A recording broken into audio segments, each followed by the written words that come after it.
Here we go again.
Good morning, everyone, and welcome back. I hope you had a restful, oh gosh.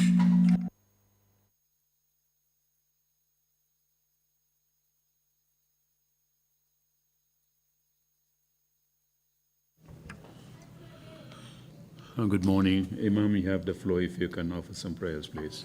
Thank you, Chair. Bismillahirrahmanirrahim. Alhamdulillahi Rabbil Alamin. Rahman Rahim Maliki Yawmiddin.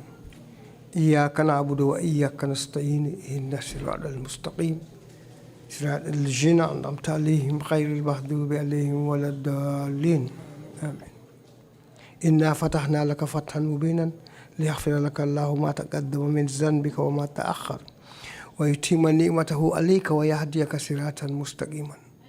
وينصرك الله نصرا عزيزا هو الذي أنزل السكينة في قلوب المؤمنين ليزدادوا إيمانا مع إيمانهم ولله جنود السماوات والأرض وكان الله عليما حكيما بحرمة اللهم صل على محمد الفاتح لما أغلق والخاتم لما سبق ناصر الحق بالحق والهادي إلى صراطك المستقيم وعلى آله حق قدر ومقدار العظيم ربنا آتنا في الدنيا حسنة وفي الآخرة حسنة وقنا عذاب النار سبحان ربك رب العزة عما يصفون وسلام على المرسلين الحمد لله رب العالمين آمين. Amen. Shukran, Imam Jalal. Bishop, you have the floor, please. Thank you, Chairman. Lord God of power and might, the creator, the sustainer, and the preserver of all humankind that you have made in your image and in your likeness and have planted in every nation of the world. We continue to pray, Lord, that you look kindly upon all of us and grant us the spirit of humility.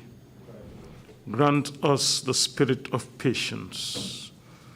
Grant us to respect one another and to uphold one another in equity, in righteousness, in justice, and in truth at all times. We bring before you the witnesses that will come before the TRRC this morning hour. We pray that you shall grant them the boldness to speak the truth and the truth only. Grant the commission the discerning spirit to discern between truth and falsehood. And the populace, the diaspora, and the entire international community, grants them that extraordinary patience to allow the due process to take its rightful course. This we ask through Jesus Christ our Lord. Amen. Amen. Thank you very much, Bishop Odiko. Council, if you're ready with this morning's witness, you may please proceed to bring them in. Good morning, Mr. Chairman, commissioners, and members of the audience. Mr. Kambi, could you kindly bring in the witness, please? Thank you.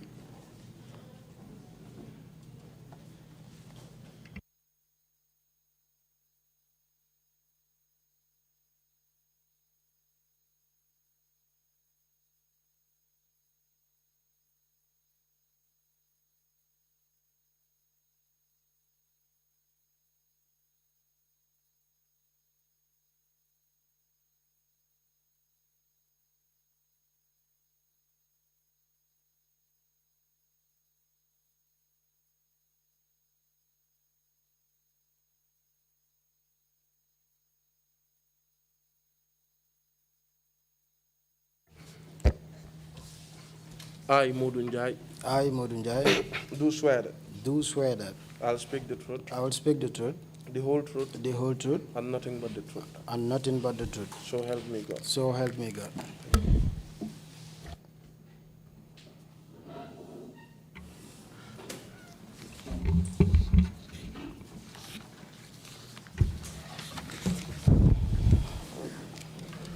Good morning, Mr. Njai. Welcome to the TRRC. Thank you. Sanjay ñu ngi la dalal ci TRRC. Mr. Njai, we are interposing interpretation in the Wolof language. So kindly allow for that interpretation before you answer questions or before you make a statement. Okay, sir. Or if you wish, you may choose to speak in the Wolof language. Okay, sir, I will be speaking in Wolof. Okay, all right.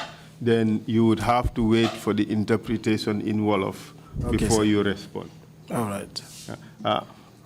I mean, because of the fact that you understand the English language, there is this tendency that you may even want to answer before the interpretation. So kindly allow for the interpretation to take place first before you respond. Thank you. Thank you. Mr. Njai, you obviously are appearing here today as a victim, but I still would wish to inform you that it is a violation of the laws of this country and also the law of the TRRC if you provide false or misleading testimony. Mr. Njai yow nag sa teewaay fii tey li ko waral mooy yow tam bokk nga ci ñi nga xam ne dañ loru waaye nag ba léegi rek ñu bëgg laa xamal ne fii bu fekkee ne waat nga ba pare wax fi lu doonul dëgga danga xëttal waa réew mi xëttay li nga xam ne moo di luwaay ci RRC di doxee. Okay. Thank you very much. You are going to testify today about the events of 30 December 2014. tey nag sa seede yi mu ngi jëm nag ci xew-xew yi nga xam ne moo xewoon fanweeri fan ci weeri December 2014. The issues that preceded that. yi nga xam ne mooy xew-xew yi nga xam ne nag ñoo jiitu woon loolu. How the events unfolded. naka la mbir yi xewee. But more importantly, for the purposes of the work of this commission, waaye na li ci gën a am solo nag ngir liggéey yi nga xam ne moom la commission bi di def. mooy the human rights violations that took place after the December 30 incident.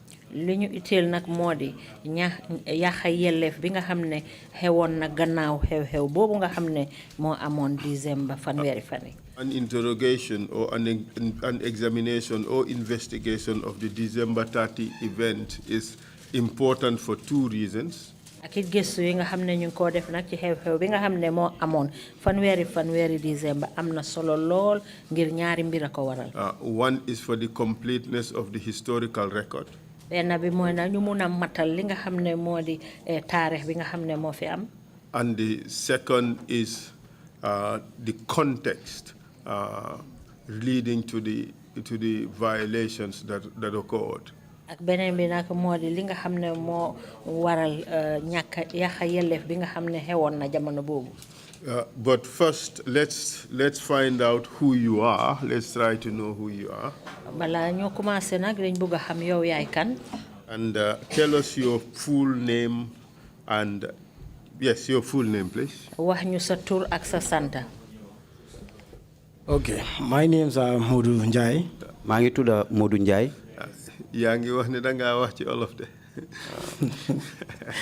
Okay, maa ngi tudd Modou Njai. My name's Modou Njai. What's your date and place of birth? kañ nga juddu ak fan nga juddoo. maa ngi juddu 1988. ci Serekunda Hospital. I was born in 1988 at Serekunda Hospital. And tell us about your educational background. mun nga ñoo wax na fi nga jaar ci sa wàlli njànga. waaw maa ngi commencé nursery school Mrs. Endis. I started from nursery school Mrs. Endis. Then Bakote Primary School. Then to Bakote Primary School. Then to Bakote Upper. Then Bakote Upper. But I transferred after Kotu Junior. I transferred them Kotu Junior. Then, okay, from there, Madam SOS High School. From there, I proceeded to SOS High School. Was it a high school or a senior secondary school? SOS Senior Secondary School. SOS Senior Secondary School. And when did you complete? kañ nga fa jeexal. 2008. I completed at there from 2008. And what did you do upon completion of senior secondary school? bi nga jeexalee senior secondary school loo def. I joined then the Gambia Armed Forces. Ila dem duga Gambia Armed Forces, soldari. And where did you do your training? fan nga defee sa njàng mi ci wàllu At liggéey the Gambia Armed Forces Training School at Fajara. Si jànge kay mbiri soldar ci Fajara Barracks. What was the duration of your training? njàng moomu nga doon def na ban diir la toll. I think it lasted almost for 10 months, I think. Dem nañ bi fukki weer yoo xam ne ñu ngi ñoo jàngal mbiri soldar. Mr. Njai, make a choice. Do you want to speak in English or do you want to speak in Wolof? Then I will speak in both. Well, for the purposes of the interpretation, try as much as possible to stick to one language. Okay, sir. Thank you very much. Okay. So you finished your training at around 2010, correct? léegi nga jeexal sa jàngam mi nag ci boori 2010 du noonu. Yes, sir. Wow. Okay. And where were you posted after your training?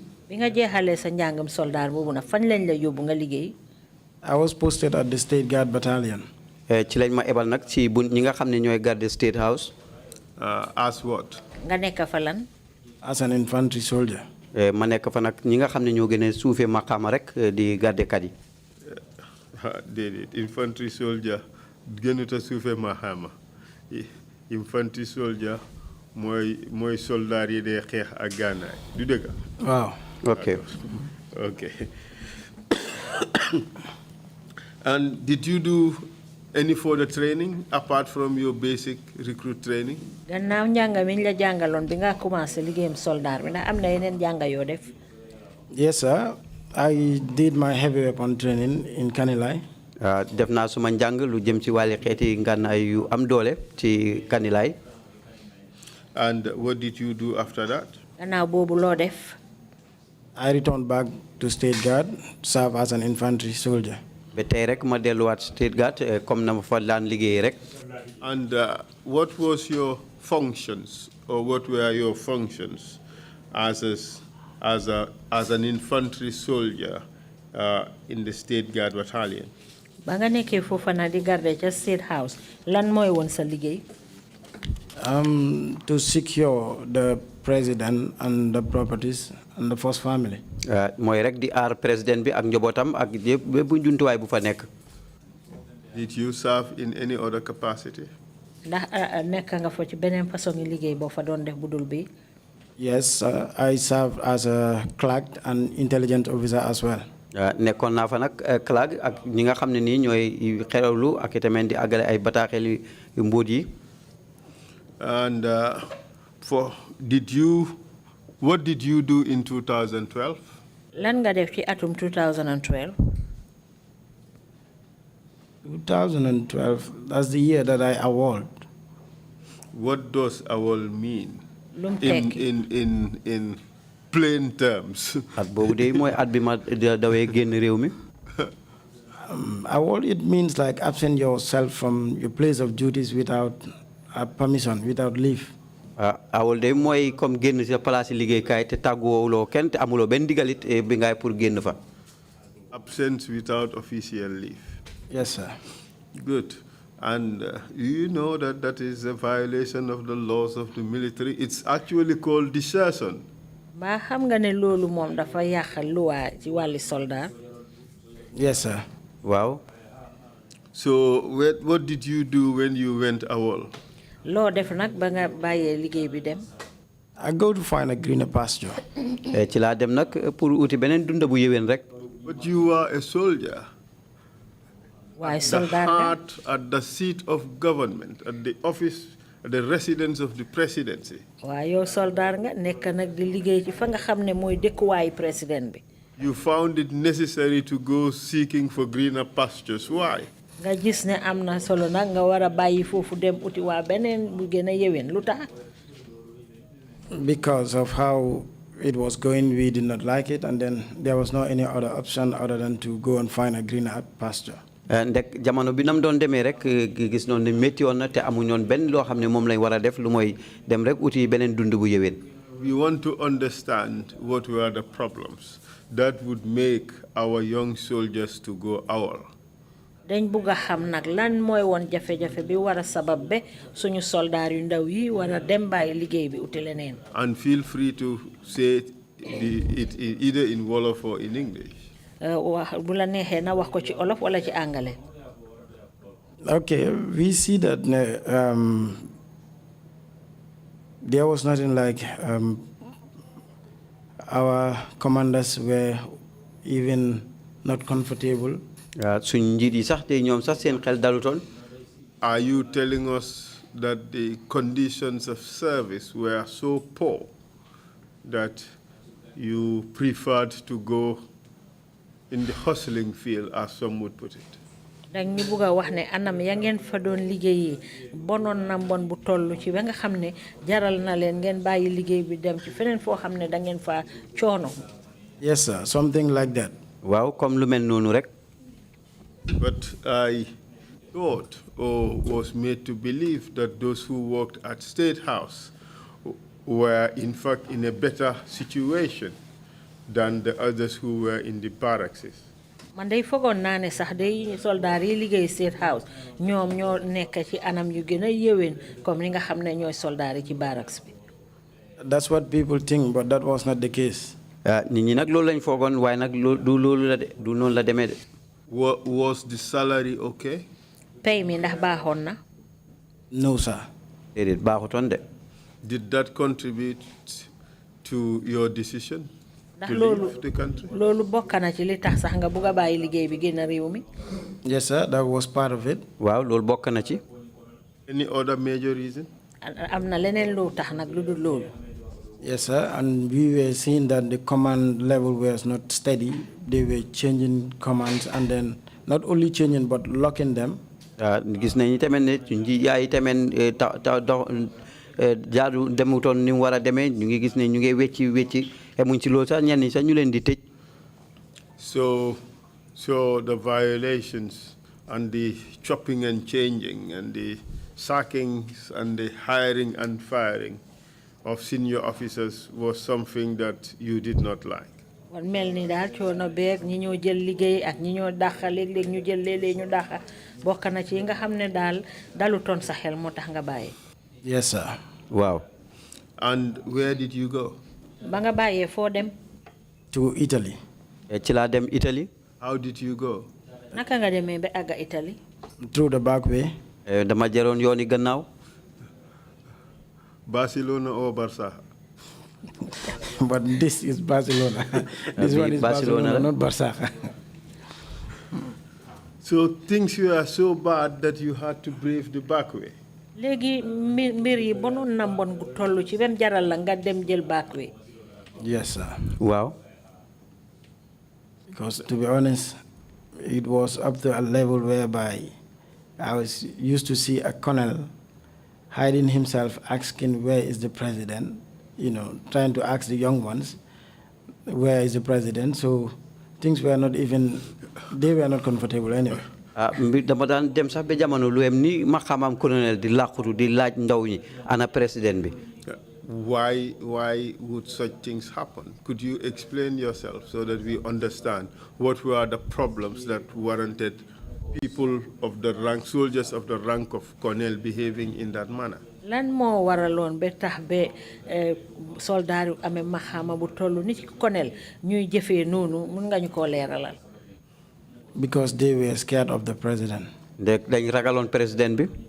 Why were they scared of him? What are the things he would normally do? lu tax ñu ragal ko xanaa lan la daan faral di def. Because they're saying that if you try to, I don't know how to say it even. Say it in Wolof. Like for example, so dañ dee gis ne ñoom seen boppa gis nañ seen superiors yi ñu leen jiitu woon naka lañ leen def. So xam naa tax na daal gars yi ragal pour. They saw how their seniors, how they dealt with their seniors. As a result of which they got scared. Yes. What happened to their seniors? lan moo daan dal seen kilifa yi. Like dañ leen di tëj. They were jailed. ñeneen ñi dañ leen di toroxal. Some were persecuted. In which way? yan anam. Like torture. Then some were tortured. Give us examples that you can remember. jox nu ay misaal daal yoo xam ne mën nga koo fàttaliku.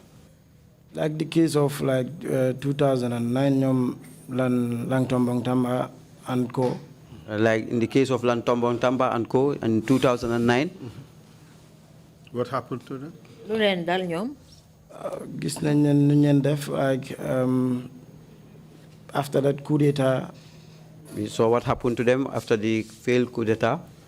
ñoom ñu elevate leen ñu foog ne ñoom ñoo si nekk ñoom itamit ñu mujjee leen a victimize. They were elevated. Things were going like that. Later been victimized. The trend continue. But on the general treatment of soldiers at State House, was it good? ñi nga xam ne daal noonu leen daan jëflante ak soldaar yi State House foofu ndax baaxoon na. State House by then was not good anyway. Déedéet jamono boobu de neexutoon. We received evidence in this commission that there were times the president at night would move around to see which soldiers are sleeping. And if he catches somebody sleeping, he would spray the person with mosquito spray. Are those things true? am na ay seede yu fi wax nag ne State House foofu léegi-léeg président bi dafa xaar ba guddi mu jóg génn di seet soldaar yi kum fekka yaa ngeen nelaw rek mu jël pompe yoo dal di la ko pompe ndax loolu daan na am. No, I didn't know about that one, sir. Yeguma boobu mel noonu de.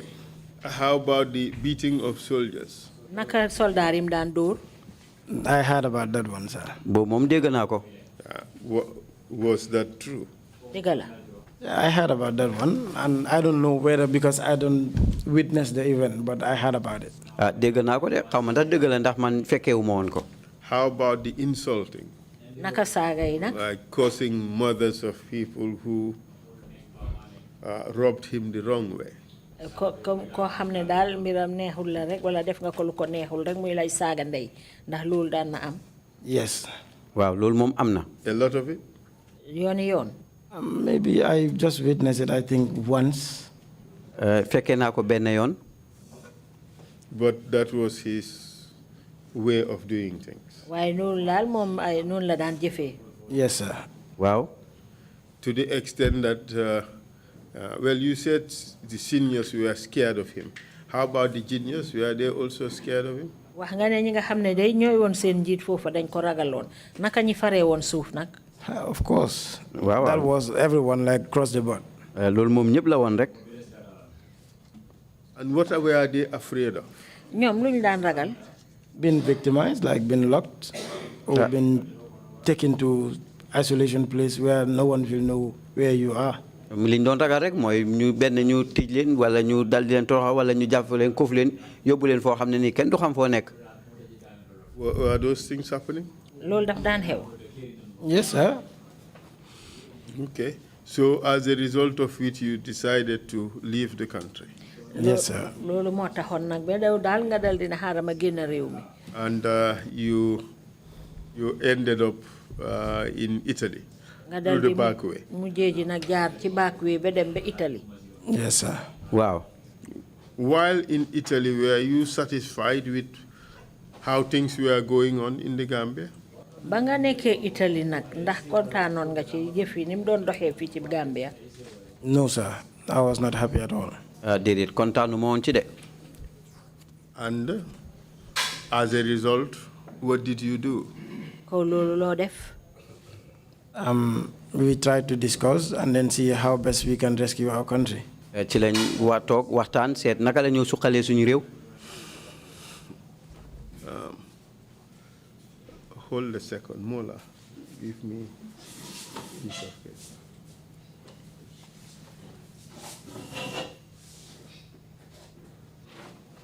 Give him the piece of paper and a pen, please. With who did you discuss? I am giving you a piece of paper. So if you do not want to mention certain names, you can write them down. I prefer that you mention the names, but it's your call. kan ak kan nga waxtaanal nag ci anam yoo xam ne di ngeen mën a soxali réew mi maa ngi laa yónnee këyit ak pen bu fekkee ne bëgguloo wax turam nit ñi dégg mën nga koo binda foofu. I started discussing with Bailo. fi ma commencé waxtaan nag mooy Bailo. And who else? ak kan. Bailo, Mustafa Fall. ak Mustafa Fall. And Lamin Sane. ak Lamin Sane. Then also Dauda Bojang. ak Dauda Bojang. Yes, by the time it was only those people that I was talking with. ci jamono boobu ñooñu rek laa nekkoon di waxat. And what were you talking about? lan ngeen daan waxtaanee. We do discuss how to rescue our country. ñu ngi doon waxtaanee rek ci gan anam la ñuy mën a suqalee suñu réew sowee ko. Rescue the country from what? sowee réew mi ci lan. From dictatorship and then. ci nguur ak jaay doole. Proceed and then. ak lan. No, from dictatorship anyway. And the suppress of the citizen anyway. ak ni ñuy notee nit ñi dëkkee ci réew mi. And you thought that they, like you said, the trampling on the rights of the people was so bad that you had to do something about it. mu ngi mel ni noteel gi ci kaw nit ñi mbonoon na ba toll ba nga xam ne yow nga toog ne daal war nga cee jéem def ci dara. Yes, sir. Wow. Tell us about these violations that really made you believe that you had to do this dangerous enterprise. What were these violations that compelled you to do something? lan mooy noteel yi nga xam ne mu ngi daan am ba tax ba yow daal nga toog ne foog nga war cee def dara. Give us examples. jox ñu ci ay misaal. Case like the 9 inmates. lu dem ci juróom-ñeenti way denc yi nekkoon ci kaso yi. What about them? lu leen daloon. They killed them. dañ leen reyoon. Who killed them? ku leen rey. The former president gave directives. ki fi nekkoon président moo joxe ndigal. Give directives for what? joxe ndigal pour lan. To kill them. pour ñu rey leen. And what was the problem with that? waaw léegi lan moo woon jafe-jafe bi ci loolu. We believe that those people did not even exhaust their appeal cases, and he just killed them out of like his will. dafa mel ni to kill them. ñooñu dañ nekkoon nañ ci jamono boo xam ne sax jeexaluñ woon yoon wi ñu doon dàppale seen layoo mu jee rey leen rek daanaka ci li nga xam ne nii moo ko neex. So it was your belief that the president violated the law. He murdered those people, correct? bon ni nga ko gisee daal mooy ne président bi dafa yàqal loi rey nit ñooñu. Yes, sir. waaw. And which other ones? ak banati. And cases like how the armed forces was moving, we see the president was violating people's rights, using powers against the soldiers. dañ gis ne ni soldat gi doon demee président mu ngi doon jëfoo doole ci kaw nit ñi ci soldat yi. And what else? ak lan. Even the civil servants also. ak ñi nga xam ne ñooy liggéey ci nguur gi. By then, I think everyone, if you go to work, especially those in the high command, jamono boobu ñi nga xam ne ñoo nekkee ci kaw borom ndomba tànk yi.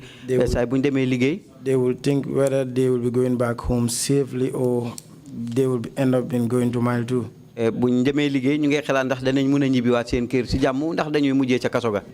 Everyone was at risk. ku nekk daal sa mbir óorutoon. Yes, sir. Everyone was at risk. waaw kenn ku ne daal sa mbir moo óorutoon. And people lived in fear. mel ni nit ñëpp a ngi toog ci jaaxle. Yes, sir. waaw.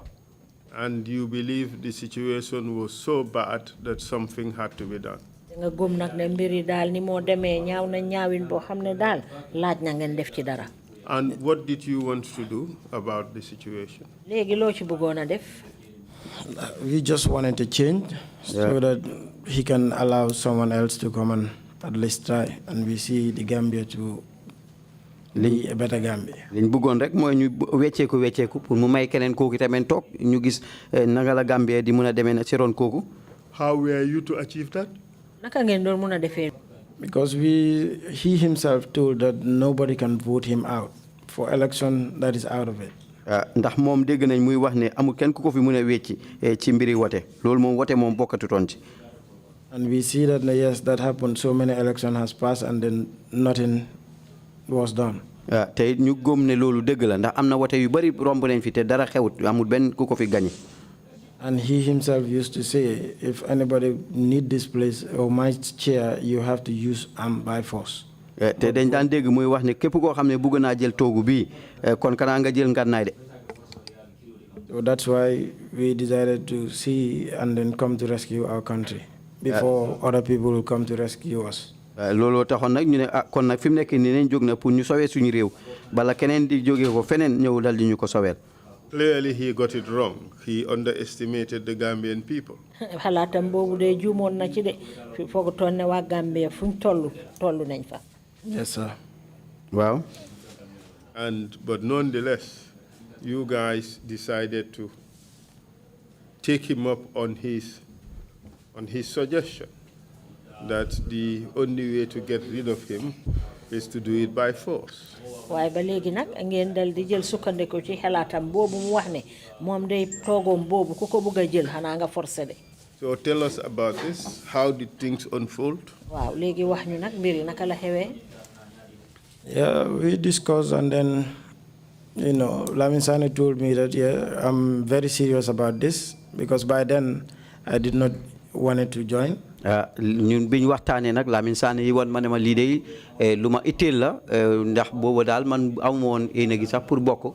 Because by then I already started the selection to join the French Foreign Legion Army. ndax boobu sax amoon naa yéene pour dal di bokk nag ci soldat yi fële ci France. So he told me, Njai, you are joining the French army to fight for another nation. Why not then you do it for your country? ci la ma ne ma Njaay yow da ngaa bugg a dugg ci soldat yi français yi di xeexal benn seen réew nara bàyyi sa réew. So I see that, yeah, this is true. The French army, this foreign legion, they are using them to go and fight for another nation. ma ne waaw ndax soldat yi France yooyu seen bànqaas boobu ñoom dañ leen a jël pour ñuy xeexali France si beneen réew kon nag. So why not then I go to my country and then rescue my country? kon nag lu tax du ma dem sa suma dëkk nag pour sauver ko. So that's how I agree and tell him yes. Now I'm in. ci laa nangu nag ne ko waaw fi mu nekk nii bokk naa. It was all for patriotic reasons. Yes, sir. You wanted to rescue the country from the clutches of a terrible dictatorship, as you put it. Yes, sir.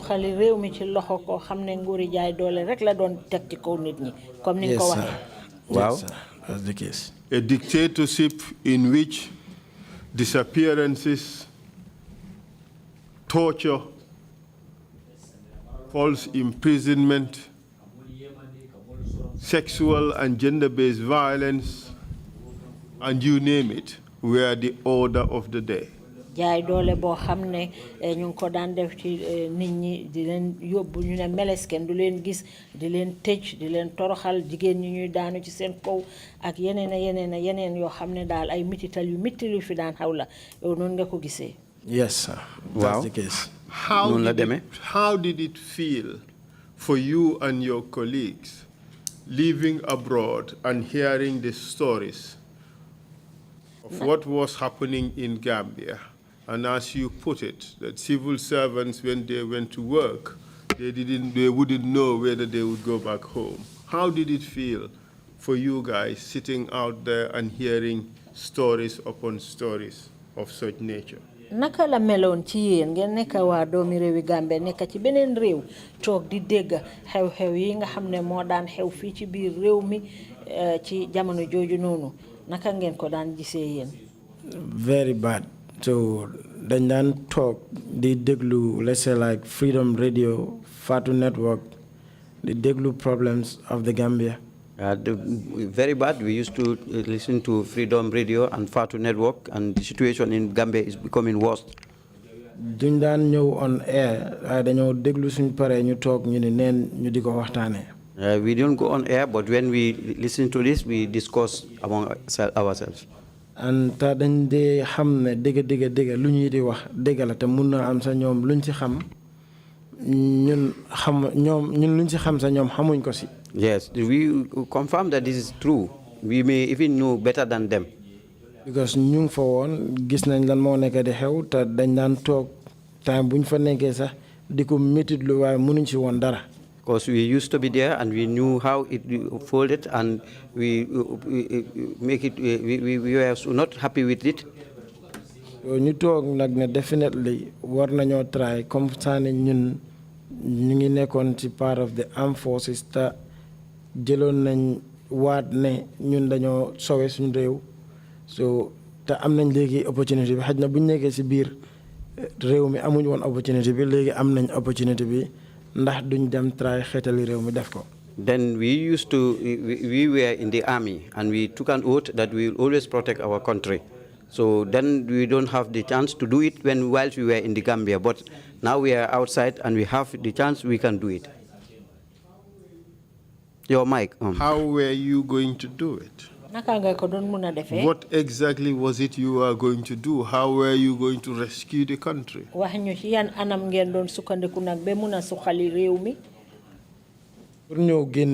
force. To come and took him out of power by force. How? Naka? Plans bari won nañ by coup d'etat anyway, but plans bari won nañ. There were many plans. One is to overthrow him. Okay. And could you tell us what you actually did to try to get him out?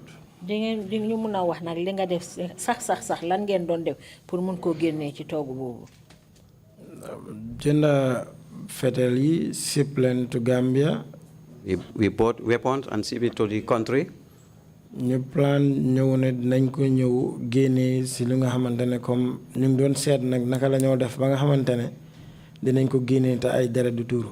We were discussing to take an bloodless overthrow. So ñu choose that ne nañ plan pour ambush convoy ambi. We plan to ambush the convoy. Wala ñu fekk ko in a gathering.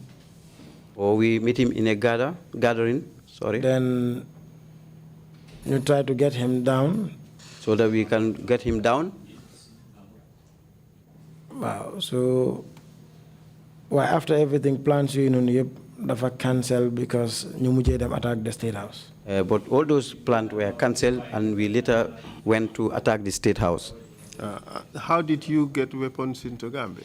Naka ngeen dugalee seen fetel yooyu ci biir Gambia? To be honest, I don't know, sir. To be honest, I don't know that one. How ma bobu den nuñ ko defé? Okay. So, who was responsible for that? Kan moo amee woon mbir moomu? Alhaji Baro. Alhaji Baro was responsible. Who did he work with? Moom kan la daan liggéeyal? Alhaji Baro with Njaga Jaañ. Moom ak Njaga Jaañ. And I think Papa Fall. Ak Papa Fall. Okay. So, when did you come to Gambia? Or if you came at all? Kañ ngeen ñëw Gambia nag bu dee ñëw ngeen sax? Yeah, I think maa ngi ñëw in December. I came in December. Beginning of the December. In the beginning, first days of the December. And how about the others with whom you were discussing this? Ñeneen ñi ngi ko doon waxtaanal nag kañ lañ ñëw? Yeah, they came from just 4 days before the attack. They came 4 days before the attack. Ñëw nañ ñeenti fan bala attack bi. Who were they? Ñan la? That was Mustafa Fall. Kenn ci Mustafa Fall la. Lamin Sane himself. Lamin Sane ci boppam. Baylo. Baylo. Dawda Bojang. Dawda Bojang. Musa Sarr. Ak Musa Sarr. Anybody else? Akan? Ñooñu rek ñoo ñëwoon comme jóge ci biti. Those were the one who came out from outside. How about Jajanyas and Co? Jajanyas fii la gisante moom. I saw Jajanyas here in the Gambia. So xama kañ la dugga si. I didn't know when he came. Was there anybody else? Am na keneen? I think maybe landing Fadena Santam, I forget his surname. Landing why Fatena Santam. Okay. All right. And who funded this program?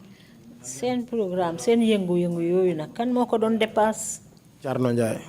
Cherno Njie. Where does he live? Fom dëkka? In America. Moom mu nga réewi America. Okay. So, but this is a very, very small group. You guys must be very, very brave. This is a very, very small group. Waaye yéen da ngeen sakkanut de néew ngeen yéen daal ñu am fit ngeen bon. Wow. I mean, with just this number of people, you are prepared to make this big sacrifice. Yéen ni ngeen néewee noonu ci lim ngeen bugg a def noonu jaay seen bakkan. Gisoon nañ ne daal lu yomb la pour ñu def ko nekkutoon lu jafe. We thought we see to it that it will not be a very tough task. We thought that it will be very easy to do it. All of you guys had military background. Yéen ñëpp yéen nekkoon ngeen ay soldat. Yes, sir. Wow. Okay. How about Mr. Njai? Did he have military background? Yaay nag. I don't know about Charno Njie, so I don't know. Cherno Whether Njie he moom. had a military background or not. Cherno Njie moom xamuma ci moom dara ndax mos naa nekk soldat wala déet. But this required huge sacrifice. Actually, the ultimate sacrifice. You guys were aware of that. Yéen de xamoon ngeen ne li ngeen doon def nii lu óoradiku la. Xamoon nañ ko te dañ ko si pare woon. We knew it, but we were planned for it. Nañ change wala suñ ci dee sax baax na nañ dem. We either change it or we can even die there. Yes, I mean, this was huge sacrifice on your part. And people may view what you have done differently. But Nothing can be taken away from the fact that this was huge sacrifice on your part. li ngeen def rëy lu óor a de ku la de ñeneen dinañ ko gisee neneen waaye nag li ngeen def óorut dara. Non li ma ko waxee mooy walanteeru la pour réew mi. Am na ñoo xam ne mun nañ ko gisee neneen waaye teg si sa bakken pour sa réew loolu rëy la so ñeneen ñi nag mun nañ koo gisee neneen waaye lu rëy la daal parce que bakken la ci nit teg but you also realize that you are going to commit a crime. waaye gis ngeen ni tamit ne loolu ngeen doon waaj a def dey tafaar la boo xam ne ànduta luwaa. waaw xam nañ ne crime la waaye moo fa sesoon. Yes, we knew it's a crime, but it was the last choice. Okay. So when you arrived in Gambia, what happened? léegi bi ngeen egsee Gambie nag lu xew. waaw bu ñu agsee bu ñu dugasee rek dañ planoon ne parce que bëgguñ fee yàgg xam ne dëkk bi dafa bari ay waxkat. Because we planned that we should not be long here in this country because we know that many people, there are a lot of talkatives here. Because am na ñu bari sax jëkke woon nañ ko bëgg a waaye because of wax yi tax sax ñoom duñ commencé dara sax. Some even planned for it, but because there were a lot of noises, but this is why they feel. mbir wax yooyu rek ñu dem arrest leen téye leen ñu disappear. When those things started, they arrested them, and some of them they still disappeared. ñu gis ne sax even dem na to the extent of ñaari American dugasi nañ fi xamuñ leen ñun si lan lañ nekk sax ñu wax ba ñu disappear. There were 2 Americans who came here, and because of that thing linked to that matter, they also disappeared. Are you referring to Mahmoud Sise and Ibu Diop? And Ibu Diop. Mahmoud Sise Ibu Diop nga wax. waaw ñoom ñaar laay wax. Yes, they are the 2. Proceed. so mu tax nag ba nga xamante ne dañ ne suñ dugasee rek den nañ leen act before people dañu gis dañu boole. This is why we said that when we just entered, we start our job before people will start reporting us.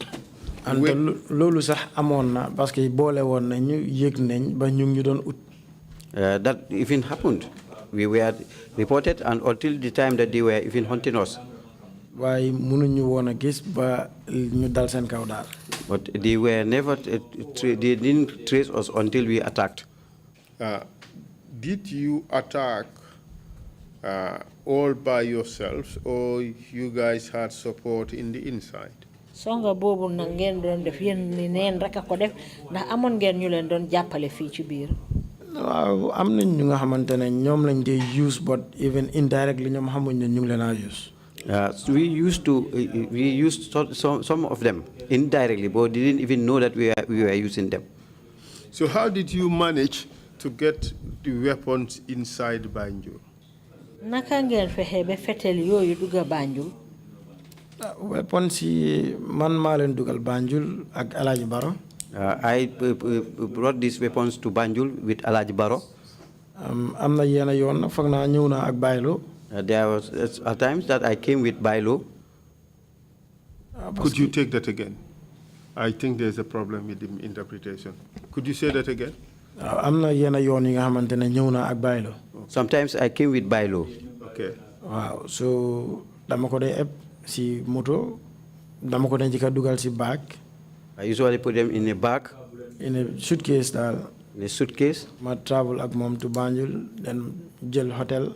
Then I traveled with it to Banjul and I paid for a hotel and put it there. And noonu lañ def daal ba bagage yëpp ñëw. That's how we did until all those weapons were in. Very brave indeed. loolu de fit la dëgga. And so how did the plans unfold? léegi nag pexe moomu nag naka ngeen ko defee. plans yi let's say like buñ ne dañoo ambush Yaya Jammeh so days yooyu noonu dafa mel ni dafa control movement am si nekkul di génn. When we planned that we have to ambush him, on those days he was not going out. He controlled his movement. Okay, fu ñu toog di waxtaan dañ ne comme ça ni génnut. Where we are discussing that he is not out. When you receive a call, Lamin Sane mo you call. We received a call, Lamin Sane who called. ñu di ko won ne ko okay président bi dafa am pour travel. He was told that the president is traveling. So ñu jox ko all the informations. All the informations were given to him. You decide okay hence mu ngi travel nañ dem si airport bi then ñu am ko foofu noonu daal. We decided hence he is traveling, let's go to the airport and get him from there. Why after everything ñu especially man ma wax gaay ne to be honest duñ ko mëna shoot at the airport. Especially myself, I said that we cannot shoot him at the airport. Because barina innocent Gambians yu nga xamantene ñu fa ta suñ shooté flight bi fofu nonu denen ray so many innocent lives. And we decided that there are a lot of Gambians who are there, very innocent, and if we shoot on the aircraft, then we'll kill many people who are very innocent. So Bobu is out. Comme que mu ngi tukki nañ ko bàyyi mu dem.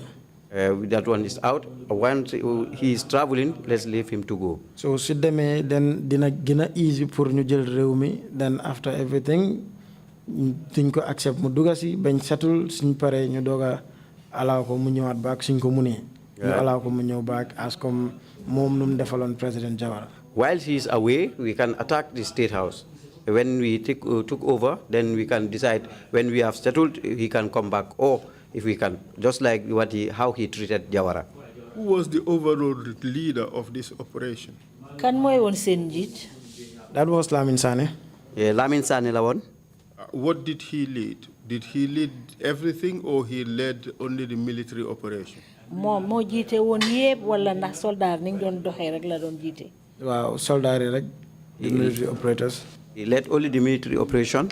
And who was to be the leader if your endeavor had succeeded? Légui nak bo len matalon li ngeen doon pexé nonu kan mo warona nek njit li? Charno Njai. Charno Njai. Okay. So did he also come? Mom tam ñewon na. Yeah, Charno Njai mu ngi won ci suñ biir every time. Charno Njai was among us every time. And you, I mean, this is, what I find a bit too perplexing is that the number was so few. You guys must have been, I don't know, very, very brave. And this small group of people stormed the State House. Man kay li ba ci jaaxal kay moy sen lim bi dafa neew torop ndax yeen ñi yeena songon State House. Wow, lu nekk daal soo koy def soo si ñemewut si ebut nga bàyyi waaye soo ñemee daal. Anything you are doing, if you are not brave enough to do it, you have to leave it. Okay. So tell us what happened on the fateful day. Wax ñu nak ca bés ba lana xew.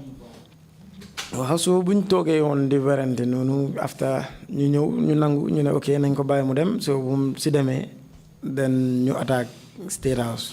When we were debating on how to do it, we later agreed that let's leave him to go. If he left, then we attack State House. Because both sa fekk ne toogoon nañ solu nañ ba pare jël nañ arms and everything but after move nañ out sax ba radio seat around radio seat. Then we were already armed, or we even moved out up to radio seat. But after you cancel everything, you delloo paagaat yëpp. That was Saturday. Later we canceled everything and packed everything. That was on Saturday. So Saturday, Sunday you relax, then Monday fekk dem na, Monday then challenge attack on that State House. We relaxed on Sunday, and Monday we attacked the State House. Tell us how that happened. Wax ñu naka la lolu xewé? Wow, then divide suñ boppa into two groups. We divided ourselves into two groups. Benn bi di war a dem si bunti gannaaw bi, benn bi di war a ñëwee si bunti kanam bi. One has to come through the front gate, the other one through the back gate. So noonu lañ def ñu dem so buñ demee. That's what we did when we went. Pour daal suñu aagee jéem a wax ak soldat yi fa nekk wan leen ne ok nekkuñ seen noon dañ ñëw ñun ñëpp benn lañ pour daal dimbale suñu réew daal suxali réew mi. We discussed that when we go there, we have to talk with these military on sentries there that we are not your enemies. We are here to rescue our country. waaye am ñu nga xamante ne ñoom ñoo waroon a nekk si biir pour wax ak soldat yi ñooñu defuñ woon seen liggéey. There were some who supposed to be inside to speak with the military, but they didn't do their job. Who are those? Ñan la? How ma exactly kan la. I didn't know exactly who were they. Because they don't try luñ mun pour in case si fekkee ne comme yaaxu na waaye du ñëpp la ñu dugal daal. We were trying, if it failed, not everybody will be implicated. looloo tax daal dafa am ku si nekk fan nga daan am. This is why if everybody has where to stop. Proceed. So noonu lañ def ñu attaque man maa ngi bokkoon nag si team ban moo demoon si front gate bi. I was part of those, the group that has to attack the front gate. Did everybody show up? They did. No. Who showed up? Front gate bi man maa fa nekkoon Lamin Sane, Njaga Jaañ, and Bailo, ak landing Bojang landing Ferdinand Sandam. The landing that I didn't know his name, myself and Njaga Jaañ, Landing Sane. Lamin Sane. Bailo. And Bailo. So ñun ñoo nekkoon ci front gate bi ci gannaaw nga gis ne Moussa Sarr, Papa Fall, ak Jaja Ñas ak waaw foog naa ñoom rek ñoo dem ci back gate bi. The back gate you have Moussa Sarr, Jaja Ñas and Papa Fall. But so how about Alaji Baro and Mustafa Fall? Yeah, Alaji Baro mu ngi woon in another assignment. Alaji Baro was with another assignment. Mustafa Fall was nowhere to be seen. Mustafa Fall was nowhere to be seen. Gisuñu woon ko. Because Mustafa Fall all along bu ñoo transport weapon that day. Mustafa Fall all along when we were transporting the weapons that day. ñoom dañ foogoon ne Mustafa mu ngi ak man ma foog ne Mustafa mu ngi ak ñoom. They thought that Mustafa was with me, and I was also thinking that Mustafa was with them. Because ñun ñoo waroon a njëkk a dugal first trip bi waaye moom gisuma ko moom bu ma ebee weapon yi ba pare. We supposed to bring the first trip, but when I loaded the weapons already. bala maa génn daal lu ma mujjee gis Mustafa Fall moo ñëw daal taxaw na ne ma Njaay jaan bu xama te defal ndànk daal yaa ngi jël li ak doole te jaan bu buggee màgg day nëbbatu xama. He just told me and added that when you want to be a very big snake, it has to hide. You have to take this thing easy. ma ne ko moo ñu fi andi nañ ko def wala ñu tasaaroo ñibbi. I told him that this is what brought us here. We have to do it or we leave it. So moom fa laa ko gëj a gis. That's where I last to see him. ba guddi. Up to night. balaa ñoo dem assemble pour door affaire yi. Before we assemble to attack. ndax time boobu maa ngi KG5 field taxaw di seetaan football. Then I was at KG5 watching football. wala ma Lamin Sane call na ma ana Fall ma ne ko ana Fall. That's where Lamin Sane called me and asked about Fall, and I asked the same question to him. Fall nekkut ak yow ma ne ko naw xanaa Fall nekkut ak yéen. I told him that he said if Fall is with me. I said no. Is it Fall with you? mu ne ma kon Fall gisuñ ko. Then he said that then Fall, we didn't see Fall. So noonu laa noppee ma call Alaji Baro tamit ne ma anyway man gisuma ko so Alaji Baro daal start to have another mind daal di jàmfaa nañ daal ba pare. That's where Alaji Barros begin to say that he has already betrayed us because we didn't see him. So why you still push that ne foog ñu def ko rek because ñëw nañ ba tollu fii nii. But we continue pushing, but because we already knew that we already done up to that level. And am nañ gëm-gëm bu baax that ne we can do it. And we have a belief in ourselves that we can do it. So ñu continue daal. So that's why we continued. Proceed. So bu ñu ñëwee front gate. When we came to the front gate. ñu wàcca. We lighted. Then ñu disarm force sentryman yi ñoo taxawoon around the roundabout. We disarmed those sentries around the roundabout. So when ñu disarmé gars yi kenn ki nag ñëw trainandoor moom daf doon jéem a bañ ne du surrender. There was one of them whom we trained together, but he said that he will not surrender.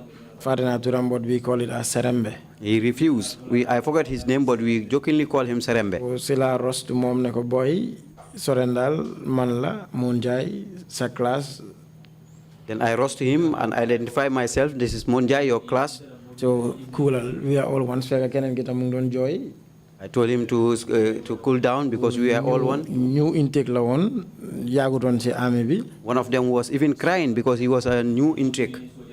So sila ko ne bul wori ñun ñep ben lañ ma téko ñu anda ma dem ci Seremba wax ko ne ko sorendal koku tam sorenda. Then I went to Seremba with him and he surrendered. So ñu bëgg anda. How did you manage to do that? Naka ngeen mëna défé lolu? Lolu lu yombal rek. You used the recruit as a human shield. That was very simple. Bon da ngeen jël ñoñu dé laxato len. Waaw dañ leen use then after ñu nekkon ci gon ci kaw. Then those who were with a gun up there. Yana gis joxe warning shot. One of them just sent a warning shot. So bu mu joxe warning shot ma gis ne okay kii suñ ko fa bàyyi du uur ak ñun. And I see to it that when we leave that one there, it will not be safe with us. Am na keneen ku doon point musulam bi like ci main bunta bi. Then there was another who was pointing his muzzle at the main entrance to fire. So man si la return on one first shot man tamit ci kaw pour gona bi génn foofu noonu. So I returned another shot for the up sentry so that he can leave. So bunta yi ñu ngi doon tëj Sané yuhuma pour ma def dara pour ibi bunta man si la daw jëli moto bi. Then Sane called me because the gates were to be closed. So I went to pick the vehicle. Ma jëlee bunta bi moto bi pour ibi bunta yi so ma rush towards bunta yi. Then I rushed towards the gate with the vehicle. So ma dóor bunta yi ibeeku waaye xam naa ne tamit su ma ko dóoree am na beneen machine gun bu nekk ci kanam. Then I knocked this gate with the vehicle to it opened. But I knew that there was another machine gun. To be honest, the moment Durna dina fire mountain. And I knew that when I knocked, that one will fire. So material to motor bam tira rek fuga. So mom bu mo fire fek man tira na tamit so motax ma safe. I leaned up the seat of the vehicle and it knocked. That's the time he fired and I was already down. Acting Rambo.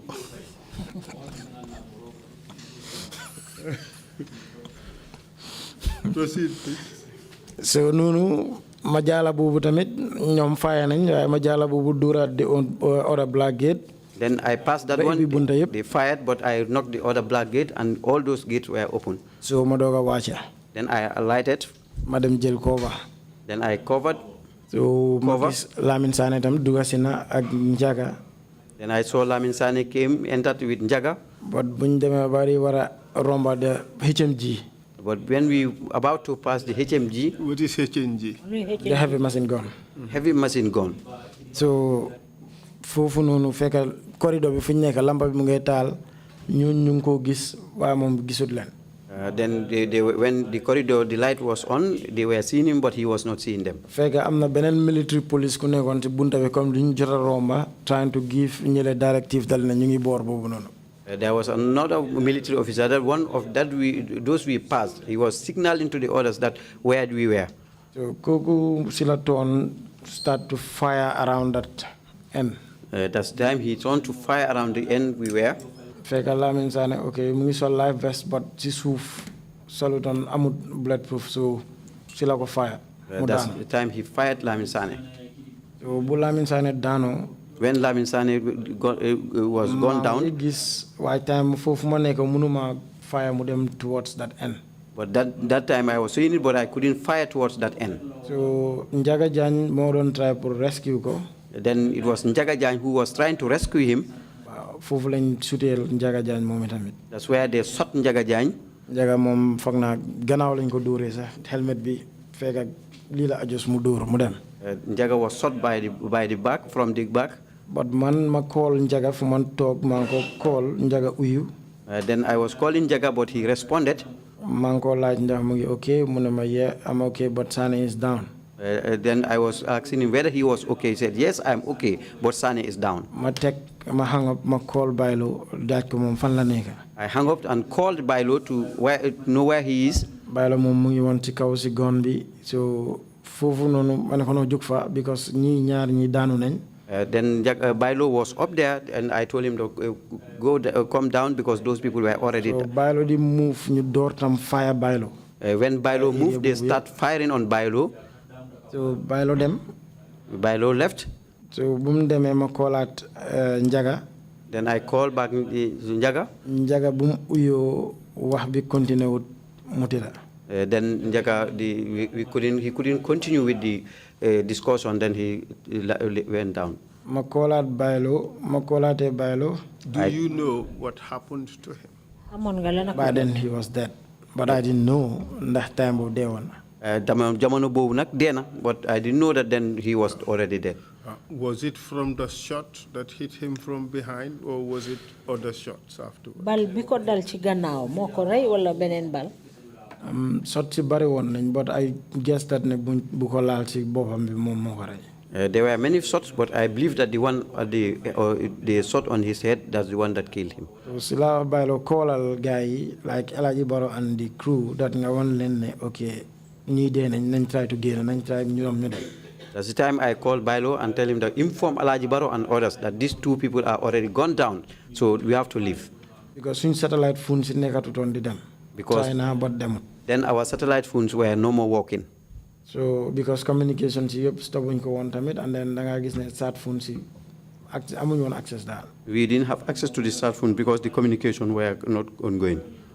So Bailo ne ma yow nak naka ngay def mané ko no bul worry man dina blow fuel dom bi den na génn ak gaay bul worry yow demal. I told him that then I will blow the fuel dom, then I will go out. Bailo dem mom bu mu demee ma gestu buga blow the fuel dom ma gis ne okay man dama ko jege tas mako blowé man sama bopam mun na dé. I wanted to blow it, but I literally that I was so close to it, and I knew that if I blew it, I could even die myself. So ma cancel man fuma nekk gaay gisuñ ma, but ma ngi gis everybody. Where I was, I could see them, but they couldn't see me. So my helad, okay, should I fire at these people or not? So I was deciding whether I should fire on them or not. So mujahal ma kuma hol rek almost hamna ko munuma fire ken. Anybody that I come across, I knew that person. I couldn't fire any of them. I decided, okay, I'll let them towards the president. Then I decided to go around near the president's house. Sila gina di dox comfortably. I'm not going to try for halt, but nanguma tahaw, I act like I'm part of them and I am their commander. Some were even trying to halt me, but I pretended as if I am one of their commanders. So I went towards the president's residence. Then I went around near the president's residence. Armed or unarmed? With everything. Everything. So I my class I saw my class was there. I called him.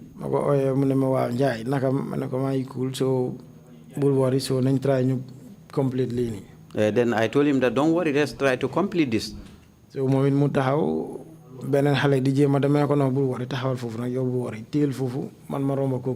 there was another boy who was trying to go. I told him, no, don't move. Just hold on there. Let me go. Okay, hence general guardian general guardian. Then I decided when now I have reached the guardian of the general, the person we usually call general. Then if I enter there, I can climb on the fence and then I go. I mean, no, because believe that I can convince them so that we complete this thing. I said, no, I see some people whom you know that I can convince them so that we can complete the task. So, my approach ko mo mutahaw alier tuti na makala manako senbi man la njay because I do call him senbi. I approached him and I told him that senbi is me njay. Mu continue di alier ma guiné suma helmet bi ne ko taxawal man la senbi. Then he was moving backwards. I told him I removed my helmet and told him it's me njay. Sila gis Savage cross. Then I saw Savage crossed. Tasaro si group bobu non because group ñom ñep dañ taxawon as group, so man harama dem ma convince ni. Then I said, let me go and convince these people. That's the time I saw Savage from that end. Savage duge nonu wiré légui man numa approcher ñi mom mu ma ñëwé gannaaw. Then I approached when the time I was going to them, then Savage came behind me. Ma ngi wax with Ablay Diallo, Savage fofu la mak douri fetal mom tamit. Then I was talking to Ablay Diallo, that's where Savage fired on me. Feel no daf ma door not fire. Okay. He hit me with a gun. So which Savage are you talking about? What Savage nga wax ni? General Savage. General Savage. What was he at the time at State House? By then I think he was the counter-terrorism commander. time boobu mooy counter-terrorist commander moo bi. nekk tam in charge because he was the most senior on the ground. Then he was also in charge because he was the most senior officer on the ground. So mu dóor ma ba ma dóoree toj ma loxo bi. He hit me with a gun, then I fell down. He pulled me down. He wrestled me down. He wrestled me down. So gars yi ñoom ñëpp attaque ma commencé dóor. They all attacked me. They start beating me. déglu wuñ ma. They didn't even listen to me. So ñu ngi ma dóor ma ne leen déglu leen ma waxal leen ngeen mun a understand. I told them, you have to stop beating and listen to me, let me tell you, so that you can understand. But déglu wuñ ma faale wuñ ma ñu ngi dóor kick. They were kicking and beating me. Is that the culture in this army, that if you capture an enemy, you torture the enemy, you brutalize the enemy? Is that the culture in the army? ndax loolu mooy aada bi ci bunti soldat bi soo jàppee sa noon danga koy dóor di ko mitital. We've seen it happen November 11. waaye gis nañ mu xew November 11. We've seen it happen with all coup attempts wherein the perpetrators were arrested. gis nañ ko yëpp ci ñu doon fexe pour coup d'état jamono joo xam ne ñi ko doon fexe dañ leen jàppa. Each time the person is brutalized. bi yoon nag borom moom ñu ngi koo mitital.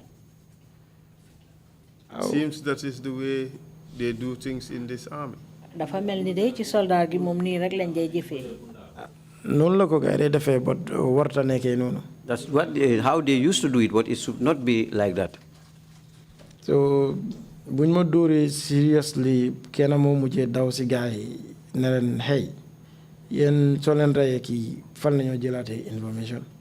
One of them rushed to them and told them, look, if you kill this guy, where will we receive information from? So let's stop di wax nit ñi daal bu ma kenn laal waaye fekk kick nañ ma toj nañ suma loxo yi génne nañ wey yëpp génne nañ ko. That's the time they pull out my nails and did everything to me. waaw They removed your nails? Yeah, pour bu ma mun a fire because buñ ma dóoree savage bu mu jëlee bële xamuñu woon ne maa ngi dese beneen. So when side arm. They remove my nails because so that I will not be able to fire again, because when Savage took the other gun, they didn't know that I was with another one. So after amakan mo la génne pistol bi mu ko génne si leen jël seen combat it dóor suma loxo yëpp pour mu toj. That's the time where they used their combats and hit on my fingers so that. Their combat what? Boots? Their combat boots. Their combat boots. So toj suma kanam bi yëpp. They break my after face. See me man naked. And I was undressed nakedly. Not even your underwear? Nothing. Solulo dara ban jiital dara. Naked. So after ñu takama dima watat. And they tied me up and dragging me. See underground see floor bi fofu non dima watat suma yi yëpp bruise xolé ko. They tied me up and dragged me on the floor like that, and I got some bruises. Sila by then I think Lieutenant Fra, I don't know, Captain Fra. Then Captain Fra or Lieutenant Fra. So mo ñëw ne leen yéen soo leen reyee kii then fan la ñoo jëlee information is better than get stop mu aaye. Then the time he asked them to stop, so that he told them, if you kill this man, where are we going to receive evidence now? At the time where was information. General Savage? Ana General Savage. Then he was standing there. And he saw the torture that you went through. Te gisoon na toroxal bi nga xam ne moom lañ la doon teg. Moom moo ko start. He is the one who even started it. So Yusufa Jammeh start mu di ma laaj yenn questions. Then Yusufa Jammeh start asking me certain questions. Nangootuma ko faale. I didn't even respond to him. Ma act like I'm dead. Nangootuma jëngatu nangootuma faale kenn maa ngi tëddat ne teg di déglu gaay. I acted as if I am dead. I didn't respond to anybody. So Selen rush leen ko to the hospital. At this time, they decided to rush me to the hospital. Tira dégg gaay di la ci ana caabi 919. They start asking for the key of 911 and 919. No, 919 benn pickup la bu nga xam ne moo dee yóbbu nit yi all the time. 919 is one of the pickups that take people every time. Boobu moo daan detain nit yi ku ñu war a detain boobu moo la dee yóbbu. It is when they want to detain somebody, that's the vehicle that take you to the detention center. Andi ibi case bi si gannaaw because mu ngi amoon tam lu fa nekkoon si gannaaw like a tripod. ñu saani ma si cat bi noonu. That's the time they put me at the back of the trunk of the vehicle. ñu yóbbu ma si lopitaan bi. Then I was taken to the hospital. ñu admit ma private block. I was admitted at the private block. So no la fa nekkee. That's how I was there. In private block, were you chained or not chained? Private block, bañ la fa yóbbu dañ la chaine wala chaine wuñ la. No, foofu chaine wuñ ma. No, I was not on chain. Were you guarded? Ñoo ngi la doon garder. Waaw foofu amoon na time maa ngi doon try pour seet naka laay mën a def pour reach from there waaye bu ma génnee ba gis lu fa nekk si soldat dama dellu dem tëddaat. I was being guarded. I wanted to even to escape from there, but when I saw the number of soldiers there, I went back and lie down. Okay, so for how long were you in hospital? Lopitaan boobu moom ñaata fan nga fa nekk? Hospital bi foog naa maa ngi fa woon like a week.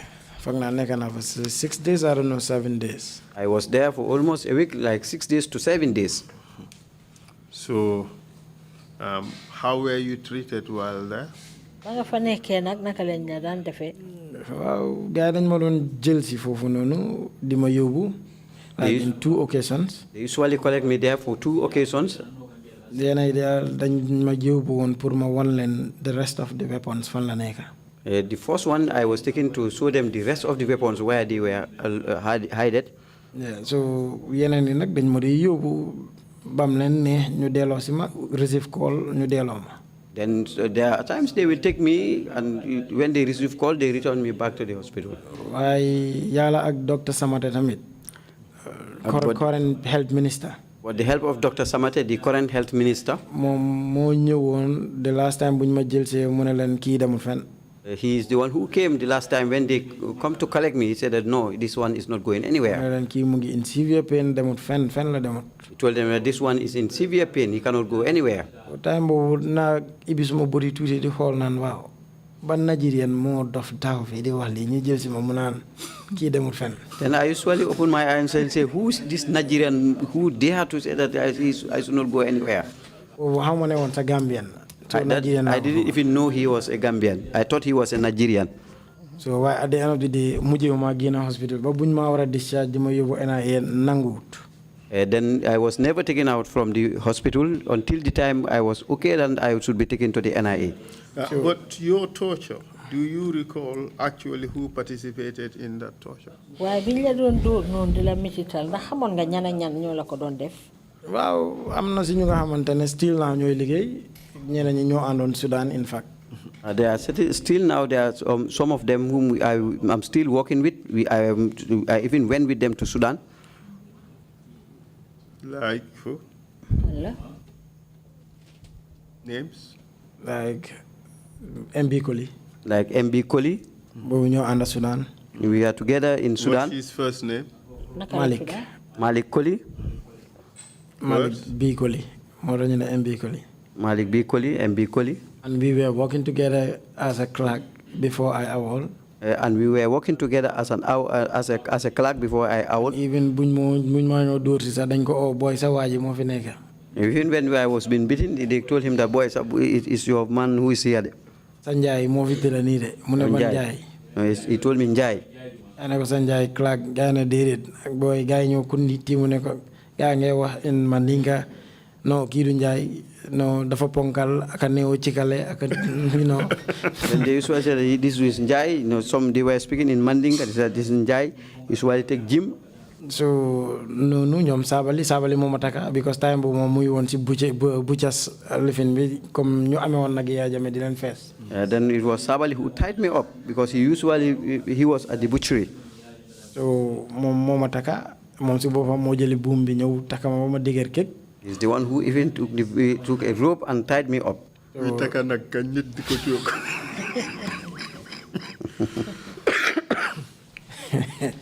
So noonu gars yi di ma watat foofu noonu. That's how I was being dragged there. And who else participated in your torture? Bari na. Name those you can remember. Some of them like xaw ma seen tur yi like xamee naa leen. Some of them I didn't even know their names, but I can recognize them. But name those you can remember. I think ñaar ñooñu rek laa mën a remember. I think I can remember only those people, 2 people. In your statement, you mentioned Savage. Yeah, Savage moom moo commencé dóori. It's Savage who started the beating. And then Abdoulaye Jallow.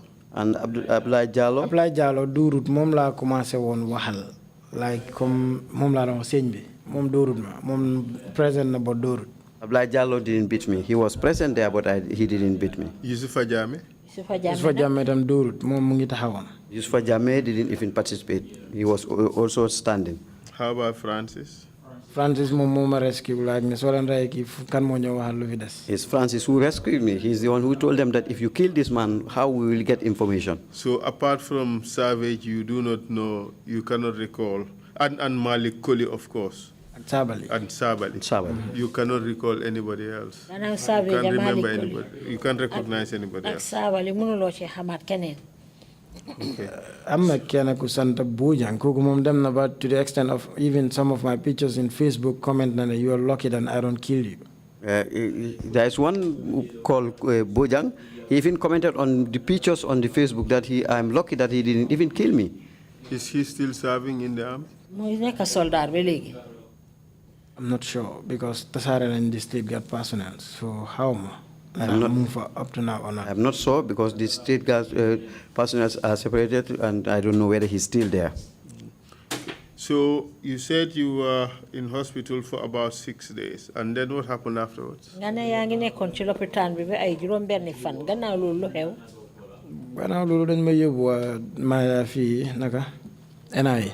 Then I was taken to the NIA.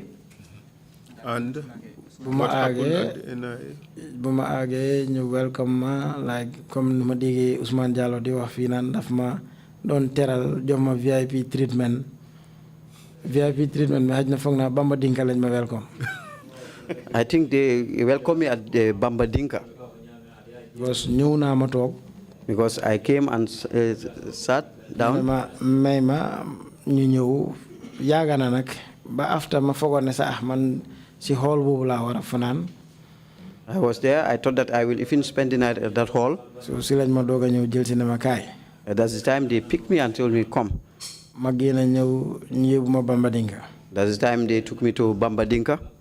So ko gisee na nga foog ne fuñ laa yóbbu hotel la. If you see, do you think that where you've been taken to is a hotel? But when they open the door and you see it, then you will know that there's something else here. So I entered, the ground was wet. Amanda 7 lañ ko doon rose, I don't know what, but mu ngi xeeñ 7. I don't know, but it was urine. It seems that it smelled urine. They put one bottle there for a bottle of water. I asked for a sponge. They said it's there. You can lie down. And I look around. I saw nothing. Then I sat down. Okay, no way to wait. So material on the floor. I have no choice. I have to lie down on the floor like that. Did you have clothing at this time? Yes. Yes. Where did you get them from?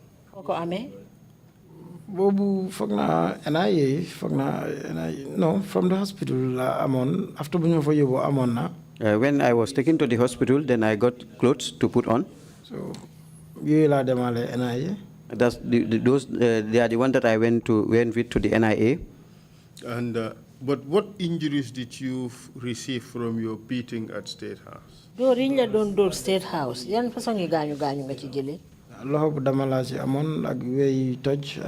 had a broken arm and my nails were pulled off. Your face? No, face my face was just swelling. So at NIA, you said Usman Jallow said you were well treated when you arrived. Usman Jallow You seem to disagree with that. I disagree because during time when we from hospital. The time I was taken from the hospital, you take me to the NIA and ask me certain questions. No, before that, like the hospital. Before that, at the hospital, When I was being asked where the arms were hidden, you jotoon nañ ma jéem a ñëw jëndal banana ñëw tegal ma pour man lekk daal ñu jéem that's the time they bought bananas for me so that I can eat. They were just persuading me. waaye banana yooyu trust ma ko foog naa ne am na lu ñu ma fa defal pour savoir ma mun a finish. But I didn't trust those bananas. I thought that they have put something there so that they can easily finish me. So xam naa loolu la ma wax naan daf ko doon jënd dama ko doon jëndal banana o wat bu ma laajtee ndax lekk na mu ne dama tiit di ko xoolaat and the like. That's the time. I think that's what he was saying, that whether I have been eating or not. waaye fa la emoon daal. That's where it stopped. So, how was environment inside Bambadinka? Very bad. Bambadinka naka la meloon. Very bad. No, meeting lu bon la woon. Describe it for us. waxal ñu naka la mel. Because man foog naa ñaari benn guddi laa fa am then Buba Sane moom moo doon escape. Then I spent only one night there. It was Buba Sane who was trying to escape. ñu mujjee koo jàppa ñu génnee ma foofu man Bambadinka then dugal fa Buba Sane man ma dem si yeneen members si fan lañ nekkoon. Then I was taken to other members where because they put Buba Sane at Bambadinka and they removed me from there. Which members? ñan nga fa nekkaloon. Like ñan lañ accused tam nañ si December 30 lañ bokka. Like those that were accused that they were part of the December attack. Who were they? ñan la. Like Captain Abdullah Diop by then, now Major. Like Diop. Captain Abdullah Diop by then, now Major. Lieutenant Amadou Sow by then. And Lieutenant Amadou Sow by then. And Buba Sane. And Buba Sane. Abdullah Diop and Buba Bojang. Buba Bojang, rather. Okay. And while you were at the NIA, were you tortured? Ba li nga nekk NIA ndax am na yenn mitital yu ñu la fa teg. No, NIA tortured me physically but mentally. I was not tortured at NIA physically, but I was tortured mentally. NIA nag mbugal luñ ma fa ci jëmmee suma yaram waaye nag mbugal nañ ma ci tey ak xel. How was that done? Because gis naa fa tam suma papa ñu ngi ko arrest. Because I saw my father being arrested there. Gis naa fa suma papa ñu ngi ko fa jàppa. So boobu disturb na ma torop. And that really disturbed me. He was detained there. He was detained. moom tam dañ ko téye foofu. Waaw dañ ko fa téye woon. Do you know whether he was tortured? xam nga nag moom tam am na yenn mitital yuñ ko teg. Moom it mental torture rek. No, moom itamit day métitali teyam xel rek waaye duruñ ko. Were you locked up together or separately? Separately. yow yaa sa papa yëpp dañ tëj benn place wala dañ leen xaajale. What was the basis for arresting your father? waaw lan a tax ñuy war a jàpp sa papa. Because man si coup bi laa bokkoon. Because I was part of the coup. What crime did your father commit? sa papa moom ban façon ngi tafaar la def lan la def. Suma papa defu dara. He didn't commit any crime. And was he told what crime he committed when he was arrested? wax nañ ko lan la def lu yàqal waa loo xam ne tax nañu jàpp ko biñ koy jàpp wax nañ ko ko. wuñ ko dara other than xaj na buñ leen a bàyyi mu ñu yar leen seen doom yi. There is nothing they told him unless until then when he was being released, he was advised that he should train their children. Okay, so how about your other colleagues? Were they tortured? naka seen nawle yi nag ñoom dooroon nañ leen. waaw ñooñu suñ demee ñëw suñ leen jël see dem ñëw dama de gis ne dóor nañ leen. Yes, those were tortured. They were been beaten. Like Buba Bojang. Like ku mel ni ki Buba Bojang. Lamin Amadou Sow. Amadou Sow. Ak Major Diop. And Major Diop. Abdoulaye Diop. Abdoulaye Diop. And who used to take them out from the detention room? kan moo daan ñëw di leen génnee foofu ñu leen teg. Patrol team yi ñoo leen daan ñëw jël si génne leen. It used to be the patrol team that will lead there and take them out. And by patrol team, you're referring to junglers? The junglers. Wow, junglers. Who would come? Who would the junglers. Normally lead the junglers when they come? Mane dal normally NIA officers dinañ je and ak ñoom won lañ ne ñu ngi ni then Sambu by then keneen ko Ida Diop or Sow or Bojang yow lañ soxla génn si. What I knew is that the NIA will lead them. When they came, they will appoint to somebody. either Job, Sow, or Bojang that you are needed. And you're talking about Sambu. Who was Sambu? Ngane Sambu, kuy Sambu? Sambu, I know him as Sambu. Sambu la ko xamé parce que mu ngi ci jungle si xawmako non. I only knew him as Sambu. He was part of the junglers. That's how I knew him. Who else among the junglers could you recognize? Kan ci jungle si nga mëna xamé wat? By then Sambu rek la fa jota xamé. Then the other guy parce que duñ non mingul lu bari. By then it's only Sambu that I could recognize. But because we don't used to mingle with them. Did you have any conversation with any one of them? Amna ci kenn ko xamné séx nga waxtaan sa digënté ak mom. Dedet. No. In your statement, you said that Nuha Baji asked you whether you knew him. Isa kaddu yi nga bind day wax nga ne Nuha Baji laajoon na la ndax xam nga ko. Bobu jamono buñ ma doon yóbbu si lefeni la naka pour ma won len fan la fétalé nekk. That was the time I was been taken to show them where these weapons were hidden. Because did you show them? ñom ñoma jël si. Did you show them where the weapons were? Wonan nga len fu fétalé nekk. Waaw won na len ko. I showed them where the weapon were been hidden. And how did you encounter Nuha Baji? Légui naka nga gisé Nuha Baji? Because ñaar dañ tok bor bi ñaar tok biir bor bi Nuha Baji mu ngi ci kanam ñi ngay dem. It's like they sandwiched me. One was sitting by the left, or the one was sitting by the right. Side. Two on either side. Two on either side, and Noah was in the front seat. So Noah nañ dem ba ci kanam mu gestu ma ne ma Njay xam nga ma. We went up to a level, then Noah turned back and told me, Njay, do you know me? Manako, yes, I know you. And I told him, Manako, wow, xamé na la. Man may kan? He asked whom I was. Manako Mejo. He was rather. That's my rank, but man la kan. Manako Mejo la, munema lolu suma rank la, that was my rank, that's my rank, but whom am I? Manako Noah munema chapan. On the whole you know me. I said, Noah, I said, hey, on the whole you know me, ndeke xam nga ma? Naka nga ma xamé? He said, how did you know me?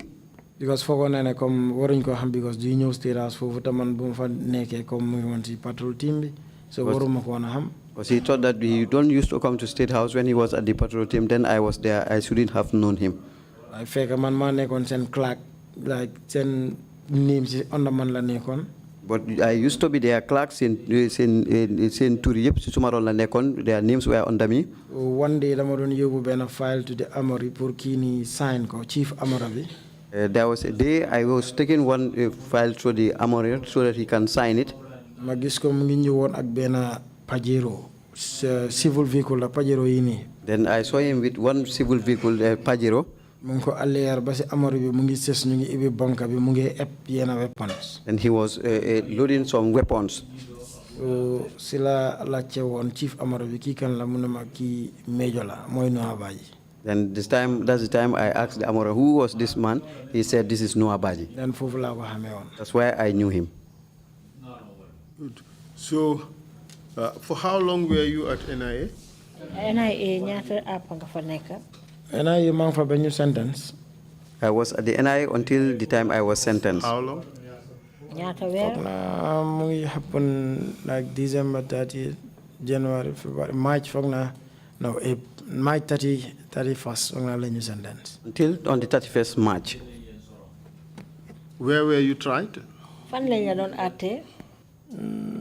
Court martial at Fajara Barracks. At the court martial at the Fajara Barracks. So you were tried like a soldier? Mais ni dañ la àtte daal comme ne soldat nga. Waaw, tried nañ ma as a soldier te buñ ma andilé suma letter bi dama ko bañoon ne leen man nekkatuma soldat. Yes, I was tried like a soldier, but when they brought my letter, I told them, no, I'm no more a military officer. Did they charge you with AWOL too? Desertion? Wow, desertion lañ ma charge. I was charged with desertion. Dañ ma take 2 months dama daw liggéey. With the intention of coming back to overthrow. Te man amoon ci jubluwaay ne damay ñëw pour suufu nguur gi. And how did you plead? Léegi nag yow nangu woon nga liñ la tuumal wala nanguwuloo? Not guilty. I pleaded not guilty. Ne man nanguwuma woon. Did you have a lawyer? Amoon nga lawyer bu la taxawal? I'm on a lawyer of this, let's say, like legal aid. Yes, I had secured a lawyer through the legal aid. And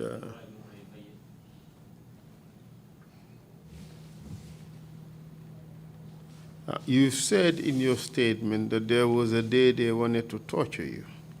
wax nga fii ci kàddu yi nga bind de ne amoon na bés boo xam ne day dañ la bëggoon a mitital. Wow. Yes. And what happened? lu xew. Ousmane Diallo boobu noonu moom moo trigger woon pour lan ñu toocoo ma moom moo bëggoon a wax parce que Yankuba Badji mu ngi taxawoon am na lu ñu ma laaj man leen xawma ko Ousmane Badji ne Ousmane Diallo ne nañ ko éegal. Then it was Usman Jallo who triggered that torture because I was asked certain things. Then Yankuba Badji was standing. Then that's the time Usman decided that let me be taken up there. So Yankuba mo mujjé ton ne ko hey defal ndanga. It's Yankuba who turned and told him that wait. So Yankuba mom xamanté won nañ during that time when I get State House the liggéey suñu office ñoo dendo won. Then I knew Yankuba when I was at the State House. Our office were next to each other. So Yankuba prevented you from taking upstairs to be tortured? Yankuba tere na pour ñu yóbbu la ca kaw pour mitital la foofu. Wow. Yes. How many of you were taken to court? ñaata ci yéen lañ yóbbu court? All of us 6. ñun juróom benn ñun ñëpp. Were you all of you convicted?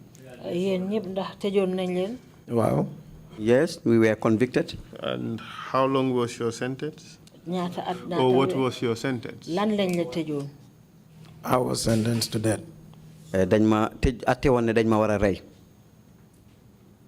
And you, double death, 1 life imprisonment. The decision was life imprisonment, and then the other counts were death. benn bi nag dañ ma ci benn tuuma bu njëkk bi dañ ma atte woon ne dañ ma war a rey beneen bi dañ ma war a tëj ba suma giri dund. And you where were you detained? fan lañ la tëjoon. Si la ñu yóbbu mile 2. At the time I was taken to the mile to mile 2. At this time, where was your father? jamono boobu nag ana sa papa. Moom mu ngi NIA still. He was still at the NIA. Was he ever taken to mile 2? yóbbu noon nañ ko mile 2. Déedéet. No, he was never taken to mile 2. For how long was he detained? moom nag ñaata àpp lañ ko téye woon foofu. 7 months. téye nañ ko fa lu dem ci juróom-ñaari weer. Was he ever taken to court? mosoon nañ ko yóbbu court. Déedéet. No, he was never taken to court. So how did you come to be released? léegi naka lañ la mujjee far bàyyi nag. Bu Yaya Jammeh daano President Adama Barrow take charge, then moom moo ñu release. When Yaya Jammeh lost the election and President Barrow took over, that's the time he released us. The conditions of your detention in mile 2, could you tell us about it? fiñ la téye woon noonu mile 2 ci anam yi nga fa nekkee woon ndax di ñu ko mun a wax. waaw foofu ñu ngi woon ci biir cell bi ak nañu ceene woon. We were in the cell and we were on cuff. dañ ceen suñ tànk yi ak suñ loxo yi ñun ñëpp. They put chain on our legs and our hands. noonu lañ nekkee ñaari at. That's how we were for 2 years. So suñ ko génnee rek dem sangu la for 10 minutes or 30 minutes highest. If it is removed, it's only for 10 minutes or 30 minutes, the longest period. That's when we are to take bath. ñun delloowaat ko fa soo paree then noonu lañ nekkee ba ñaari at. And it is we have to be changed again. That's how we used to be until 2 years. So bu Jammeh daanoo kere lañ ne nag dootuñ ko solati. When Jammeh lost this election, that's the time we told them that we will never put on this thing. So gars yi nangu. And they agreed with us. Solaat. They said that no, it's not necessary now. waaye bés bu mu annoncé ne dematut fenn guddi boobu gars yi solalaat ñu ko. But the day he said that he's no more going anywhere, that's the time they put it back.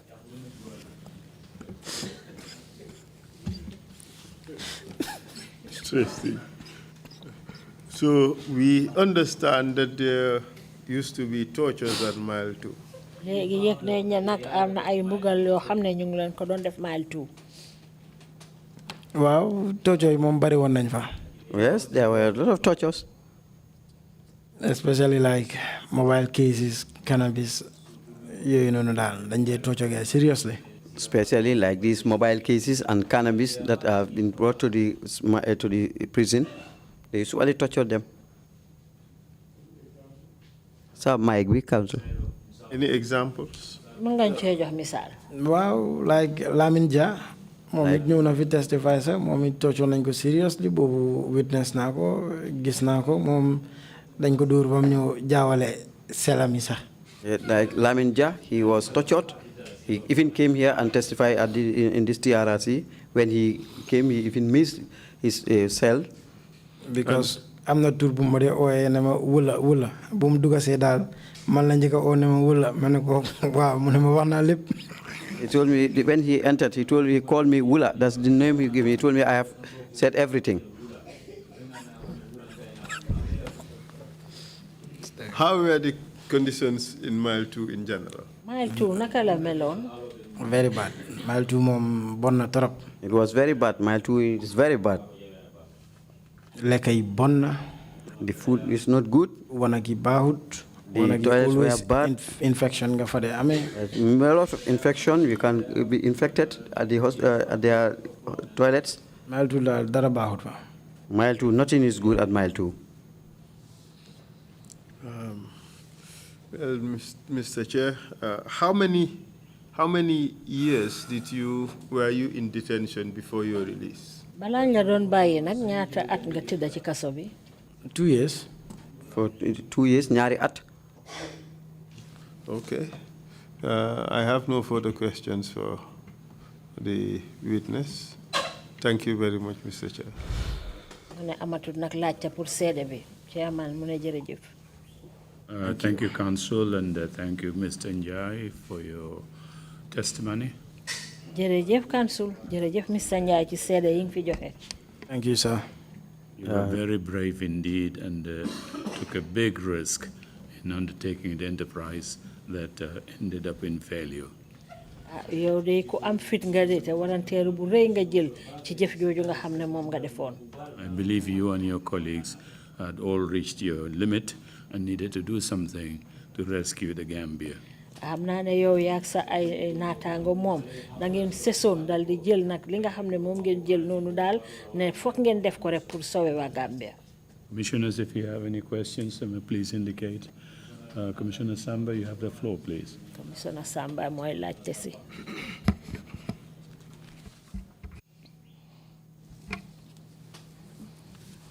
Thank you, Chairman. Thank you, Mr. Njai. Jërëjëf Chairman. Jërëjëf Mr. Njai. Thank you, ma. Mr. Njai, li ma la doon laaj mooy time bi ngeen doon def seen coup d'état bi ñaata at nga amoon? Mr. Njai, I want to know, how old were you the time you planned to overthrow this country? I'm not 26. Then booba maa ngi toll si ñaar fukki at ak juróom benn. Bagages yi nga doon isi fetal yi nga doon isi ana time boobu soo ko defee si baag bi soo dee ñëw comme ni checkpoint si mel si yoon bi ndax duñ dee ubbi sa bagages yi mbaa duñ la dee visité sa bagages yi. Were you not been searched during at the checkpoints when you were trying to bring these weapons inside Banjul? Checkpoint yi romba naa leen waaye dama dee ñëw xam ne ok dalal suma fit mel ne amee ma dara lu bon. When I reached these checkpoints, I used to be free of mind. That seems that I have nothing illicit. Pare jamme defoon na lu nga xamante ne comme xiifuloo woon na soldat yi nga xam ne ñoom it daanaka soo leen joxee xaalis duñ gisati dara. Because he always influenced this military, whom you know that if you give them money, they didn't see anything else. Di nga jël xaalis teg nii xaalis bi ñu di ko gis nga rocci si dara seen main yëpp si xaalis bi la moo nekk nga rocci fa joxe ko te dem. Sometimes you put a bunch of money, and at the end of the day, you pull a little of it and give it to somebody else while their mind is in there. Okay, so si gars yi ngeen d'accordoon pour coup d'état ñoom Alhaji Barrow ñëpp si lañ bokkoon so naka la Alhaji Barrow mu jóge woon. How did Alhaji Barrow lasted? Because he was part of the overthrow. Alhaji Barrow moom nañ ko santoon pour mu dem def leneen si loolu la nekkoon ba buñ ko koolee ne ko lii yàqu na moom si la daw dem jëli Carno génne ko dëkk bi. Alhaji Barrow was assigned for another thing until the time he was told that the overthrow has already failed. That's the time he rushed to pick Carno and they went out of the country. Mang la masawu ci coono bi nga coono. Very sorry to what happened to you. Di la wax ne li Jaliba Kuyate wax rek moom nga def jàmbaar Gaynde Njaay. And to tell you that what Jaliba said, Gaynde Njai, that's what you did. Gaynde Njaay dëgg nga jërëjëf. Jërëjëf. Thank you. Commissioner Carr, you have the floor, please. Jërëjëf Chairman, jërëjëf Modou. Jërëjëf. Thank you very much, Chairman. Thank you very much, Modu. Mana masa si lila dal. Very sorry to what happened to you. Man benn question rek la am bu ma la bëgg a laaj. I have only one question for you. Naka ngeen waroon a formé seen government bi ak ñan ñoo ko waroon a jiite su fekkee ne bëgguloo tudda tur mun nga koo binda. How were you to be form your government? Who should lead and who should follow? You can even write it down if you are not okay to call the names. Well, nekkoon na li nga xamante ne comme ñun amuñ woon interest sax si la ne government bi nii la ak ne la so musuñ ko waxtaanee lijjanti wuñ ko other than ne Thierno Njie mooy nekk président bi. We never discussed about the government, the structure of the government, because we were not even interested. What we only knew that is when it is succeeded, it's Thierno Njie who should lead. Because most dañ non pare pour delu like Alhaji Barrow daf ne woon dafa delu, even Jaga si boppam moom daf ne woon dafa delu. Because most of us army bi still were trying to go back because like Alhaji Barrow and Jaga, because he was still in the army. Ku si nekk di wax ne dafa delu ba Lamin Sané di wax ne nag no dool nañ fi mën a bàyyi affaire yi noonu. Until Lamin Sané said, no, you cannot all go like that. We have to help Cherno. What we used to discuss is that let him just leave. Jërëjëf si tontu boobu beneen lifin bi mooy beneen ok benn laa bëggoon a laajte waaye si sa tontu bi am na leneen lu ñëw suma xel bi. I only wanted to ask one question, but because of the way you answer, I have another leading question.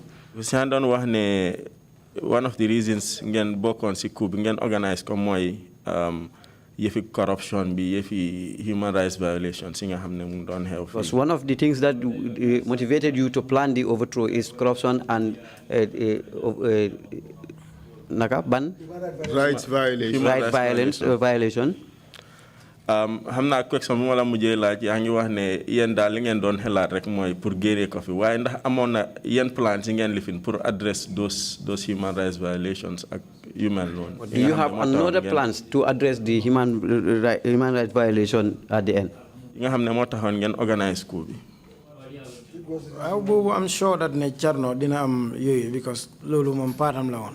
Because that's supposed to be part of Thierno's mind. Na fi jóg rek. What we were just planning, what we saw is that let him just leave.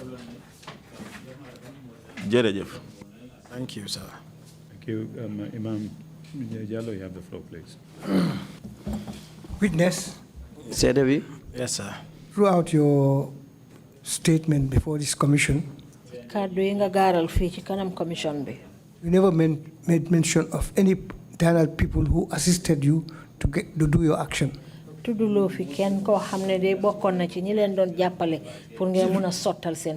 it really true that there are no insiders in this country who helped you execute your mission? Thank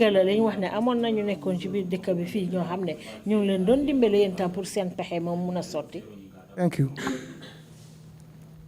Lolu munta ñaka waye amna ci ñu nga xamantene ñu ñoo dimbalé sa taxamuñ ñu ñoo dimbalé. There are certain people whom you know that they were helping us, but they didn't even know that they were helping us. Ba paré ñen ci ñu nga xamantene ñoo nekkon insider ci biir comme Lamin Sané nanguton ken xam leen. Some of the insiders who were with us, Lamin Sané didn't want any of us to know them rather. So loolu la won. That's how it was. Thank you. Imam C, have the floor, please.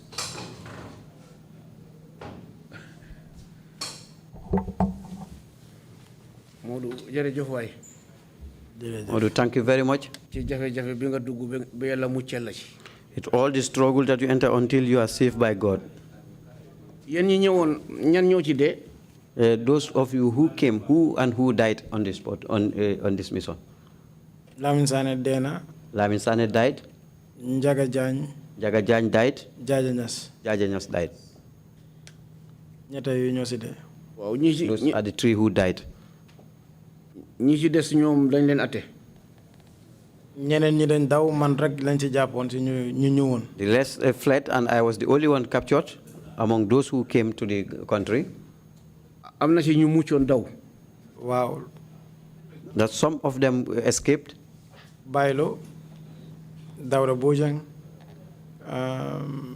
Charno Njai, Alaji Baro, ñom ñep. All those that he listed were the one who fled. Dem nañ. They all fled. Ak Landing Sonko. And Landing Sonko. Naka sa papa itam mu fi ba légui. Wa sama papa mu fi. How about your father? Is still alive? Liñ ko jappon fofu mbar indilut ko ben jafé-jafé. The way he was detained, I hope there was no problem with him. Of course, there is problem. Because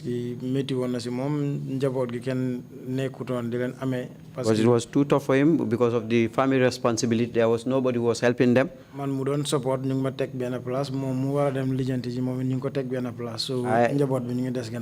the breadwinner, was also detained, and he who should substitute me was also arrested and detained.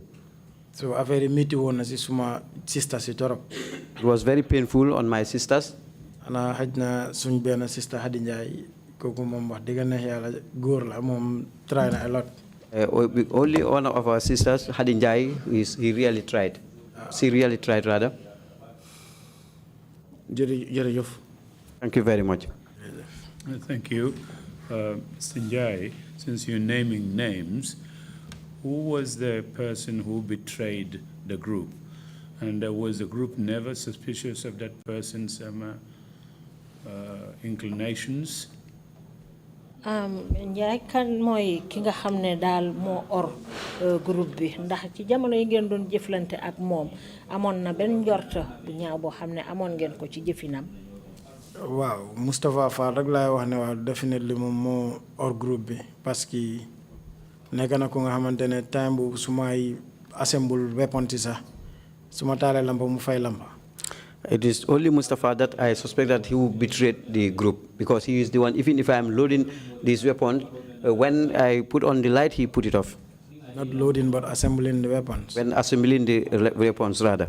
So, that they fay do a book of noise, man, fuck madam definitely def, buy man no, because you see Christmas, even so firework, can do go mona ham dañu fogg ne pétard la rek. Because we just allow me to do my things. That was during the Christmas. We use fire shot, people will not even realize it because they will think it's just a firework.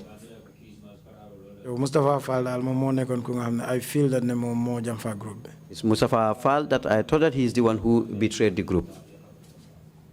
Thank you very much. If you have any concluding remarks to make, please proceed to do so now.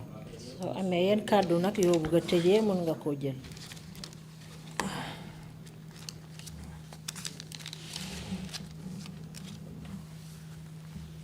Chairman and members of the Honorable Commission.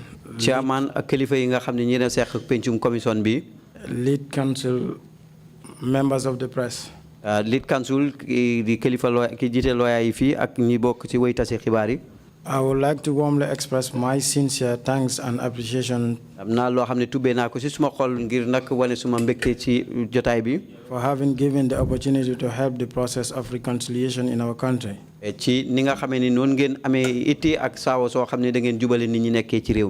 would like to say a big thank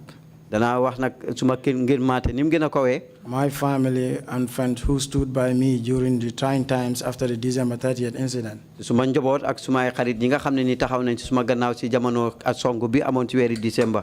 Especially my sister Hadi Njai and the late Ami Kole and the rest of my sisters.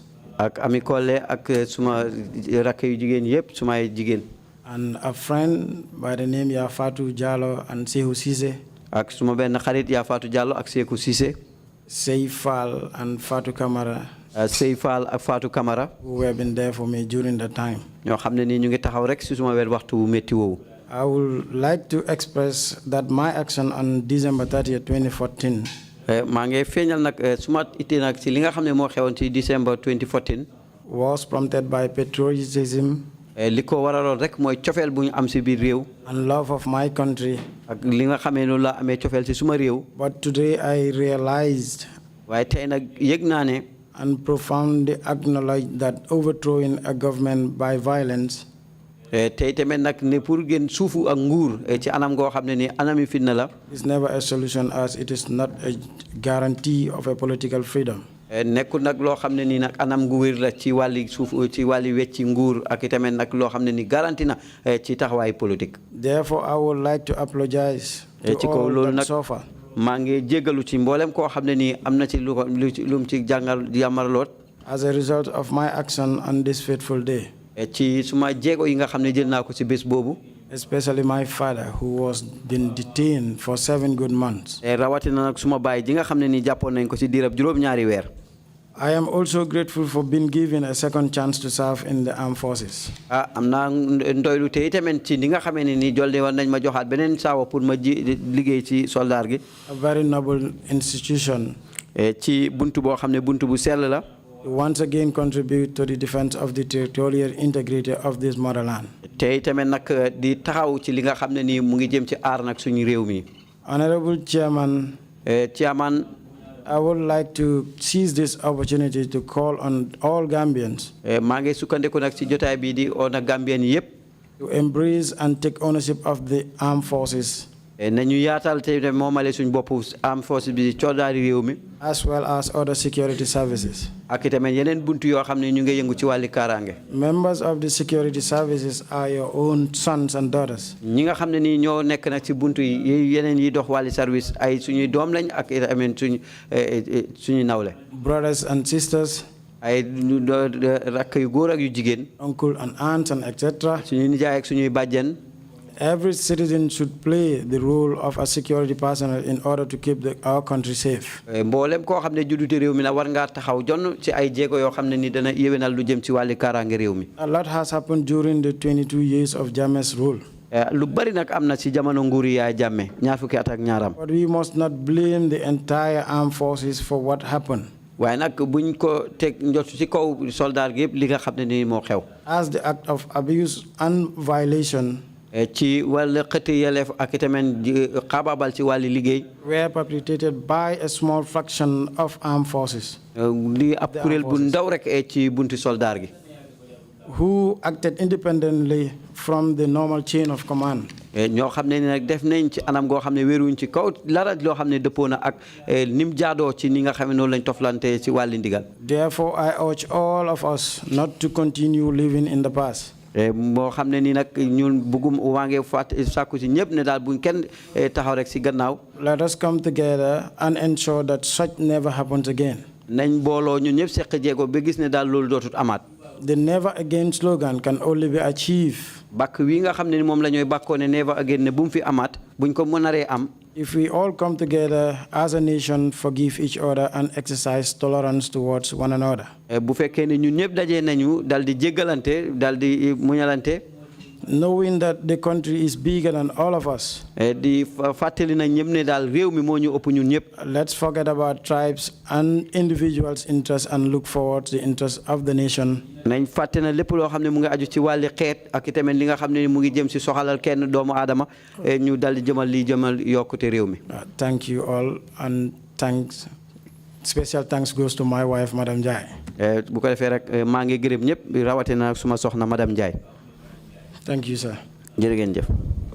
Thank you very much indeed, Mr. Mamadou Ndiaye, for your testimony, and it was very good concluding remarks. jërëjëf Modou Ndiaye ci seede yi nga fi joxe ak kàddu yu am solo yi nga xam ne moom nga tëjee. This concluding remarks coming from somebody who has experience going through back way, coming back, serving in the army, attempting to overthrow the government. I hope we all have listened very carefully to your remarks. ci kàddu yoo xam ne day déglu nañ ko bu baax ndaxte ay kàddu la yoo xam ne mu ngi bàyyeekoo ci koo xam ne nekkoon na ci wàlli soldaar bi jaar na ci backway bi dem na ñëwaat na am fit pour suufu waat nguur gi loolu yëpp nag ñu ngi la cee gërëm bu baax a baax. Thank you very much indeed, for your testimony. jërëjëf Fatiw beneen yoon ci sa kàddu yi. Thank you, sir. Council, if you don't have any submission to make, is the next witness ready? We can take a 30-minute coffee break and come back at 12:45.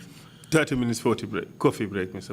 Mr. Chair, and then meeting is adjourned. We come back at 12:45.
Council, if we are ready to take the next witness, please proceed.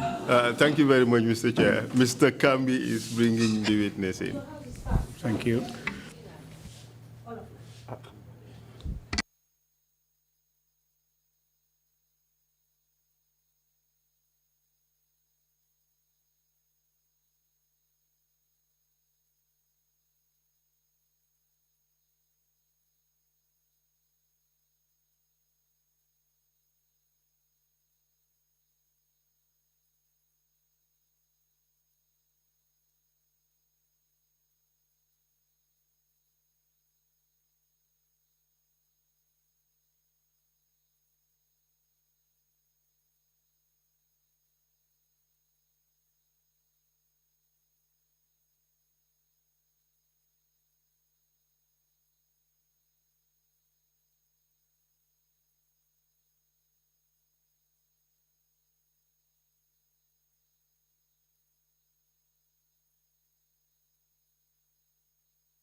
I, Imam Said Njai. I, Imam Said Njai.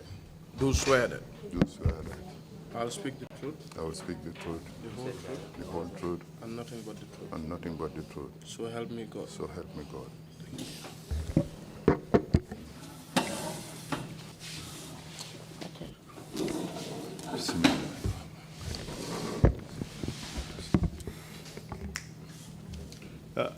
Good afternoon, Mr. Njai. Welcome to the TRRC.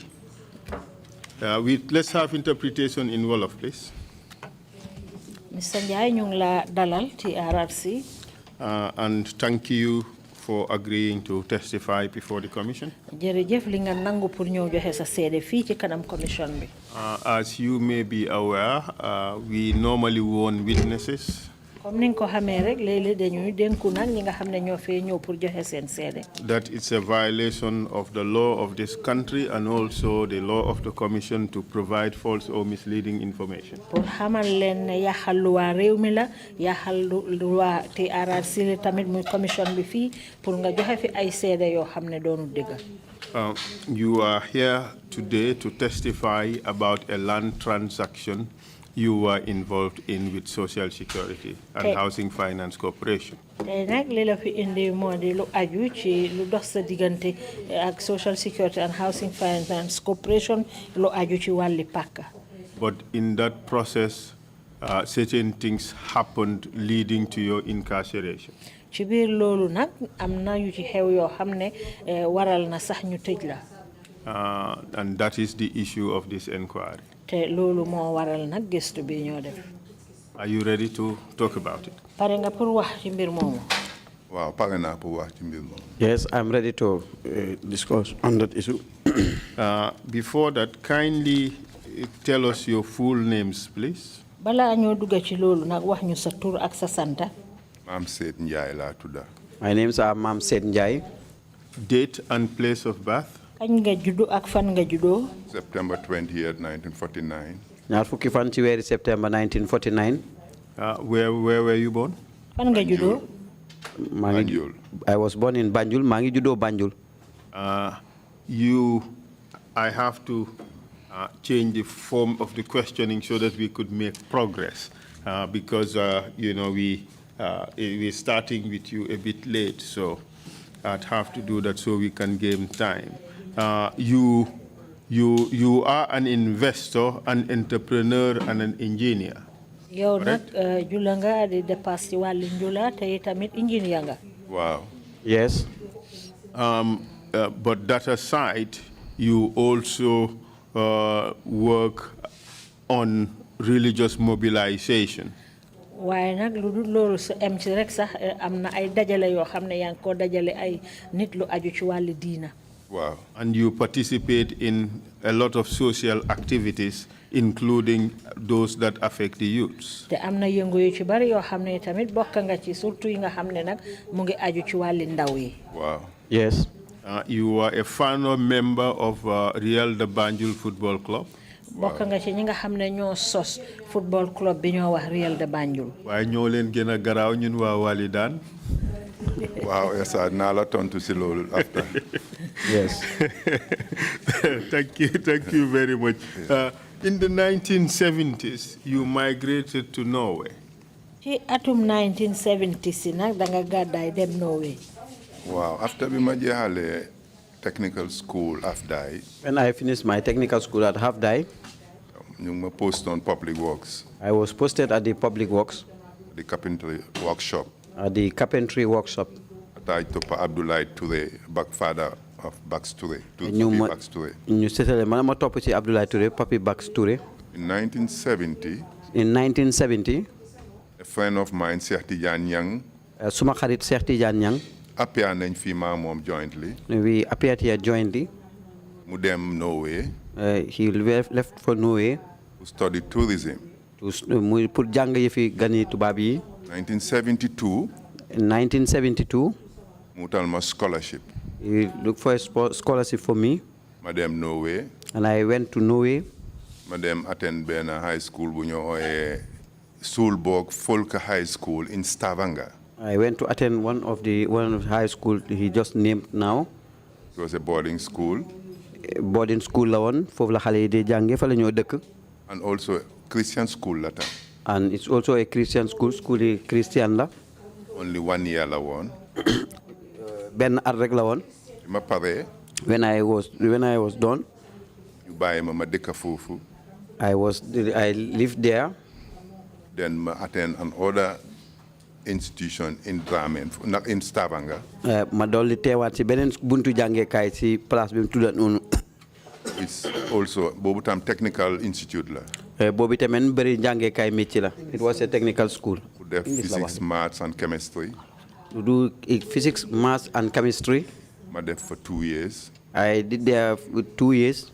Ma am the entrance qualification pour dugga seen benn ci seen polytechnique si. Then I got the entrance to enter to one of their polytechnics. In a place called Drammen. In a place called Drammen, ci place bu ñu xamee Drammen. Mu ngi soliwaatee Oslo about 45 minutes. Between Drammen and Oslo is about 45 minutes drive. ñaari acceptant la amoon. I have 2 acceptants. Benn Oslo, benn Drammen. One in Oslo and the other one in Drammen. Ma consult my friend Cheikh Tidiane. I consulted my friend Cheikh Tidiane. Mu ne ma bul jël bu Oslo bi distraction si dafa bari foofu. He told me don't pick the Oslo one. There's a lot of distraction. So jëlal bi nekk Drammen. You take the one at Drammen. I was the first Gambian pour ñëw Drammen foofu. I was the first Gambian to enter to Drammen. So ma accept bu Drammen bi. So I accepted the Drammen one. Ma start foofu. I started there. Ma def for 3 years. I did there 3 years. Ma jeexal qualified. Then I completed my course and qualified. So ma am the first job to build a hospital there in Drammen, one of the biggest hospitals. I was opportune to build one of the biggest hospital in Drammen there. I was hired by a company moma employer. I was employed by one company there. So I nekkoon ci side boobu for 2 years. I was in that side for 2 years. After bi ma jeexalee foofu bi building bi completed. When the building was completed. Ma apply a job to a NOCEM, it's a Norwegian cement factory. Ma ut liggéey nag ci benn factory boo xam ne factory cement la foofu. And it's the biggest Nordic cement manufacturer. te ñoom ñoo ëpp nag ci ñi nga xam ñoo yëngu ci wàllu defaram ciment. Ma am fa liggéey. I got a job there. Ma liggéey fa ba 1977. I worked there until 1977. Ma ñëw Gambia. And I came back to Gambia. Ma sëy. And I got married. To Jainaba Jallo. To one Jainaba Jallo. Sister to OJ Jallo. Di rakki ci OJ Jallo. Ñoo bokk ndey ak baay. Same father and mother. You got married in 1978. ñu sëy ci atum 1978. Ma isi ko over to Norway. Then I brought her to Norway. Yàlla may ñu juróomi doom foofu. And we were blessed with 5 children. 4 boys. 4 boys. 1 girl. muy ñeenti xale yu góor ak benn xale bu jigéen. You spent for 20 years together. We were there for 20 years. ñu nekk fa ñaar fukki at. So ma dem ci CEO of the company. I went to the CEO of the company. ma ne ko man de dama bëggoon ñu establish a cement plant in the Gambia. I told him that I wanted us to establish a cement plant in the Gambia. mu laaj ma certain statistical data. mu laaj ma nag lu jëm si ay yenn façon lim yu bari. waaye aw ma ko woon. Then I didn't have it. dama demal Gambia. He told me to go to Gambia. nga dem statistics.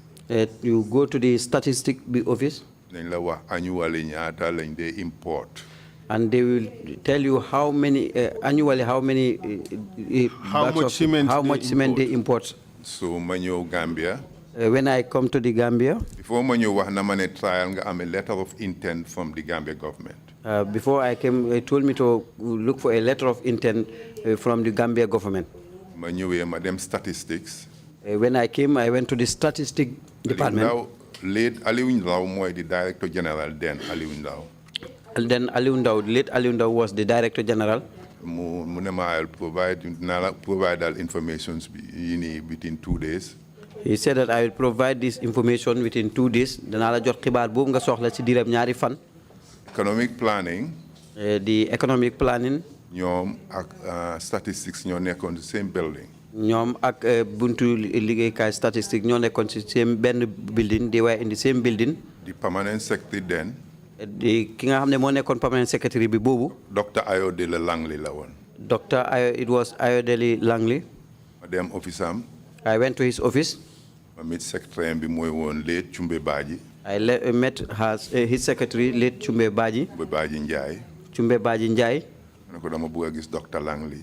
I told her that I want to see Dr. Langley. mu ne ma. She told me. demal xaaral ma call ko. He told me to wait, let her call him for me. mu dem ñëw lead ma into office am. Then she led me to his office. ma toog ak moom. I sat with him. ne ko dama bëgg a build a cement plant into the Gambia. I told him that I want to build a cement plant in the Gambia. Explainal ko fi ma liggéeyee. I explained to him where I am working at. mu ne ma. He said to me. directly wax ma lan nga bëgga. He said to me that he told me, tell me what you want. ma ne ko dama bëggoon a letter of intent. I told him that I need a letter of intent. mu pick téléphone am bi. He just picked his phone. Called Aliou Ngom. And called Aliou Ngom. Aliou was then a principal economist, just graduated. Aliou then a principal economist who just graduated. Bini was around 1980. Ci atum 1980 la. So mu wax ko lan la Aliou mu laaj ma lan laa bëgga. And he told Aliou to ask me what I wanted. mu wax Aliou ne mu dem draft letter of intent bi. Then he ordered Aliou to draft the letter of intent. Aliou prepare ko. Then it was prepared by Aliou. mu ne ma ñëw ëllëg. He told me to come back the following day. So ma ñëw the next day. The next day I came. mu jox ma draft bi. He gave me the draft. ma seet ko. And I look at it. ma ne ko ndax mun na koo expand. And I asked whether he can expand it. mu ne ma he can do that. He said yes, he can do it. I think mu def ko jointly with Amadou Tal, Ambassador Amadou Tal. He did it jointly with Ambassador Amadou Tal. bi mu paree. When it was done, mu jox ma ko. it was given back to me. ma dellu to statistics the next day. I went back to statistics the following day. ma delluwaat back to Norway. Then I left back to Norway. Did you get the statistical data you needed? waaw amoon nga lim bi nga soxla woon. amoon naa yëpp lañ ma laajoon. Yes, I got all what I was asked for. Because at the time we import about 50,000 metric tons. Because at that time we imported about 50,000 metric tons. Lu dem ci juroom fukki junne metric ton lañ dugal bu njëkk bi. lañ daan dugal. Lañ daan dugal ci bu njëkk. ma delloo Norway. When I went back to Norway, ma meet with the CEO of the company. I met with the CEO of the company. ne ma the country dafa tuuti seen dëkk bi dafa tuuti. He told me that your country is a very small country. And the statistics yi nga wane fii nii. And the statistics that you just shown here. 50,000 metric tons. 50,000 metric ton. Viable pour ñu establish a cement plant. It's not viable for us to establish a cement plant. Nonetheless, they contact the Norwegian Agency for Development, NORAD. Let's contact the Norwegian Development Agency, NOVAD. Because letter Bilasa government is very powerful. Because the letter that your government wrote for you is very powerful. They contacted NORAD to finance the feasibility study. And they have to contact the NORAD to finance the feasibility of the studies. Then NORAD within 2 weeks. NORAD within 2 weeks responded. At the time. At that time, to provide almost $500,000. Almost $500,000, $1 million. So you select a team, the company. You turn ben team, the company. Engineers. Engineer, economist. And economist, man. And myself, man, you conduct a feasibility study full-fledged. Ci lay ñëw na def ben nafar bo xamné ni pour set ni nga xamné non la mbir mo mëna tëddé. And at the time Honorable Bakary Dabo. At that time Honorable Bakary Dabo. Mo nekkon ambassador bi Dakar. Was the ambassador to Dakar. Amon nako. I knew him before. Ma send ko a telex. Then I sent him a telex. Neko ñu ngi ñëw dem Gambia waaye dañ bëgg jaar Dakar on transit. I told him that we are going to Banjul, but we have to take a transit to Dakar. So, you meet with the Senegalese cement plant, then Sokosim. Then we want you to arrange a meeting with us with the cement factory in Senegal, the Sokosim. Will respond swiftly. And he responded swiftly. With pleasure. And he promised to do it with pleasure. You decide a date. And New Jel Ben Best, we decided a date. You them agree, you amal visa on the spot, more arrange lolo because Norwegians required a visa to Senegal. Visa, we got a visa on the spot as they were. It was requested by the Norwegian. So we send protocol be. And he sent the protocol. We receive you. To receive us. You on booking for hotel arrangements. Yep. And they did the hotel bookings for us. So when we went, settled. Until we were settled, we went to his office. Arrangements. Yep. And he made the arrangements for us. And we went to Sokosim. Meet the technical team. Technical team we told them what we wanted to do in the Gambia. And response was very positive. And they have a very positive response for us. Then you turn to Buyewen. Positive why it was positive is they didn't see us that we were competing with them. Distance from Dakar to Casamas. The distance from Dakar to Casamas, Digantebi, is approximately 1,000 kilometers. It's almost 1,000 kilometers. Them the ben junep kilometer. So we were told that a favor. We are just doing a favor for you. Having a plant in the Gambia. For you to have a plant in the Gambia. Because of a geographical location in Gambia. Because of the geographical location, the Gambia to film neck. Use Sun River. They can use our river. And batches and lighters. For transport cement. To transport the cement.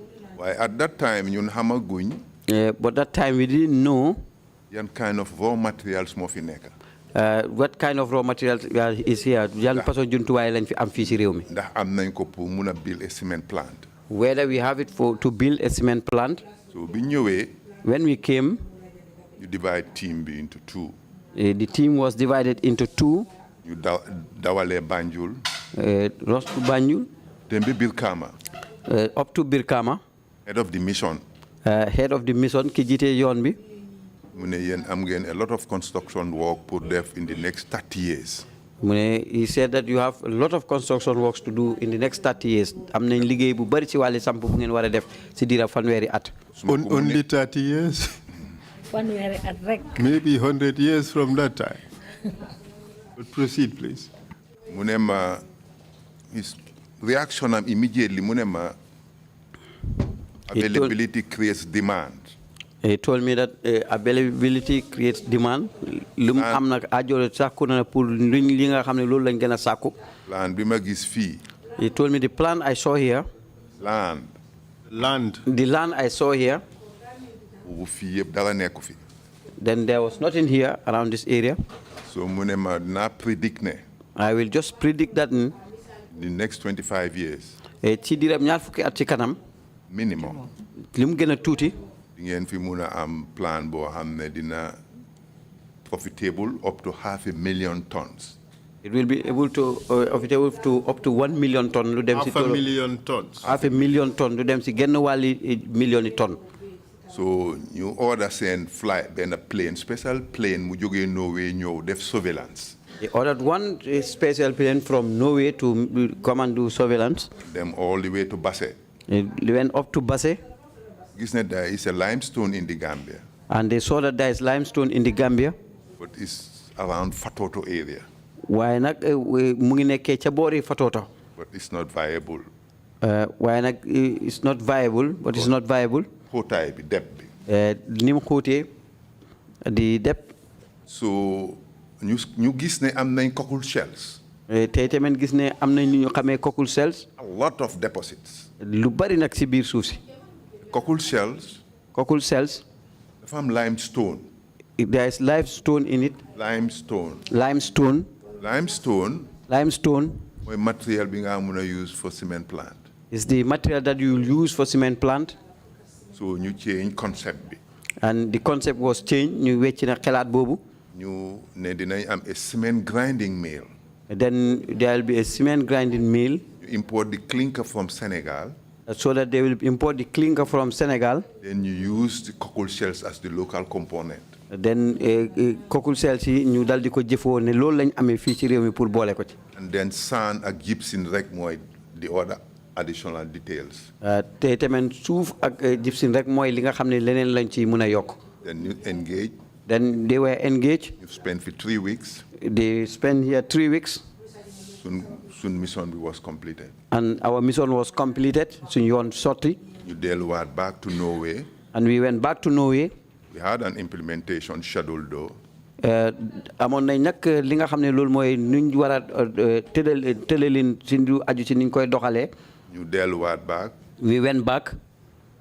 Ku nekk di def sa liggéey. And we were all engaged to our work. But did you have any engagements with the Gambia government during that mission? Ndax ci jamono boobu amoon na benn jokkoo boo xam ne def ngeen ko ak nguuri Gambia. ñun ñoo ma doon liggéey NIB particularly the National Investment Board. We were working with them, NIB, the National Investment Board particularly. The Minister of Economic Planning. Ministry bi saytu wàllu plan koom-koom. Minister of Lands. Ministry bi saytu wàllu suuf si. Because dafa am imports yu involved ci lii. There are a lot of imports that are involved in this. Mooy su clinker bi di ñëwee su soree transport cost bi dafa affect production price bi. If the clinker comes and the transport cost is far, it increase the It affects the cost, the cost of production. Dafay gën a seerloo nag li nga xam ne ni loolu lañ ci mën a jotee.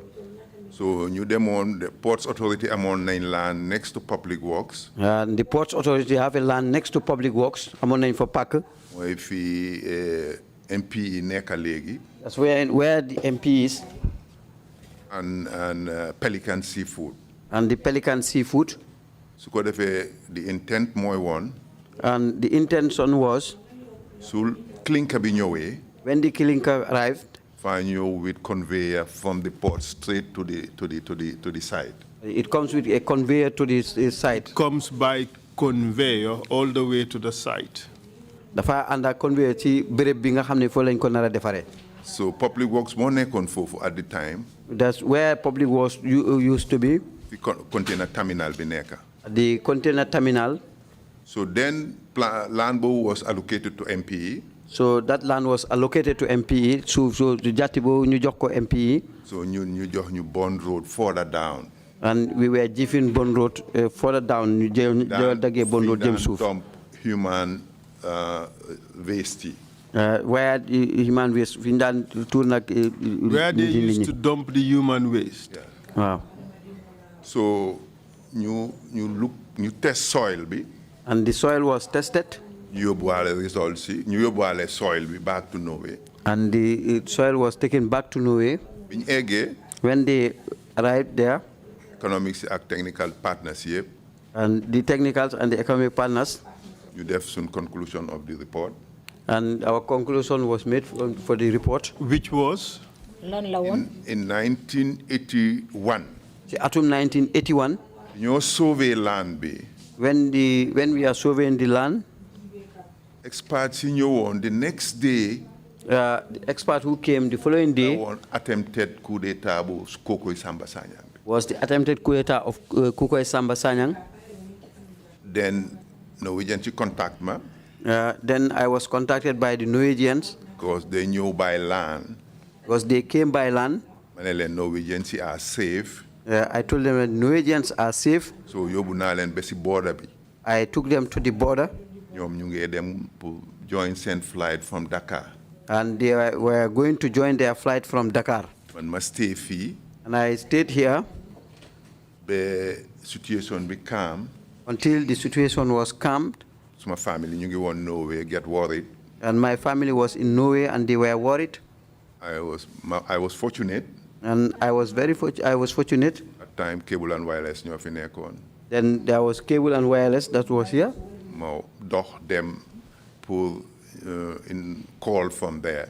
Then I went to make a call. Ma eggee foofu. When I reached there.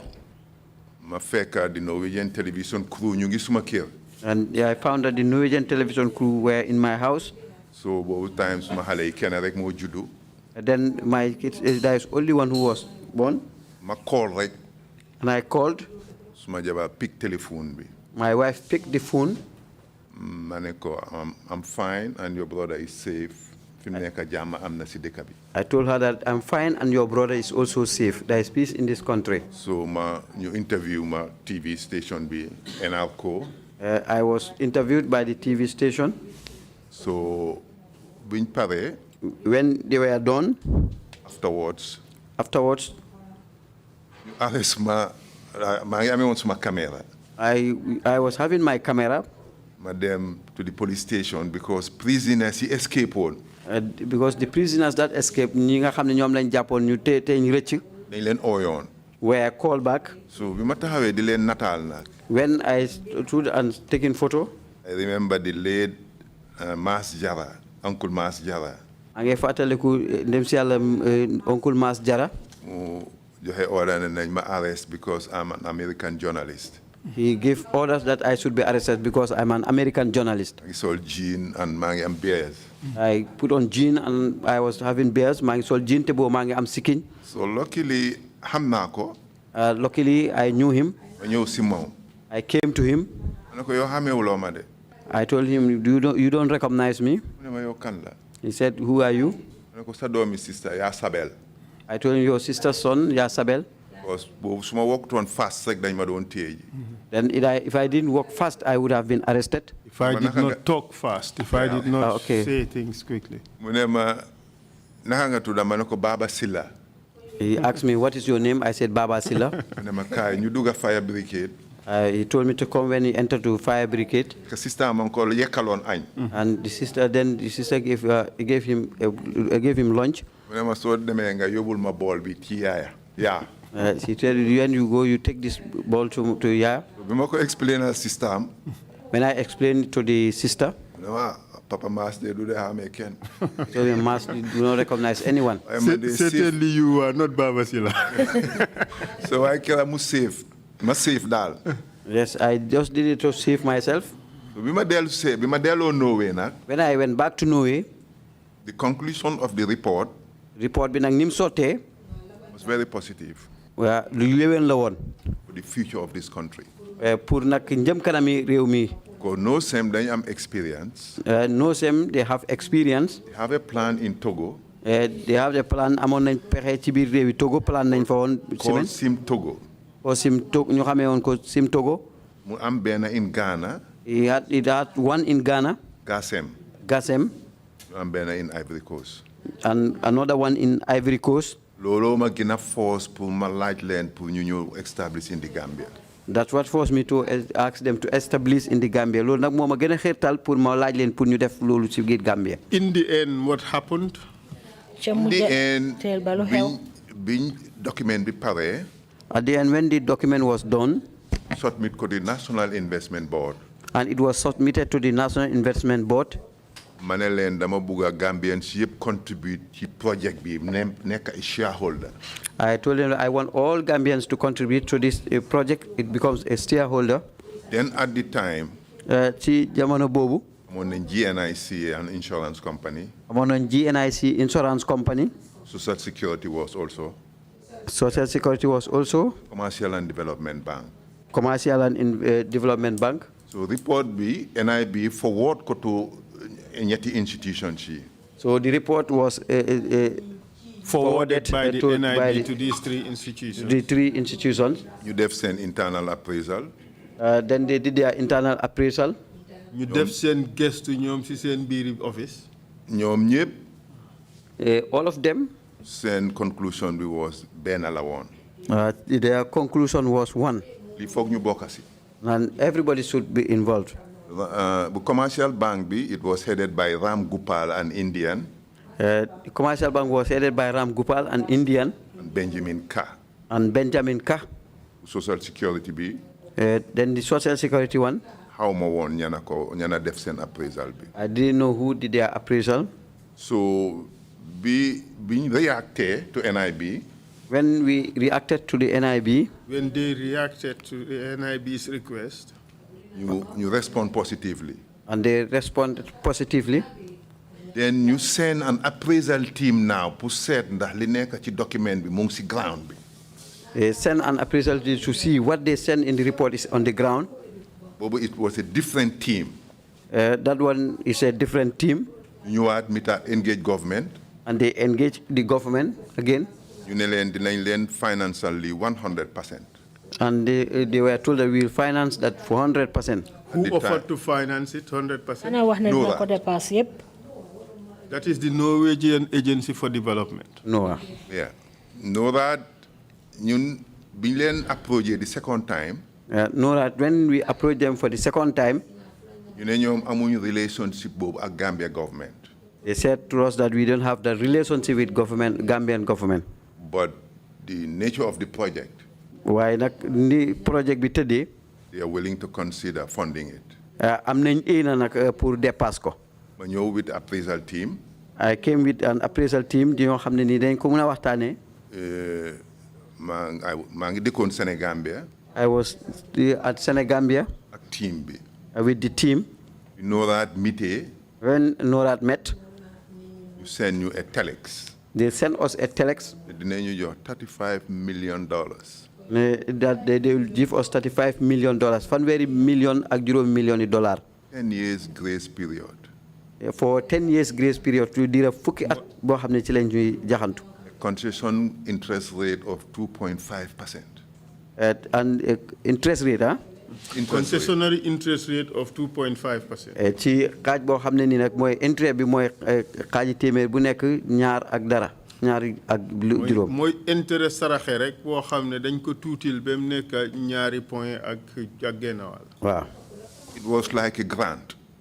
mu ngi mel ni rek ndimbal la woon. Then information boobu delluwaat to Langley, Dr. Langley. And that information went back to Dr. Langley. Dr. Langley was very pleased. No, he was very pleased. Please, mu prepare a memo sent to the Minister of Finance. Then it was late Sirif Sekuba Sise. Then he prepared a report and sent it to the Minister of Finance, late Sekuba Sise. Then mutombe a budget speech bi. Then it coincided with the budget speech. 1985. 1985. Moom itam mu dem parliament mu confirm ne government ñu ngi am ci cement plant. And he went to the parliament and confirmed that the government is about to have a cement plant. Ñu register company bi. And the company was registered. I was tasked to recruit Gambians in Norway with qualification pour ñu join plant bi. Then ñu ma sason pour ma seet na Gambien ci nga xam ñoo nekk Norway te am xam-xam bi pour ñu commencer plan bi. Na benn lady by the name of Nabu Silla. There was one lady called Nabu Silla. Akala ci Usman Silla lawyer. Is the younger sister of Usman Silla, the lawyer. Mom lañ identify on pour mu nekk ci lab bi. She was the one whom we identified to be with the lab. Mom ñu hire ko. And she was hired. Ak benn Suleiman Chun. With one person called Suleiman Chun. Late. So ñu attach leen ci sun plans di nekk Norway. And they were attached to our plans in Norway. So léegi nag dañ war a start build project bi because am nañ funding. Now we have to start to build the project because we have funding. So you apply for a development certificate. And we apply for a development certificate. Ñu sentu na kayit bo xamne sakura kayit bo xamne ni kayit bu ñu koy sampé la. Because equipment si nga xamne mom lañu use to build the plant. Ndek jumtuwaay yi nga xamne mom lañu jëfoo pour ñu tabax ko. It is normal ne dañoo ñëw duty free fee. Liñ ci namoon rek ne mooy buñ ñëwee duñ fay buree ci wàlli naama muy juuti bi. So unfortunately. waaye nag ni mu munti lim mujjee xew. Importers. di importers ñi koy dugal si. biñ mentionné ne government approved na ba mu dem to cabinet level ba egga to budget speech. biñ xamee ne àggal I don't know which to say now. It's either English or Wolof. Bako nguur gi ba ci nguur gi d'accord ba yóbbu ko ci cabinet mooy mbootaay ministre yi fi ñuy toog bañ ko war a boole ci budget speech bi mooy at bu ne ministre bi saytu wàlli finance daf dee toog joxe lan lañ yaakaar ne mooy xew ci at bi li government di jënd ak li government nguur gi dépasse. Proceed please. Parliament. And from there, they brought it to the parliament. You formed the company. They formed the company. I was the chair. Man mako jité won. Then with all these institutions. And ak yenen buntu ligé kay yi. I invited them to Togo. I invited them to Togo. All stakeholders involved in the project, shareholders here. And all the shareholders who involved in the company. Late, he was the chairman of, he was the managing director of GNIC. Sadiba was the leader of GNIC. Commercial Bank, Modou Job. Commercial Bank, Modou Job. We want the development wing B. He was at the development wing. NIB, Dr. Aliu Jeng. NIB, Dr. Aliu Jeng. Minister of Economic Planning, Aliu Ngom. Minister of Economic Planning, Aliu Ngom. Minister of Finance, Bami Jang. Minister of Finance, Minister Bisetu Kesi Riumi. Ministry of Finance. Ministry of Finance. Bami Jang. Bami Jang. Social Security, Vidal Ascroft late. Social Security, Vidal Ascroft late. Mom dem si Yalla la. We invited them to plan Bineka Togo. We invited them to a plan in Togo. You want them to operation chip. We showed them all our operations. One lane Nakala project be viable. And told them how the project was viable. You know, supply Mali. And they told us that they supply Mali, Guinea-Bissau, Guinea-Conakry, and Guinea-Conakry. And we were so more close to those countries. The project became public. But when the project went public, then importers. Then the importers lobby. And they lobbied. You mean the domestic importers, the local importers of cement? Yes.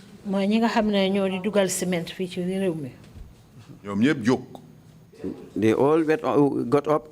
The project will do for am. And said that the project will not hold. Because applying for a development certificate. Because we apply for a development certificate. You appraise that go through economic planning. And it was appraised again to the economic planning. To compare imported cement in your revenue be more into the country.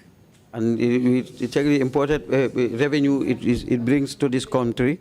You know, so build a plan bobu fee. And they said that when we build this plan here,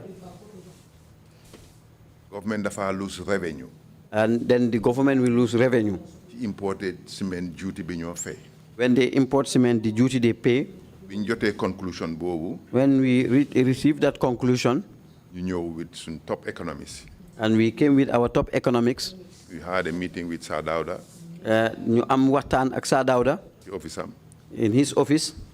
You know. We told him. Every bag of cement produced. Bagi saku cement bu ne li muy indi. Nañ leen provide excise duty boo xam ne ñu ñoo leen ko fair. We'll pay that excise duty. And then create 600 jobs. And we'll create 600 jobs. Then ubi buntu lu dem ci juroom benn téeméeri nit ñu sey liggéey. And dinañ leen save foreign exchange exposure. Tey tamit nag dinañ leen dimbali ci wecceti bitim réew. xam ne du leen sonal. And we not wow. biñ paree. When we were done. Pour dem cabinet. Put them to go to the cabinet. Same cabinet because approve on. The same cabinet that approve it. Kill project. They killed the project. They killed the project. Project boobu su fekkoon ne mu ngi dunda tey. If that project was still ongoing, na doon njëriñ réew mi njëriñ bu mag a mag a mag. We really benefit this country. Fi ñu ko bëggoon a def. Where we wanted to build it. Foofu la it's very close to the sanatorium. It's very close to the sanatorium bi foofu la jege si boori sanatorium bi. Norat ak Saint Generous. Norat ak general am yi. ñu ngi amoon the team leader was a Jew. The team ki jiite woon nag crew gi moom Jew la. Yahud la. Yahud. mu ne ma building bi pour lan la. He told me that he asked me what is this building for. ma ne ko it's a sanatorium for ñi am tuberculosis. I told him it's a sanatorium for those suffering from tuberculosis. mu ne ma fii du right place for them. He told me that this is not the right place for them. mbalit yi ñu ko tuur fii. The waste is being dumped there. ak beneen waste bi tam human waste bi ñu ko def fii. And the human waste di jóge si doomu aadama ñooy ñu ko tuur foofu. te ñi fresh air lañ soxla. near the sea. And they need fresh air from the sea. mu ne ma fi ma taxaw nii dinaa wax ne we will build them a new hospital suñ identify a new land. I told them where I'm standing here, we will build a good hospital for them if they've identified any land. Norway was very generous that time. But because of time, this is all very interesting. I think there is much to be learned from this. But we have to wrap it up on that particular point. So the project failed. It fails. At the end of the day. Yes. Because Gambia government would rather have the import duty than the excise tax and the creation of 600 jobs and the possibility of a company in Gambia exporting cement to the neighboring countries. Yes. Unfortunately. Unfortunately, yes. But that was not the only project that you brought to Gambia. When that one failed, I was very frustrated. I'm just a human being. I was very frustrated. The negotiations took about 5 years. So I remember time Mademfa. I can remember then my mom was alive. I went to her. I told her that I'm going back to Norway, but I will not come back here in the Gambia. She told me to sit down. Remove your tie. Remove your coat, and put it there. Why?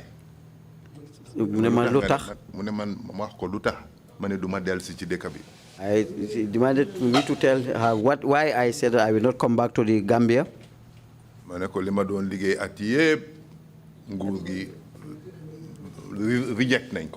What I was working for all these years is being rejected by the government.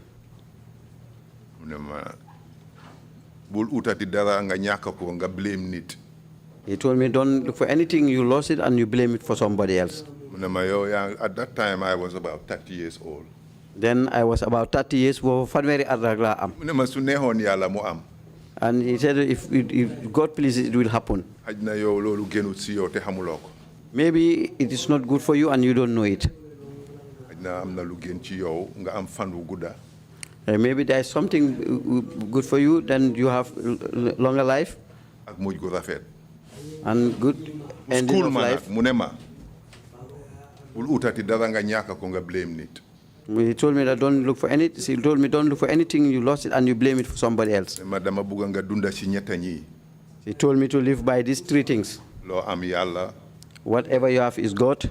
Whatever you lost is God. Whatever you see is also God. Then I left. I put on my tie again. My coat. And then I left. So Sinkut at the same time then? At that time, Sinkut. Back. I went back. Friend of mine come and you work on the same school. A friend of mine whom I shared the same school with. Noticed Nebi Madel say I was very frustrated. He noticed that when I came back, I was frustrated. International Trade Center in Geneva. The father was working at the International Trade Center in Geneva. And he said, tell Njai to come to Geneva. I went to Geneva. Saint climate is very good for flowers. He told me that your climate is very good for flowers. The proximity digante Europe ak Angleterre ak Europe ak Gambia dafa jegeñ trop. And he told me the proximity between Gambia and UK is very close. A feasibility study or a pre-feasibility study, you them set in the flower farm in Gambia. He told me that whether I can have a pre-feasibility study so that a flower plant can be built in the Gambia. Within a week. Within a week, he did a best boy. Arrange a consultant. And he arranged a consultant. The funding. For funding. Munyo Gambia. Then he came to the Gambia. Manyo ak mom. I came with him. By the name of Anna Bijsland, he's a Norwegian. By the name of Anna Bijsland, Norwegian. Concept Bobusa was later changed. And that concept was later changed. More new potted plants. Then we have a potted plant. Jikofi, the code for containers, time Bobu Europe, green plants, the offices. Then this green plants was rampant in the office. It's an export article, very fast. He said that this is an important, so that will be very fast. NIB coordinate visit Bobu. And NIB coordinated that visit. Mr. Ibrahim Afal. And they were linked with Ibrahim Afal. Don't liggéey IMF World Bank after bim jeexale NIB. He was working with an IMF World Bank. A very nice man, very clever man. Very clever man. Now with ADB, I suppose. Now covering Nigeria, actually the biggest platform for ADB. So Bim ñëwee mu defar study within 3 weeks. Okay, when he came, he made the study for within 3 weeks. So UNDP organized a meeting in Sierra Leone. Then UNDP organized a meeting in Sierra Leone. A lot of entrepreneurs ñoo demoon. Ay bëri ñoo fa demoon. maa ngi fa woon. I was there. By Ndongo Fall. By Ndongo Fall was there. Commercial Bank sent a representative. And the commercial bank sent a representative or yónni woon nañ ndaw. NIB. Maam Laay Si late. Maam Laay Si. Ali Silla. MM Diallo late. So ñu dem foofu with ADB and lot of financial institutions. ñu dem foofu ak ADB ay yeneen buntu yoo xam ne ni ñu ngi liggéey yëngu si wàlli koppar yi. biñ demee. When we went. nekkaa ngi amee sa pre-feasibility study ñeneen feasibility study full-fledged. Each and every one of us was with his 3 feasibility, some with full-fledged feasibility. IFC was there, International Finance Corporation. IFC was there also. The commercial wing of the World Bank. Commercial wing of the World Bank. Commonwealth Development Corporation, CDC. Commonwealth Development Corporation, CDC was there. African Development Bank. An African Development Bank. So ku nekk taxaw present a project. Everyone presented his project. So bima presenté defee suma presentation. When I did my presentation. Ma wàccee. When I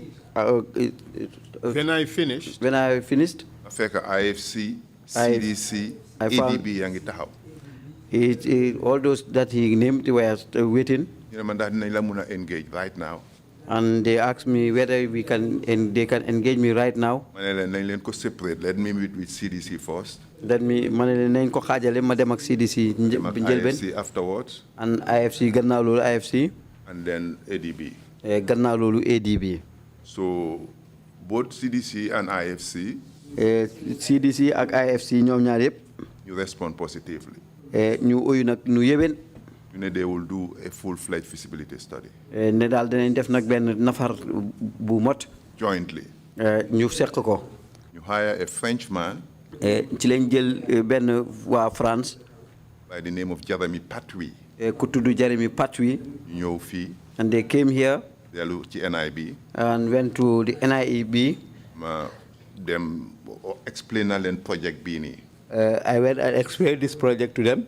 It's environmental friendly. Wante na dëkkuwaay bi dana méngoo ak suñu dëkkuwaay. dañ ko export. And it is something exported. The British market. Ci marché British bi. So ma wax ak Tamu Njie staff la woon foofu. I spoke with Tamu Njie, who was a staff there. waaye waa Banjulunding la. But he's from Banjulunding. mu ne ma ne ko lan laa bugga pour mun a establish a flower farm. I told him that I need land to establish a flower farm. ne ma ñëwal ëllëg ñu ànda. He told me to come the following day so that we can go together. The next day ma ñëw. I went there the following day. yóbbu ma Makumbaya. And I was taken to Makumbaya. ñu waxtaan ak alkali bi. We spoke with the alcalo. mu jox ñu a date. He gave us a date. So bu ñëw dañ indiwaale guru. When we were coming with coconuts. demee ñu meet the council of elders. And we met with the council of elders. demee. When we came. ñu waxtaan ak ñoom man maa Tamu. We spoke with them, myself and Tamu. ñu wax leen liñ bugg a def foofu ci village bi. And we told them what we want to do in that village. ñu waxtaan. We spoke. ñu d'accord. And we agreed. So ma inform ko suma lawyer. I informed to my lawyer. To prepare an agreement. To prepare an agreement. For the compensation. That's the compensation, the ndampañ bi. But both cash and kind. Ci xaalis ci koppar ak yeneen yu neexal. So biñ demee. When we went. We yóbbuwaale thumbprint part. We went with a thumbprint part. ñu waxtaan ak ñoom. We spoke with them. ñu am dem the late Demba Sanyang, the paramount chief. Then the paramount chief, late Demba Sanyang. Read agreement bi ci soose ci Mandinga. He read the agreement in Mandinka. ñoom ñu ngi maa jox land bi pour ma lease ko. Then they were giving me this land to lease it. ñoom ñoom 7 ñu thumbprint. And the 7 of them all thumbprinted. ñu confirm ne liñ binda ci kayit gi understand nañ ko. And they confirmed that they understood what is written on the paper. So must start the process to lease land. And I started to lease the land. What's the name of the lawyer you went with? Bitey. Lawyer Musa Bitey. And Mr. Bitey was to later sign an affidavit indicating that he did this transaction with you. Yes. Mr. Bitey gannaaw gi bind na kayit guy dëggal ne àndoon naa yow ci liggéey boobu. Submit naa ko. I already even submitted it. It's in the bundle of documents. Later on, we tender the bundle of documents all together. Okay. So then proceed, please. You start the process of leasing. Then we started the process of leasing. You dem to district authorities. We went to the district authorities. Process to complete. When mbir mi pare. You lease land. The land was leased. And in the district authority, some of the alcalos who were involved at the initial agreement were also involved at the district level. Normally,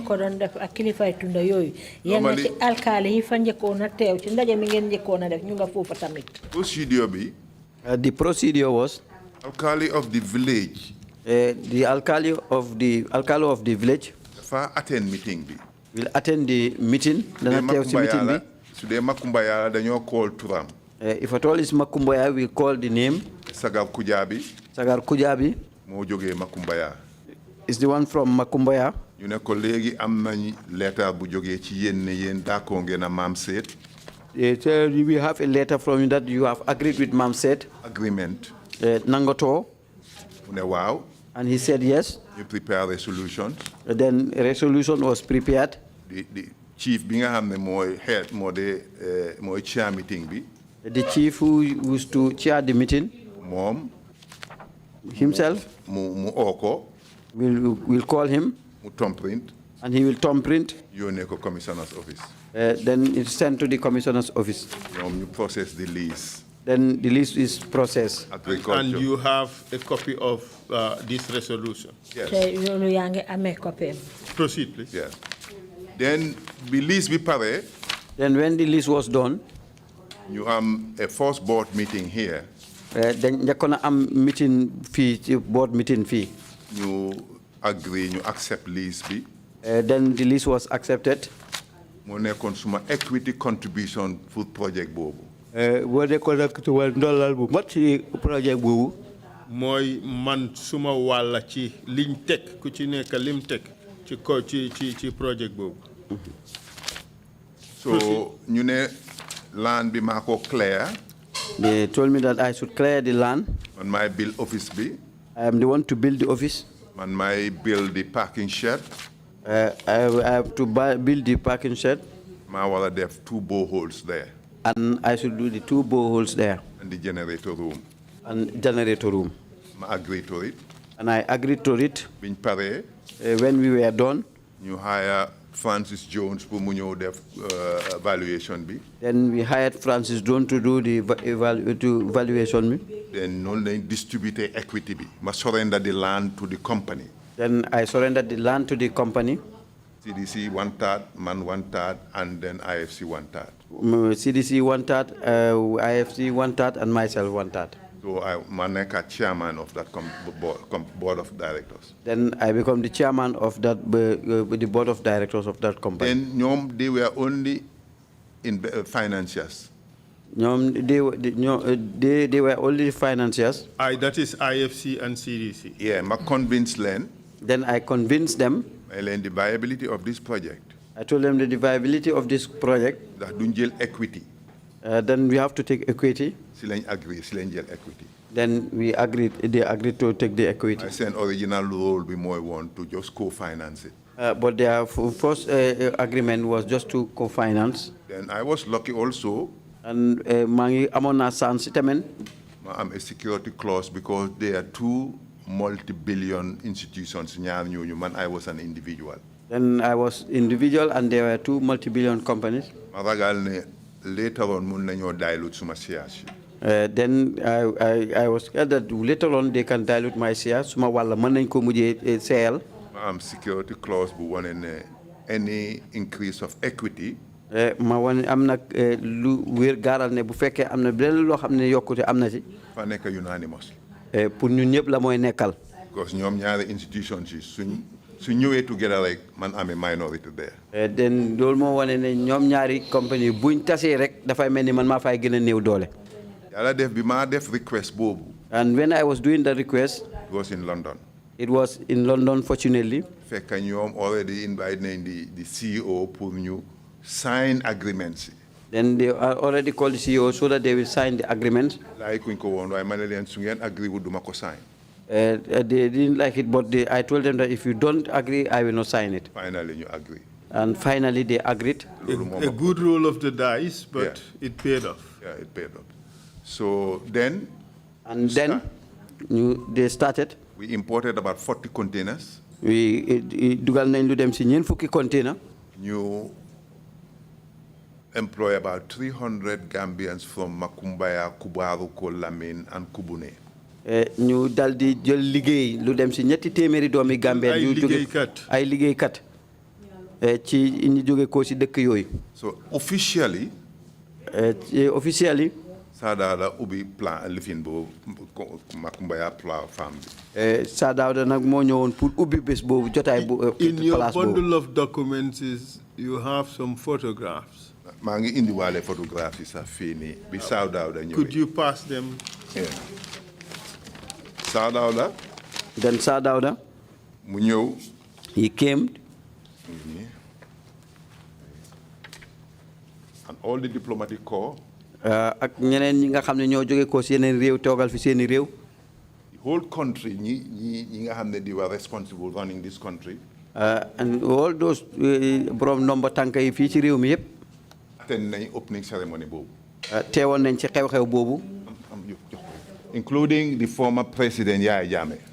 Including Yaya Jammeh mi nga xam ne moo fi nekkoon président. In what capacity did Yaya Jammeh attend? He was part of the security team. te time boobu moom moo bokkoon na ci ñi doon saytu wàlli kaaraange gi foofu. All of these soldiers. When he came with all these soldiers. Don't gather Sadauda. Then he was protecting Sadauda. This was which year? In 1992. Then was 1992, atum 1992 la. When he came. When we were done. We left. Did you have a conversation with Yaya Jammeh during that time? No.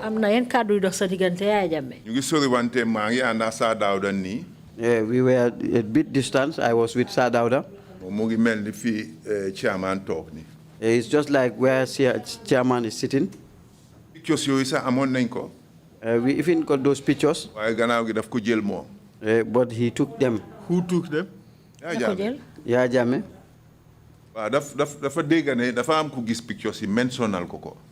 Somebody saw those pictures and mentioned it to him that he said he want to see it. Then he took them and he never returned it back.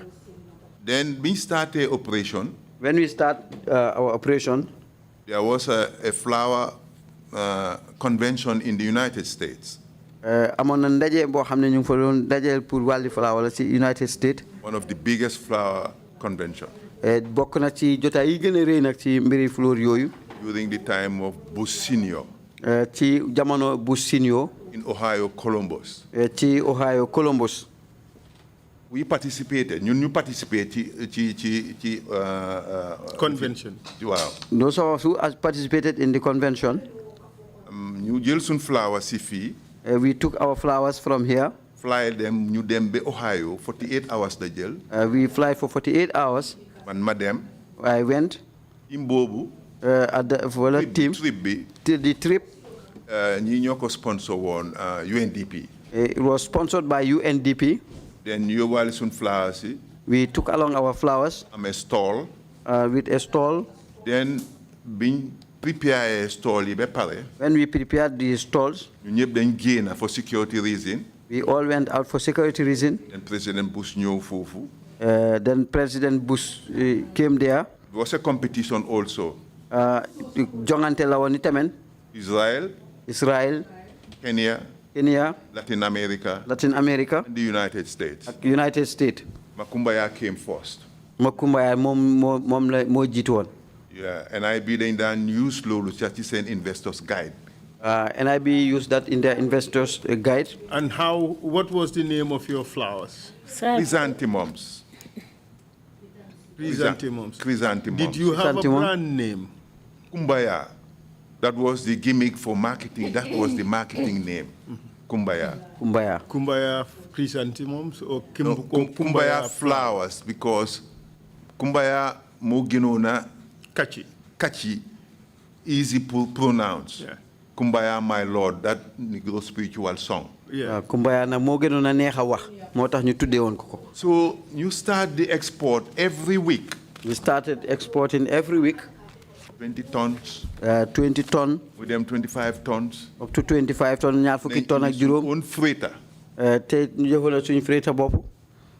Then you jënd benn irrigation system called the Pivot. We bought one irrigation system called the Pivot. South Africa ñoko doon manufacture. It was manufactured by South Africa. At the time it was about $350,000. Ci jamono bobu nak juroom lu dem ci ñetti téeméer ak juroom fukki junne dollar la. Mu ngi guddee about 100 meters. Dem na lu dem ci téeméeri meter. So pressure from the borehole moko day def mu move. The pressure from the borehole make it to move. Waaye suy irriguer dafa melni taw. Ngeen ko day gis ci film si. And it's irrigating just like rain. Dike yoy yeb ya Jammeh ko bàyyi xel. And all those things Yaya Jammeh was looking at it. So paying attention to them. Is paying attention to it. So biñ amé recognition bobu. When we had the recognition biñ amé ragneef gogu. You am volume in demand. Then suñ liggéey suñ liñ sàkku ci ñun daal mu yokku. Then you need flowers in England. We send flowers to England and Holland. So dinañ mëna hire a freighter. We can hire a freighter. We go to the Gambia. It will come to the Gambia. pick 30 to 40 tons of chrysanthemums. Because of the proximity, digante airport bi ak farm bi. Because of the proximity, digante airport bi ak toll bi digante bi. So plane bi di land sa dañ ko gis ñun. When the plane land, we usually see it. Dinañ mëna harvest. We can harvest, dañ ko mëna jël witi ko. Recool ko. Topato ko. Park ko. Dal di ko park. Airport bi ak farm bi is about 15 minutes drive. The airport and the farm is 15 minutes drive. Fukki minutes ak juroom la ko auto di daw. Su joggé fi ngoon. When he left from here in the evening. In 5-6 hours mu ngi Angleterre. Ci juroom benni waxtu mu nga réewi Angleterre. So demé ci Covent Market bi the next day. If you go to the Covent Market the following day. In Fafeka, the Kumbaya flowers. You will meet there the Kumbaya flowers. The demand was getting higher and higher. Of course, because the Kenya producing the sites or places that produce flowers, say Naivasha, would be around 10 to 12 hours from London, because you would have to fly them from Naivasha to Nairobi and then Nairobi to London. That's 8 hours 30 minutes. So approximately 12 hours, almost half a day before they get there. And within that period, we can go to England and come back. Farms in Kenya. I went to those farms that you are saying in Kenya. All the way to Nakuru. To Nakuru. Nakuru, Naivasha, they're next to one another. Yeah. So they do $1 billion, $1 billion annually in flowers only. Ben at bu nek lu dem ci $1 billion lañ def at mu jot. Ñun lolu won sun target this small country. For us that was our target, this small country. Because export article.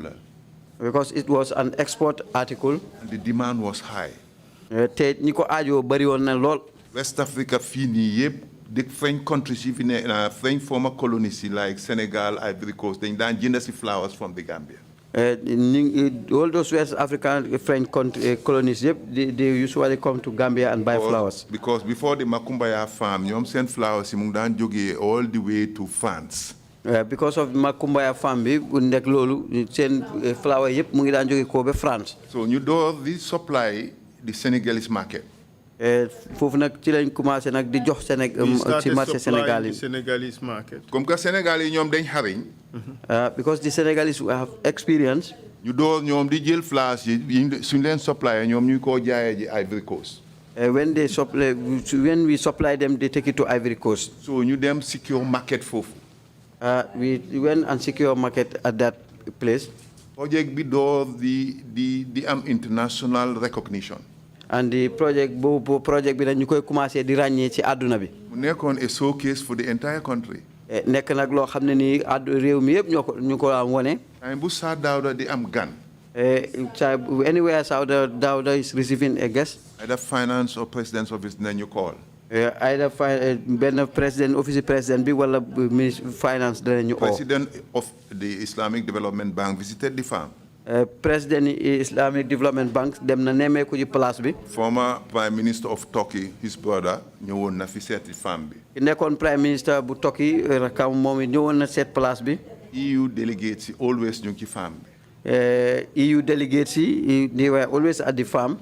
Man ci suma woppa sax xawma woon ne farm bi ndeke nii laa mujjee because musuma gis chrysanthemums. I myself didn't know that the farm will last like this because I have never seen chrysanthemums. Anko gisee in Las Palmas biñ amé a joint visit ñun investors yi pour dem Las Palmas visit chrysanthemum farm. I saw it at Las Palmas when we went there. Because there was a condition attached ne fok ñu am a technical partner who am expertise in chrysanthemums. So dañ ci bolé won ne pour ñu tambali li fuñ jaar am ko xamné xarañ na ci mbéyam chrysanthemum. So CDC ñu identify ben British farm bu nekk in fini Las Palmas. CDC they identified one British farm at Las Palmas. I recruited the financial controller who don't study in England by the name of Modu Mane. When I recruited the financial controller who was studying in UK. Modu Mane. Foofu lañ ko attached. He was attached there. Then I recruit also ñaari senior Gambians. Then I recruited another two senior Gambians. Kenn ku ñoo wax Tamsir Diagne. One called Tamsir Diagne. Tamsir Diagne was a very, very senior agriculturist. Kooku na borom xam-xam la woon kilifa la woon ci mbiri mbayteef. Moo doon manage project bi nekk fii nii cotton project bi in Basse. He was the one managing the cotton project in Basse. And Pa Gueye Ndekem. And another person called Pa Gueye Ndekem. Agronomist la ku am experience. And he was well experienced in agronomy. In agronomy. ñoom ñu nekk assistant production managers. Then they were the assistant production manager. You increase the workforce to about 400 unskilled workers. They increased the workforce for another level. Then you knew in 1994. Then we came up to 1994. The change of government, the coup d'etat. During the change of government, overthrow. Then force majeure come to effect. And they have affected us. Force majeure, how would you say that in Wolof? How do you call it? You trigger. How do you call it? Liñ sentu dal moy mbetté dafa yaxa liggéey. So you repatriate all the experts. Ci ko lolu ci lañ delo borom xam-xam yépp. Delu sen dëkk yi ñi Denmark. They went back to their countries, some from Denmark. ñi Angleterre. Some from UK. Project be collapsed. And the project collapsed. Because there was an agreement there bu state ne. There was an agreement that states if there is a military takeover, for example, security of the staff. Then if there is a military takeover, the security of the staff should be protected. The total loan for both equity and equity and loan financing. Both loan financing and the equity. Altogether was about £6 million sterling. It was about £6 million sterling. The capacity to bring about 40 containers. That was the reason why we can bring up to 40 containers. When it happened, 94 coup d'etat bi ñëw. The 94 overthrow came. After 3-4 years. After 3 to 4 years. You have a board meeting in London. We had a board meeting in London. You decide the future of the farm. And decided the future of the farm. Interest rate bi mu ngi gën a high rek. And then the interest rate was becoming higher, which was Them be about £8 million sterling. It went up to £9 million sterling. £8 million sterling. Okay. Then it was an agenda item. Chair meeting bi. I was the one chairing the meeting. You name a nicer opinion. Well, the farm is worthless now. They were a right of loan. They asked me my opinion. You like man akli suma xalat mo len fim nek dal tol bi mu ngi dal delu gannaaw dañ wara seet nak lu ñu defante amatul valeur.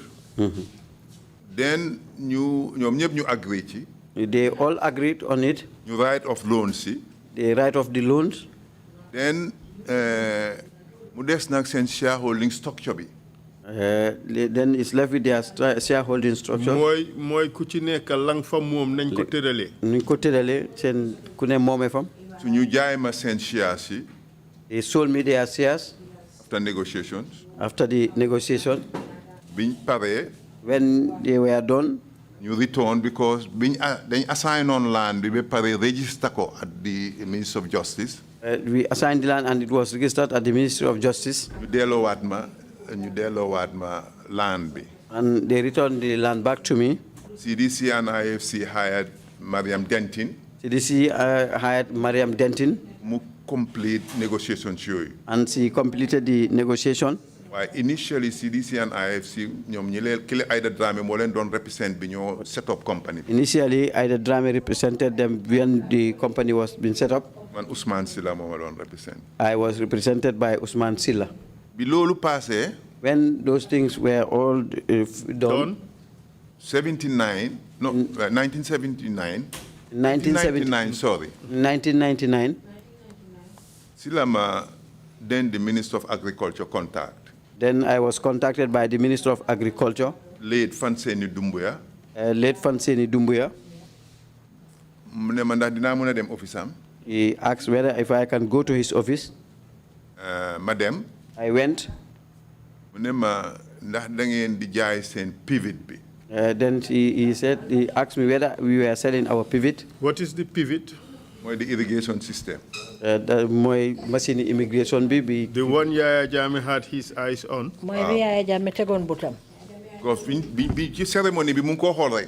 Because during the ceremony he was just looking at it.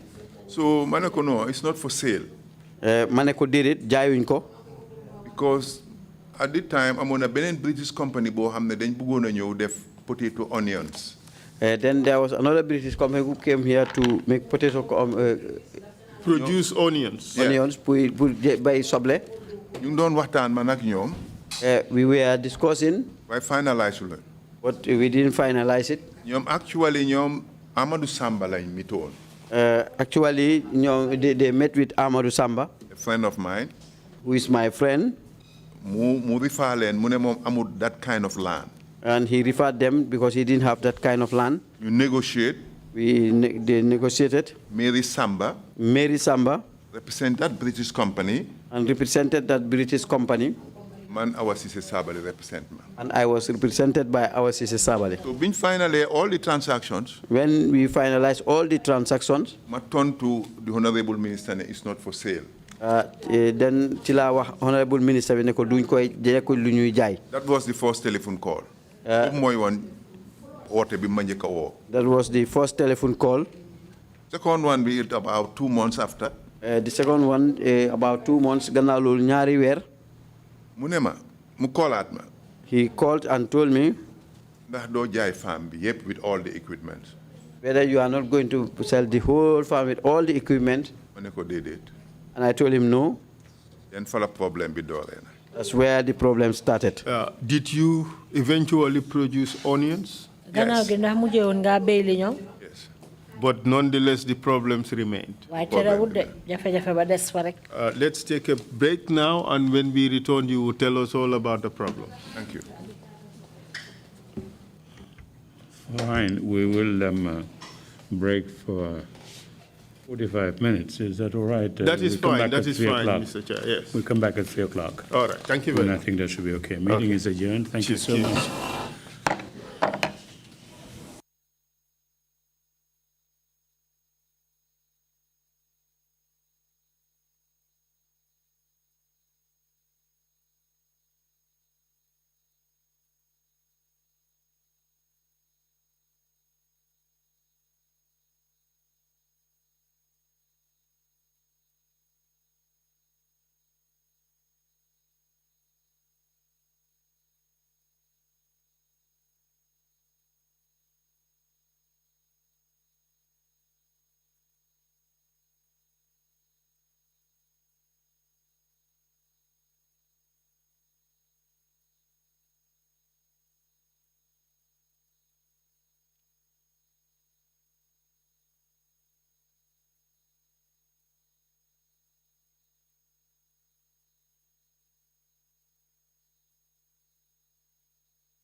welcome back from the lunch break. Council, we may continue if you're ready, please, with the witness. Thank you very much, Mr. Chair. Welcome back, Mr. Njai. Mr. Chair, we've received a stack of photographs from Mr. Njai showing Makumbaya farms, their production, the type of flowers they produced, the quantities, and so forth. This is really chronicled in the pictures that we have. So I thought that it is perhaps helpful if the public were given a glimpse of these pictures. So I would ask the cameraman to zoom into each picture to show the public what it is that we are looking at, so that they would have the same understanding as we do as to what Makumbaya Farm was and what they were doing. And it might be important to mention that this is all a prelude to what brought Mr. Njai here, violation of human and abuses of human rights. Yes, indeed, Mr. Chair, because one question is whether Mr. Njai just acquired the land and did not do anything with it, and later wanted to flog it, later wanted to sell it. That was the narrative that was being bandied around. And I think this is quite important in showing whether that narrative is true or false. But also, more significantly, to show what we can really do if we get our acts together and we organize ourselves properly. I mean, of course, this was a project involving Westerners and Gambians. But all it just shows that if we are organized, we can be a wall beater in many, many things, like Kumbaya Flowers did in the convention in the US. So we can have success in this country if we get our act together, and that's quite important. Yeah. And a lot is depicted in these pictures. But that is all still very important indeed, but the side issues compared to what brought him here, the violation of his Yes, the most rights. significant thing really is the human rights violations Precisely, that yeah. stem out of all this. Yeah, Thank you very much. Sure. So we ask you to take the pictures. Let's try to make sure we get the best shots possible so that people could see the pictures and understand them, and then we take it from there.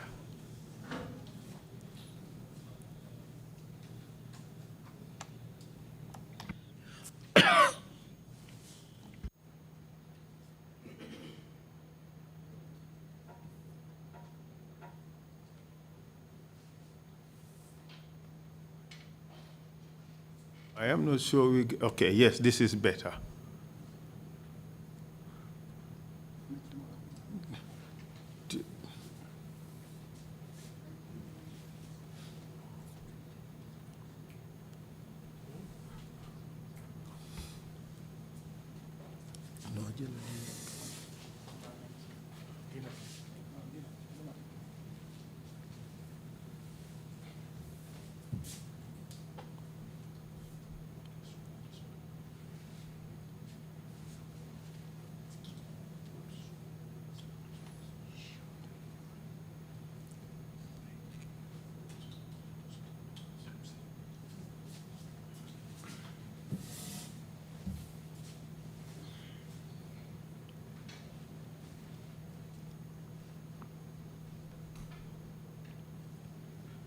Out.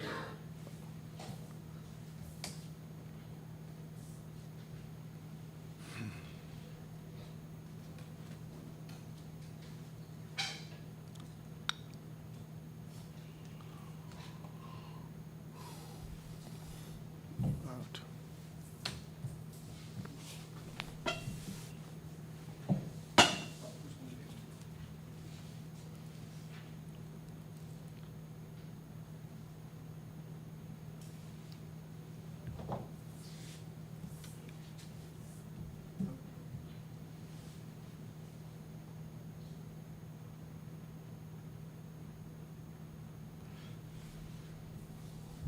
Yes,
Perhaps, Mr. Mamsit, you can make some commentary on the photographs as they are shown on the screen. Well, at the moment, the entire government machineries, the Chief Justice, the Minister of Justice, the Vice President, the Minister of Local Government, Alaji Asan Jallo at the time was the Chief Justice. Minister of Justice. Minister of Justice, sorry. Yes. And Landing Jallo Sonko, Landing Kiti Jabang. Okay. At the moment, this guy, Kini Momoy, on the general manager of the farm, is a British.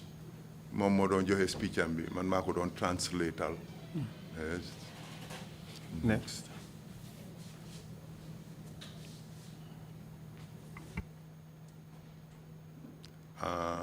Framptons, my Kineka on the left, Momo, I'm the farmer, the Las Palmas. Mom lañ hire one as the technical partners. More provide the grower from Denmark and the management team.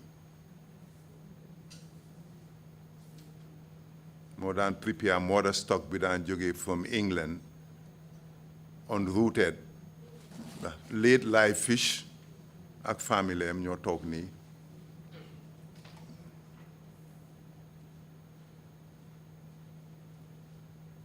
Bi saa daaw da arrivé ñu jox ko flower bi moom moo jabaram kii Jaynaba la tudda doomi Oje Jallo la ñu ngi ko tuddee suma jabar.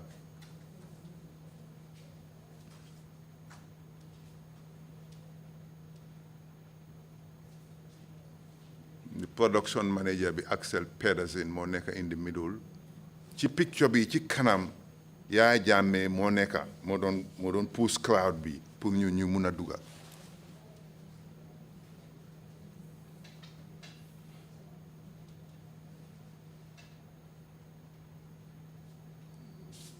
fii nii suma jabar moo nekk on the right hand side Jaynaba nge tàggatoo ak bi jawara bi ñoo ubbi Albert Market bi la woon so ñu provide flowers even Pope I think not Pope Francis, Pope John bi mu ñëwee ci Gambia bi ñu provide for the convent, the church ak Pope bi flower bi ñu ko jox sax.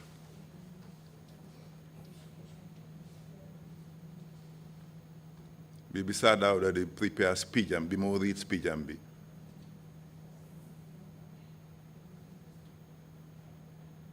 bi man maa ngi joxe suma speech alkaali bi moo doon translate to the local languages Omar Kujabi. Of where? Of Makumbaya. Wow. We wonder like how committed the villagers were at the time, the elders I mean. Okay. Be guests, some of them from Senegal.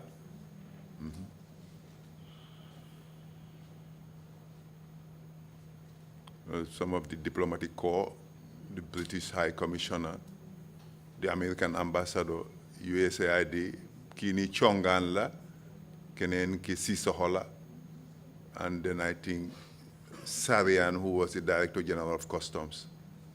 Sarian Sise. Sarian Sise, yes. Bi ci cold room bi la, the production manager mu ngi explain al Sa Dawda su unrouted cotton si ñëwee dañ ko dee jël yóbbu ko ci propagation unit bi prepare ko fofu before ñu génnee ko si biti ci farm bi transplant ko. That's the boardroom.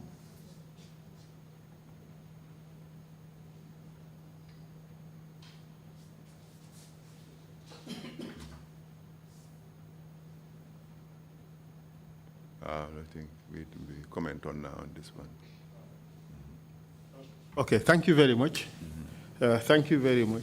So, Makumbaya farm stopped producing flowers.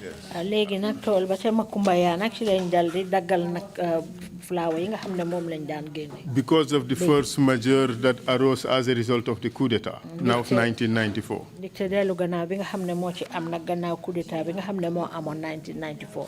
And then you were approached by Minister of Agriculture and asked whether you are going to sell the farm. Gannaaw boobu nag ministre bi nga xam ne moo yore woon wàlli mbéy mi jamono boobu mu laaj la ndax dangay jaay tool bi. You refused to do so because you had an arrangement to produce onions or potatoes. Nga bañ nag pour jaay tool bi ndaxte amoon na yeneeni pexe yoo xam ne yaa ngi ko doon waaj nag pour béy fa ay légumes. And you did produce vegetables. Te béyoon nga fa it ay légumes. And then what happened afterwards? Gannaaw bi lu xew. We started production. When we started the production, it was very successful. Price be them down. The price went down. Why still stop? Mudo the frustrate investors they started frustrating the investors. NIA, the large land, one façon agreement again, I'm a Mr. Njai. Sometimes they will pick them and take them to NIA and ask them some question which kind of agreement you have with Mr. Njai. Your mic lit council. Who would pick them up and take them to the NIA? Well, normally they call we had a rough day today because then you born for your NIA. They normally call me and told me that today we have a rough day. We were taken to a place called NIA. And that would definitely be by government agents. So. And then? Because then we're going to give the sublease agreement with British Union. Because they wanted to see the sublease agreement that I have with the British, those British. Whether any violation from my side. Whether they have done any violation from my side. Because being terminated contract with the CDC hand over land be back to me. When the contract was terminated until CDC returned back the land to me. CDC did the right thing, then def inventory. CDC did the right thing, ñom def nañ li war. Biñ defé lolu ba paré ñu hire nak lawyer Mariam Dentin. When they did that already, they hired lawyer Mariam Dentin. Pour mortgage biñ defoon ñu délowat mako back. They returned the mortgage they did. So they wanted to know one the lease bima dama ko subleaseat. They wanted to know whether I want to sublease the lease I have.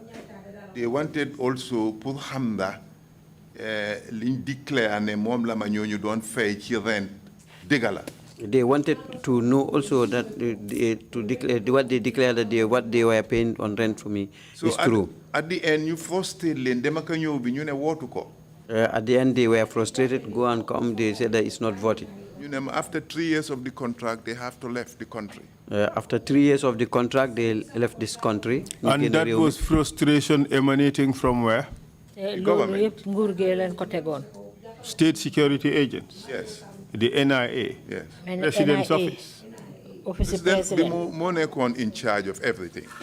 President they don't them because ñom su ñëwé pour explain al ma liñ dem through dañ dé xamné dañ dé dégg conversation ci dañu dégg ko telephone conversation ci dañ ma dé explain why ma ngi leen di try pour one like this is a good project. They are making money. I always try to persuade them that this is a very good project and they are making good money. Why ñom ci farm bi lañ dëkkoon. But they were living in the farm. They wait until midnight. At night they will go and pick them from there. Sometimes they large halis. Sometimes they even ask them money. Why man, dama leen daan try to convince them, right? I always try to convince them. Because loolu moo baaxoon ci dëkk bi ñu ngi hire ay Gambians. Because that was good for the country because we hired Gambians. Why they were frustrated. But they were frustrated. In the end, they left. They left. Because first contract it was for 3 years. Contract bu njëkk bi ñetti at la woon. And then bim expire. When it was expired. ñu bëggoon ko renew. Dañ ko bëggoon a beesalaat. waaye dañ foog ne lii dafa continuer rek frustration bi dafa continuer rek. Waaye nag but they thought that the frustration will continue. Then they have to leave. Ci kaw loolu ci lañ dem. Yes. And were you able to farm the land thereafter? gannaaw gi nag ndax mujjee woon nga nag di béy béréb boobu. Frustration boobu moo gën a difficult. That frustration was more difficult. ñu door di yàqa bagage yi di ko sàcca. They start stealing the items there. The equipment. The equipment. Man fi ma dëkk dafa sori léegi-léegi watchman bi call na ma. Where I live is far away. Sometimes the watchman will call me. There were 14 river containers. Allo dem si fukki river container ak ñeent fa nekkoon. 15 tunnels. Ak fukki tunnel ak juróom. Yooyu yëpp de huge investment. Loolu yëpp dépasse bu bari lañ ci def. nga eew suba gis ne weldamaan yi ñëw na ñu dog foofu yëpp tunnels. You see the weatherman will come and cut all those tunnels. def ko ci container yóbbu ko guddi. And they put it in a container and take it away at night. ñu takka watchman bi sax takka ko. Sometimes they will tie up the watchman. Yooyu yëpp dem nañ ko through. We all went through all those things. Generators were big. Generator yu mag lañ woon. You spoil 1 million in order to get $100. Yes. yàqa $1 million pour am $100. That's sad, isn't it? Very sad. daw yaram la. Waaw daw yaram. Then at the end. Ci mujjental gi. It was too much for me. Mu ëpp loxo lool. Because one time nit rek laa woon. I'm also just a human being. Going through all those processes. I went through all those processes. So gomul doo ko mun a def. If you don't have good faith, you cannot do it. So finally. Ci mujjental. ma bàyyi leen rek ñu leen def lu leen neex rek. I just left them like that. Whatever pleases them, they do it. mënuma woon di dem to the police station every day di report ñoom ñuy dem di leen arrest di leen yóbbu di leen tëj cell. I couldn't be going to the police station every day reporting. They will be arresting them, putting them in cells and the like. Yundum police station. Yundum police station. So at the end. Ci mujjental gi. ma give up. Ma dal di bàyyi leen ko noonu. Then nag. After gannaaw loolu. There was another project called Lamine Dairy Plant. Am na beneen project bu ñu xamoon Lamine Dairy Plant. It was back to back with the Makumbaya Flower Farm. Moom nag mu ngi jëflante woon ak Makumbaya Flower Farm. Feasibility study bi mu ngi nii. This is the feasibility study. Financed by the Danish government. Dépasse bi nag mu ngi tukkee woon ci nguuri Denmark. dañ pare woon indi heifers special breed of cows yoo xam ne dinañ survive fii ci climate. Dañ bëggoon a they wanted to bring some special kind of cow that can fit in our society. That can survive in this Gambian weather. So ma discuss ko ak waa Lamine yi. So ma waxtaan ko ak waa Lamine. I discussed it with people from Lamine. ñu kontaan ci xalaat bi lool. They were so happy with the idea. ñoo ooyee Dudu Touré mooy woon chef bi. Somebody called Dudu Touré, who was the chief then. mu invite ma. He invited me. Council of Elders yi. Council of Elders. ñu dem ñu won ñu land bi. We went and discussed the land. ñu waxtaan. We discussed. Compensation. For compensation. Cash and in kind. Cash, xaalis ak yeneen ndàmpaay. biñ paree. When we were done. The same Danish government. benn nguuri Denmark boobu. Minister of Foreign Affairs of Denmark. Kii nekkoon ministre bi saytu woon wàllu doxalin bitim réewi Denmark. Send an appraisal team. Send an appraisal team. Appraise project bi. Pour nag ñu seet nag li nga xam ne mooy doxalini project bi. Man suma objective always mooy woon naka laay involve Gambians. My objective was how to involve Gambians. mu ñu isi waale benn expert bu amoon experience in dairy farm in Kenya. Came with one expert who has experience from Kenya. ñu dawal fii nii dem ba Koina. We went up to Koina. We drove to Koina. mu design benn mechanism. He designed one mechanism. ne léegi nañ am a milk collecting centers. That we have to have one milk collecting centers. Because dafa amoon benn dairy plant, no, du dairy plant, but a yogurt plant at Dankunku. There was one yogurt plant at Dankunku. Funded by UNDP. Which was funded by UNDP. Area boobu dafa bari woon meew. That place, we have milk. Buñ ko produce ba pare. When it was produced already. Buñ ko defee ci buses. When it was put in buses. Mu isi ko ci Western Division bi fi nga xam ne fa la buying power bi nekk. Bring it to Western Division where you have the buying power. Yogurt bi dafa yaaxu. It usually spoiled. So ñoom ñu design benn mechanism. They designed one mechanism. Dañoo ne village bu nekk dañoo ñëw establish a testing center.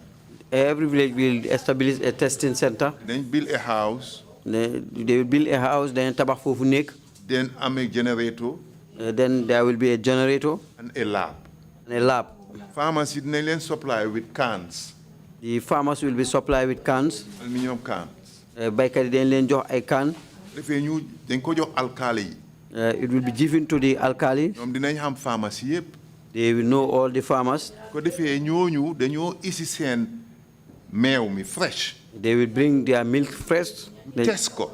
And it will be tested. Suñ buggee ñu fay leen, suñ buggee ñu bàyyi ko for a week or two. They one day you can pay them that time, or they leave it for 2 days, week or two. So ñu am ñaari trucks yu mag. They have 2 trucks, big ones. It's just like petrol tanks yooyu. Like a petrol tank essence. Dem benn bi dafa leave here tey ci guddi dem fanaani Basse. The one will just live here and spend the night in Basse.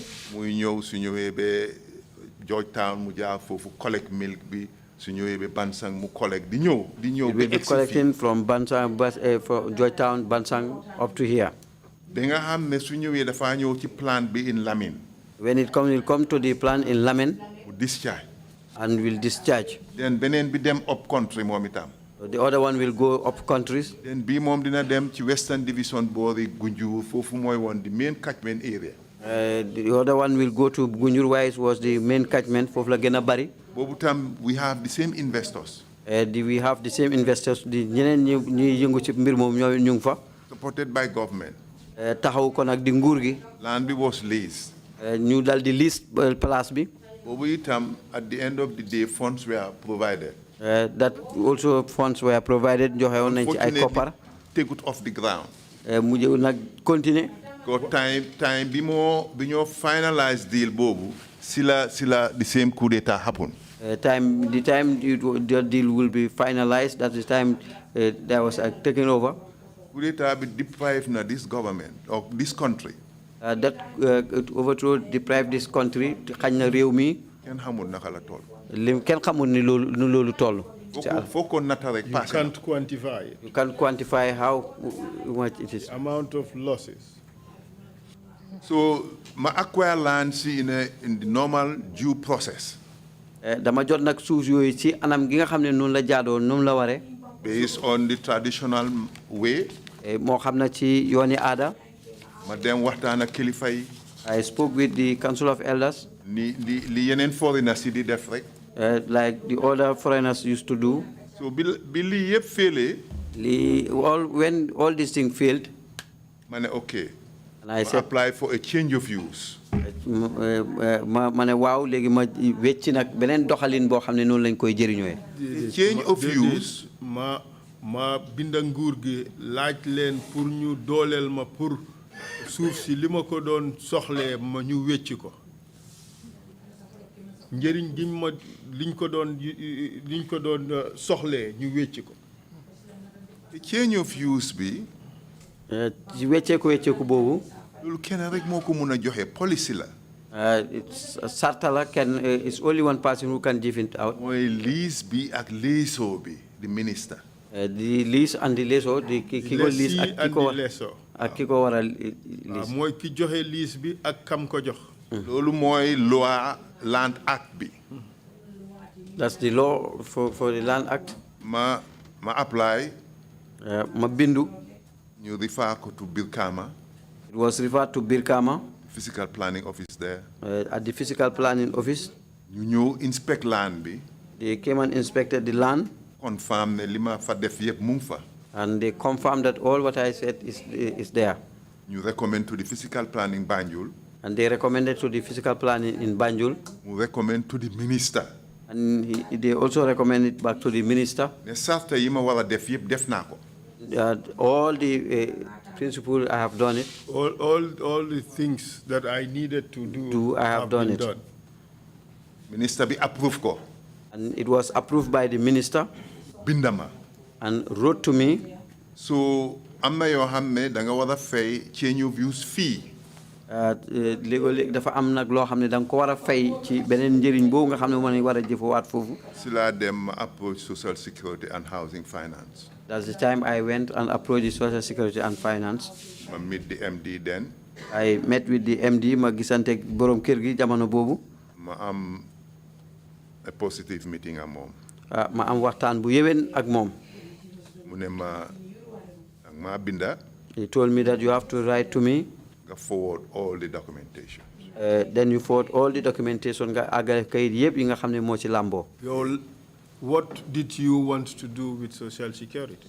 Loo bëggoon a defante ak social security? Because dama bëggoon a low-cost housing. I wanted a low-cost housing. Pour dimbale teachers yi. So that I will help the teachers. Police. The police. Nurses yi. Nurses yi.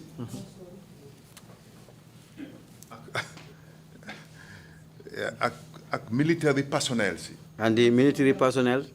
Because Bakote real estate bi. Because the Bakote real estate. The Bakote housing estate. Housing estate. It's funded by the Norwegian government. The pass bi mu ngi tukkee ci Norwegian government nguuri Norway. I was involved on the negotiations. Te bokkoon naa ci waxtaan woowa. In Norway. Ci réewi Norway. Delegation bi ñëwaan Gambia, Norway. When the delegation used to come to Norway. You can remember MC Cham. maa ngi cee fàttali ku mel ni MC Cham. Lamin Saho, the former Minister of Justice. Lamin Saho ki nekkoon ministre bi saytu woon wàllu loi ak àtte ci réew mi. Maurice Monde. Maurice Monde Junior. First and Chief Executive of NIB. First Executive NIB. Suleiman Dafai. Suleiman Dafai. Heavy delegation. Di mbooloo di ndaw yoo xam ne ni ñu takku lañ. ñu waan suma kër lañ daan añee every day. When they come, they usually have their lunch in my house every day. So amoon naa experience pour xam ne a low-cost housing is possible in the Gambia. Then I have the experience that the low-cost housing is possible in this country. The demand was there. Because the demand was there. Then we discussed social security. When I discussed with social security. They were interested in the same project. They were interested in the same project. Because they have done it already. Because they have done it already. They did the Bakote one. Then you know to details. When we came to details. For preparing a board paper. Puna wajal kayit yo xamne ni pour board bi la. Laaj ma lease bi. They asked about the lease. ñu laaj ma change of use bi.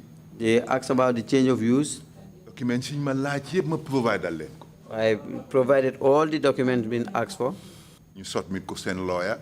They submitted to their lawyer. At the time was Ami Bensouda, my one send retainer. At that time it was Ami Bensouda. Of course, Ami did not have due diligence, said that documents were proper. Ami will do a job that the documents were proper. When those things were done. Inform the MD all documents Imam said submit then genuine documents. Then she advised the MD that all the documents that Imam said they were genuine. We prepare a board paper. And she prepared a board paper. And an approval from the board. And an approval from the board benanguko. And a budget of $470 million. With a budget of $470 million. Denying their sites and services. Which will cover site and services. Then including water, electricity, and everything. bokk na ci nak di courant ak ndox ak yépp. So the man tam dama surrender again the land, the lease. I have to surrender the lease again. To Social Security. To Social Security. Assign Lenko. And assign it to them. Hand over the land. And hand it over the land to them. They will do the investment. With vacant possession. Vacant possession. A virgin land. The suuf soo xam ne ni dara nekku fa. ñoom confirm nañ loolu ci suñ communication documents yooyu maa ngi ko submit. They confirm that in our communication documents. ak bi ko board bi approuvé. And when the board approve it. So agreement bi mooy 30-70%. ñoom ñu jël 70%, man ñu jox ma 30%. The agreement was 70% for them and 30% for me. Nangatoo bi mooy xaaji téeméer bu nekk juróom-ñaar fukk ya pour ñoom fanweer bi pour man. So it was about 3,700 plots. Mu dem ci ñetti junne ak juróom-ñaar téeméeri pak. Ma agree. And I agreed. ci proposal boobu. With that proposal. Then how many plots were to go to Social Security? They will have 2,003, I think. 2,245 plots? Yes. And Mam Said Njai, 967 plots. Thank you. Then, being finalized, you draft a joint venture agreement. When they finalize that, they make a joint venture agreement. Biñ paré document bo man tam ñu jox ma a draft. When they were done with that document, they gave me a draft. Our Cissé Sabally review. Our Cissé Sabally review it. Mom moy won suma lawyer at the time. He was my lawyer at that time. You said como protect my interest. To protect my interest. Then you finalize document. And the document was finalized. So let's try to understand this. You brought in your land. So you own the whole. Okay. What did Social Security have to do in order to get the 2,245 plots? Social Security lan lañ wara mëna def be mëna am ñaari junne ñaari témèr ak ñeneen fukk ak juróomi ka fu. Ñom ñoy def investment bi yépp 100%. Because they were the one to do the investment 100%. That is, it was site and service. Yes. Correct. So they'd have to bring electricity. Roads. Water. No. Telephone. Sewage. Everything. Yes. Yep. As indicated in the agreement. As indicated in the agreement. To the tune of $470-something million. Yes. Proceed, please. Yeah. So as a result of that investment, you have to give them 70% of the land, and you retain 30% of the land. Ngir ñom lolu nga xamne moy liggéey bobu ñu fa def yépp lolu mo waral be xaaji témèr bu ci nekk ñom ñu jël juroom ñaar fukay yow nga jël xaaji témèr bu nekk fanweer. Ñu jël land bi. Did you seek government approval? I know the Board of Social Security approved the deal. But did the government also agree to the deal? Xamna ne kilifay Social Security nangu to won nañ ba pare ak yow waye ndax nguur gi tamit nangu to won nañ ak yeen. All the way to cabinet. Demon nañ be ci penchu ministre yi cabinet. Because so is Social Security la ñom ñoo apply. Because it was so of Social Security because they applied. Dañ warona fay change of use. They're supposed to pay the change of use. You apply to the Minister of Local Government. And they applied to the Minister of Local Government. The cost of change of use was about 7 million. And the cost of 17 million. Li warona nek cost of use bi fukki million ak juroom ñaar la won. Ci agreement bi. But on the agreement ci nangato bi. Dañ ne suko government approved. They said that if government didn't approve this. You share cost bi. And we share the cost. Joint venture agreement. In the joint venture agreement. Last page of the joint venture agreement. Joint venture the prices of the plots neka. That's where the price of the plot is. Then Fufula sum encounter started man at the former president. That's where my encounter started with the former president. But, okay, proceed. Because this is a big project. project bu rëy la. Suñ first meeting mu ne lan moo ma fa nekkal. Our first meeting, he asked what is there for me. But before that, did Social Security inform government about the project? Yes. Ndax bala lolu Social Security yegaloon nañ nguur gi mbiri liggéey boobu fa war a am. Wow. Yes. And do you have documents to show for it? Am nga ben kayit bu ko wone. You have provided me with this letter dated 21st November 2008, and it is from Office of the President, addressed to the Permanent Secretary, Department of State for Economic Affairs. It was signed by Ibrahim Sama Kor for Secretary General, and it says Public-Private Partnership, Lamin Makumbaya Housing Project. And it says reference is hereby made to your letter, admin 324/445/01/(91) dated November 17, 2008, on the above captioned matter, has been approved for Social Security Housing Finance Corporation to implement the Makumbaya Housing Project. Yes. There is a follow-up letter to that. Okay. And then the ministry, the Permanent Secretary, Ministry of Finance, Mod A.K. Seka, wrote to the Managing Director, Social Security Housing Finance Corporation, and says, I write to convey the approval of His Excellency the President for the Social Security and Housing Finance Corporation to go ahead and implement the Makumbaya Housing Project. Those are the two documents. There is a third one. Letter Yes. Social Security, they wrote to their line ministry, Ministry of Finance. Then line ministry will Ministry of Finance. Yes. Nelen, am nañ board approval. And told them that we had a board approval. Because board be normally president be more they pick ñanaay nekk ci board bi ñoo ko represent fofu. Because the board normally is the president who pick who will represent him in that board. Then bim binde finance. When he wrote to the finance. Finance in turn wrote to president's office. Finance at the end wrote to the president's office. Who endorse. And he endorsed it. The project.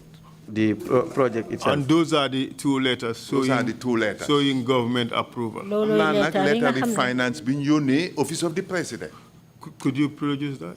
Unfortunately, it's government is in why nalako yone. Okay. Okay. All right. Thank you very much. Yeah. But you said the interest of the president in this project heightened.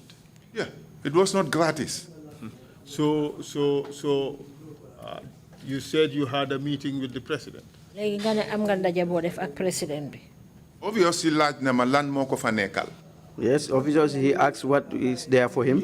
And what did you understand him to mean by that? Su waxe lol ne lan mo lana ko fa nekkal yow ci yow lol lum teki. Dafa describe ne dafa need about 300 plots. That means that he needs about 300 plots ne manam dafa soxlo dem ci ñetti téméri pak fofu.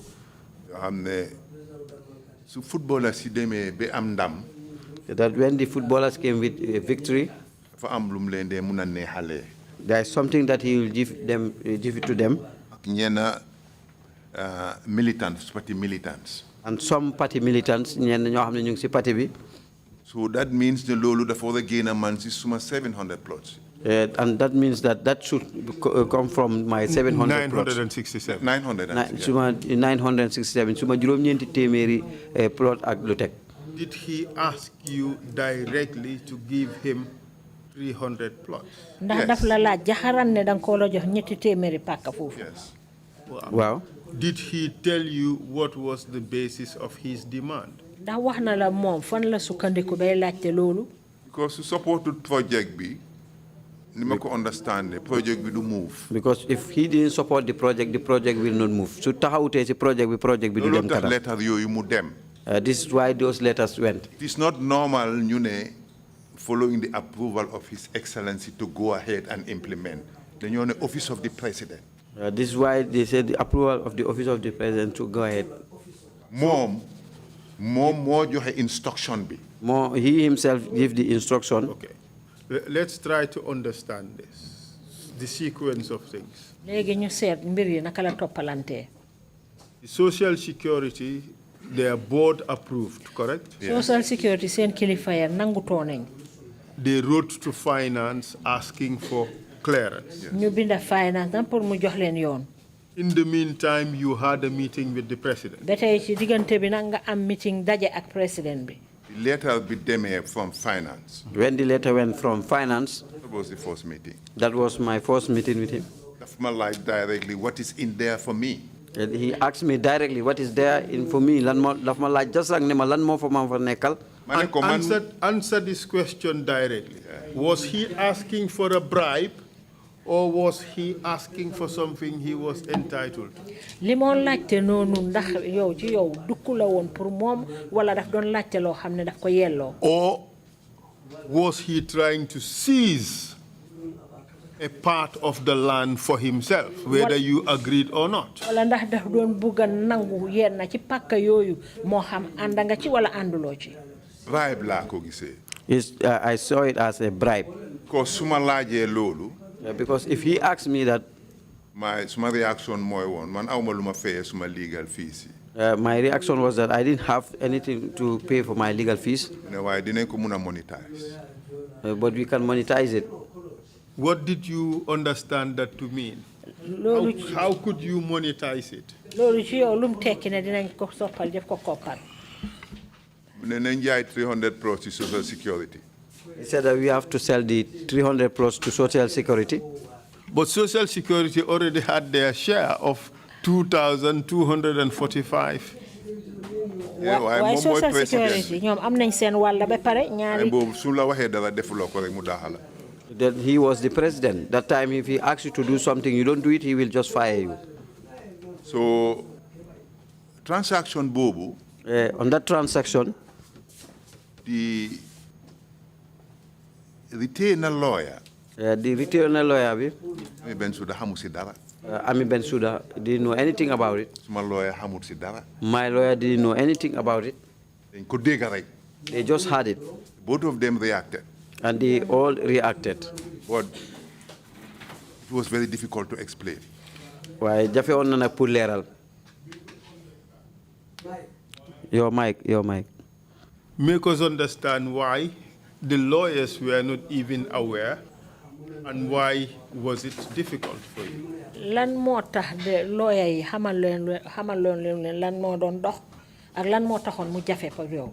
Yeah, because deal la woon bugut lawyer si xam ko. Because it was a deal, he didn't want the lawyers to know about it. Bugu ko woon. He didn't want it. This was a very swift one. Because it was a very sweet one to go on. So here you are, you have your agreement with Social Security. Léegi yaa ngi nii am nga sa nangutoo ak Social Security. And now he wanted his own share. Yes. Léegi moom nag mu soxla ci wàllaam. Of that deal. Ci nangutoo boobu. Because Social Security duñ ko mun a def dafa open too much. Everybody will know it. Because the Social Security cannot do it because it will be very open and everybody will know it. Ñëpp danañ ko doon di xam ni ko. Nim ko gisee mooy even if you have 600 plots. Wow, he saw it. Even you have 600 plots, boo si awaree am sa juróom benn téeméeri pàkk. So jaayee plots yooyu suñ paree with the size and services. If you sell those plots when we are done with the size and services. Minimum di nga am benn 300 million. The minimum is $300 million. That was the selling point. That moo nekkoon njaay ma. So he thought if you lost 300 plots, it's no big deal. Mu foog ne ndax daal loolu moom boo ci ñàkkee ñetti téeméeri pàkk moom loolu du dara. Du foofu nga mun a amee sa xaalis bi daal. That was his language. That was not the place where you can get your money. That was his language. Moo nekkoon waxam. Did you feel that you were free to say yes or no? Ndax yëgoon nga ci sa bopp nag ne yow nag mun ngaa wax waaw wala déet bañ wala nangu. Awma woon choice. I had no choice. Wax déedéet. To say no. Am pour wax waaw. I have to say yes. Because daf doon clip project be over there. Then because he would have clipped the project over there. Because amu ci dara. He didn't have anything there. Was that the norm? No. But was that the way Jammeh operated? You had to pay a bribe in order for projects to go ahead. Ndax Jammeh noonu la daan defee foog nga dukk ko mu soog a nangu. Loolu mooy suma experience am. That was my experience with him. Did you tell anybody that you had to give these plots to Jammeh? Am na kenn koo wax ne daal pàkk yooyu danga ko war a jox Jammeh. At the time, it was very difficult. Ci jamono boobu nag dafa jafe woon. You are risking your life. Yaa ngi jaay sa bakkan. Moom soo ko xamalee dara. If you know something for him, either mu rey la. Either he will kill you, mu yóbbu la mile 2. or he will take you to mile 2. And I was fortunate. Man am naa chance. Mu yóbbu ma mile 2. Mu yóbbu ma mile 2. Dama mun a toog fii tey di explain la xew. This is why I can come and sit here today and explain what happened. So you said these 300 plots he demanded, he monetized it. Yes. In the end. Léegi nga ne ñetti téeméeri kër yim doon laajte ni gannaaw dox ko soppali koppar. How did he monetize it? Mu ne ma offered Social Security 300 plots. He told me to offer 300 plots to Social Security. I did. Ma def ko. You accept ko. They accepted it. Did they negotiate the price? ñoom xaalis bi nga leen waxoon ndax waxtaanee nañ ci. The price already mu ngi si agreement ba. Mënuñoo change the price boobu le 165,020. The price is already in the agreement. They cannot change it. Why? But did Social Security in fact have a choice to accept to buy your 300 plots or not? Because they were not going to make a profit on those plots because the price has already been set. Well, they said they were going to because instruction la woon. They said they will do it because it's an instruction. From where? Bu jógee fan. Letter boobu you read, Esa, to go ahead and implement. The letter that you just read to go ahead and implement, letter boobu nga jàng pour ñu continuer te tamit doxal ko. It cost the 300 plots yooyu. Mooy njëgi ñetti téeméeri. It's not normal. ñoom they needed only the board approval and the line ministry approval. They just needed the line ministry approval and the board approval. Why pour nag project bii nii am recognize boo xam ne kenn du ko doubt. For the project to have a good recognition that nobody will doubt it. The president bi binda letter boobu. That's the reason why the president wrote that letter. Your mic. Know for certain that he expressly, either directly or indirectly, instructed Social Security to buy those 300 plots. Ndax xam nga ndax digal na Social Security moo xam jaxaran la wala du jaxaran pour ñu jënd ñetti téeméeri kër yooyu. waaye yéen ay xel moo ko mootali because Social Security duñ dugal ci lu mel nii te moom endorse ko. Yes, that you have to go by your mind. Social Security cannot go with this thing without his approval. Because man bima bindee letter bi pour offer leen 300 plots. Because when I wrote the letter to offer them the 300 plots, dafa attach letter the president bi. He attached the president letter. Some of the board members as a walkabout resolution. Some of the board members. So they quickly agreed. taxawaay ñu nangu. And how much was the Social Security to pay for these 300 plots? léegi Social Security ñaata lañ waroon a fay ci ñetti téeméeri. Only one price more, 165,000. There was only one price, 165,000. I was quick to understand ne. Ma gaawoon pour yëg ne. su ma ci addut on the 165 bi man dama leen ko offer at 165. I offered them at 165. Pour taxes yi nga xam ne dañ ko include ne ñoom ñoo responsible. Because of the tax it was included that they were responsible. Or the capital gains tax. The capital gain tax. And other taxes. And the other taxes. So there was a balance of 20 million. And then there was a balance of 20 million. So dama leen bindoon ne leen. I wrote to them that. You keep 20 million boobu. They keep the 20 million. Any eventuality like taxes, rates, etc. In case of eventualities, moo xam nag yeneen feeñ ci lu mel ni ki naama yi ak yeneen. So si agreement bi ñu fa def clause 327. The agreement there says plus 327. The ñoom Social Security, they are responsible for all taxes. That all the Social Security are responsible for all the taxes. Let me read it out. Mr. Chair, this is the joint venture agreement. And it says the corporation, the opening list is the corporation shall, and then 3.2.7, to pay from the date of entry all rates, taxes, claims, and assessments chargeable against an owner by statute or otherwise in respect of the project land. Very clear. So, Yes. so you left about 20 million for taxes and so forth. Léegi nga bàyyee leen lu toll ci ñaar fukki million pour ñu fay ci ay naama yooyu. Okay. So, and then what happened after that? Gannaaw bi nag lu xew. So, did Social Security buy the 300 plots? Social Security jëndoon nañ ñetti téeméeri kër Yes, wow. But who was to own the proceeds of that sale? Léegi njaay moomu ñu def nag kan moo waroon a moom li ci faxee ko.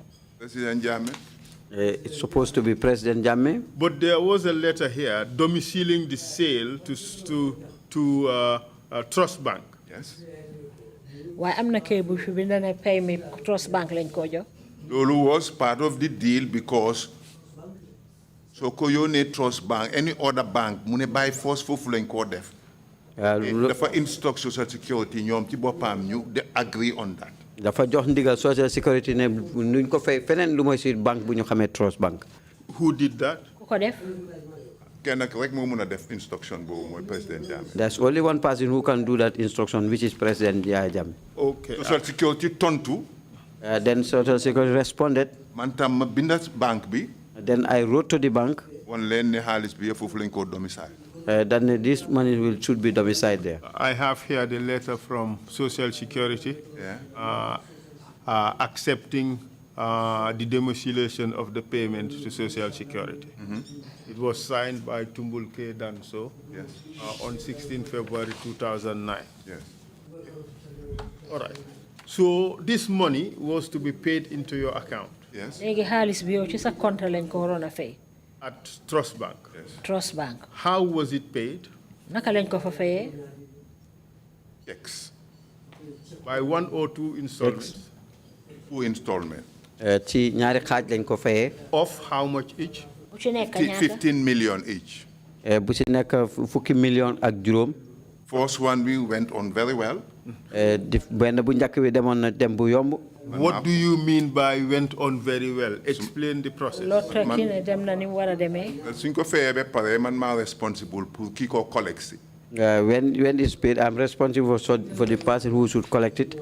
So, ko defee su ñëwee kim dee yónni Mr. Badji. When the person he used to send, Mr. Badji. Which Badji? And Badji? Was the General Badji, yes. That is General Badji. Bu ñëwee jël ko yóbbu ko. When he come, he will just come and collect it. Then moom daf maa inform rek ne kile ngay ñëw. He usually inform me that this man is coming. Period. That's the end. Ko defee bu ñëwee. Then he comes. Kum dee àndal na waaye kooku si suuf la dee nekk si moto bi. Someone who used to come with, but that one used to be at the vehicle. Suma messenger bi mooy ñëw wax ma ne diw sangam dee mu ngi laa xaar. That is my messenger who will come and tell me that somebody is waiting for you. Mu ñëw. When he comes, ma jox ko mu dem. I will give him and he left. Second installment. But let's spend a little more time here. $15 million. It's not something that you just carry on a sling bag and go. This is a lot of money. Fukki million dalasi ak juróom doo ko jël rek ajo ko ci sa mbagami rek ci bag rek dem moom. Doo dee jël 15 bi at one go. You don't take the 15 at one go. You can take 5 today. You can take 5. Man maa doon dajale rek amount bi si office bi. I'm the one who usually so bi mutee 15. When it is 15. Ma confirm. And I confirm. Ñëw jël si ko. And he will come and collect it. In what did you put it? Well, moom moo isi container. Moom moo de indi defukaay bi. What kind of container? It was a post office bag. It was this post office bag. This light grey color. Di boo xam ne bu doom taal la noonu la mel. rek When he comes, he never count it. And he will just take it like that. Why did you give him all that money? You had all that money. Why did you give it? Yes, at the time, I don't have a choice. Agree na ko ak mom be pare. Esa jamono bobu amaden lu may tanati am nangu na ko mom be pare. Time bobu so defé lu mbugul rek am na num la def mom itam. There was a time if you don't do what doesn't please him, there's something that he will do to you. So in essence, he asked you, or he basically compelled you to give him 300 plots, which he could use for footballers and party militants and so on. But then he decided to cash in on them. He decided to convert that into cash by compelling Social Security to buy those 300 plots. Legi mom lim la def lo moy nga jox ko ñetti téméri kër yo xamné daf la waxone daf ko jox ay Social Security duñ doon mëna dem execute deal bi without that letter. Yes, because Social Security couldn't have done this and execute it without that letter. So he had to be paid for agreeing to the deal. Melni daf dañ ko wara fay pour mu mëna Very clear. So the first batch, the first tranche, the first installment, you cast the checks, and then Sol Badji came for the money. Legi pay bu ñëk bi nak nga dal di génné xaaliss bi Sol Badji ñëw jël ko. Ay amé letter bo xamné checks ndomba ci yépp nga indicate there. We would want to see that. I will provide it for you. What happened to the next 15 million? Benen fukki million ak juroom bi dess nak lu ci xew. Bobu mu ngi wala I think October la warona fall in. Yeah, that one should have fallen in October. In June. 1st October. Yes, 1st October. 1st October. In June. In June. Munema dafa need that 15 urgently. He told me that he need that 15 million urgently. Who told you that? Kana la ko wax? Borom xaliss bi president bi. Yeah, borom president bi. The president himself. Did he tell you the reason why he needed money urgently? Bima ko waxe nak ne ko lolo ngi June, July, August, September, October in 4 months time.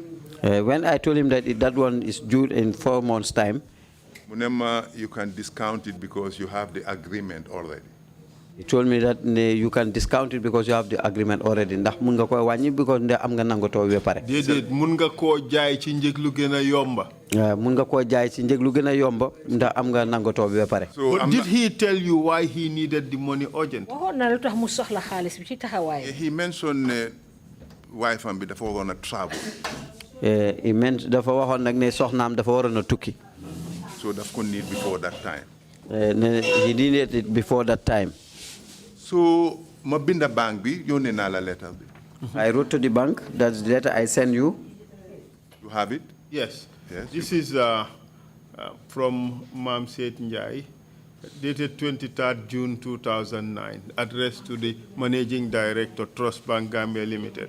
You said here, I write in connection with the above mentioned subject and pursuant to our earlier arrangement, I would translate this.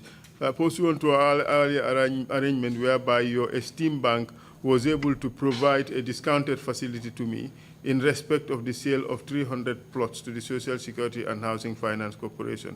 As a further 50% payment is falling now due on 1st October 2009 and amounting to 15 million, I'd be grateful if your bank would be favorably disposed to discounting the entire amount falling due upon terms to be agreed. As you are aware, the Social Security Housing Finance Corporation has already confirmed that all proceeds due to me under our agreement would be domiciled with Trust Bank Limited. Looking forward to your prompt and affirmative response. And the domiciliation said this instruction, that is the instruction for domiciliation, is irrevocable without prior notification of the bank. So the bank would be confident that this money would come back to them. Yeah, that was the guarantee. Lim wax ci lettre bi moy comme rek ne lima d'accord on ak Social Security pour jaay len pakka yoyu nonu te musna def ak yeen arrangement bo xamne jox na len chèque ngeen wañi njëg bi ngeen bañu valeur bi jox ma xaalis bu ci te waxtu chèque bi jotagut may leena laajaat ne lima social security wara jox di fukki million ak juróom mu ngi wara exi 1st October 2009 may leen di ñaan pour ngeen ma jaay leen ko su ko defee ci njëg boo xam ne dinañ ko d'accord ba nga xam ne chèque gi social security bi su ñëwee mu dem ci yéen kon ka d'accord nañ ne social security lépp lu ñuy fay ci yéen lay ñëw loolooy lettre bi. So did Trust Bank agree? Trust Bank that was a good deal for Trust Bank. loolu nag deal bu baax la woon pour Trust Bank. And nañ ci transaction boobu $2 million. In that transaction, they earned $2 million.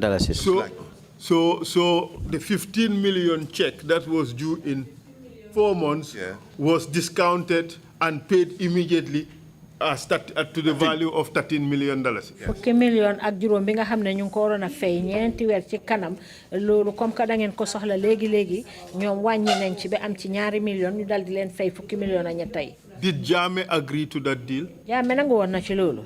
Proposal sam la. That was his proposal. Xalaatam la. Because he needed money urgently because the wife had to travel. dafa soxla woon xaalis bi nit jabaram dafa waroon a tukki. $13 million. Yes. fukki million ak ñetta. That's a lot of money. xaalis bari la de.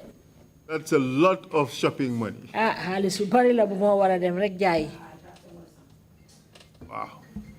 And so you discounted the check. Yes. Let me ask you, Mr. Njai, would you have done that for your own use? To lose $2 million just like that? Never. It wasn't worth it. It was for, if it was on mine, I will wait until it is due. I was never in charge of that transaction. So I was not in charge of that transaction. I was not in control at all. Who was in control? The president. Did you say this to anybody at the time? Lolo is like you're committing suicide. Lolo is just like you are committing suicide. If I should have told somebody, I will not be sitting here talking to you. But how did you feel that your $30 million is just going to go away like that? I feel terrible, Esa. Yeah, I felt terrible. Just a human being. I'm one choice. I had no choice. Choice be more, I take it or leave it. The choice was either I take it or I leave it. It was very sad. Down Arab. Meti. It was very painful. What could I do?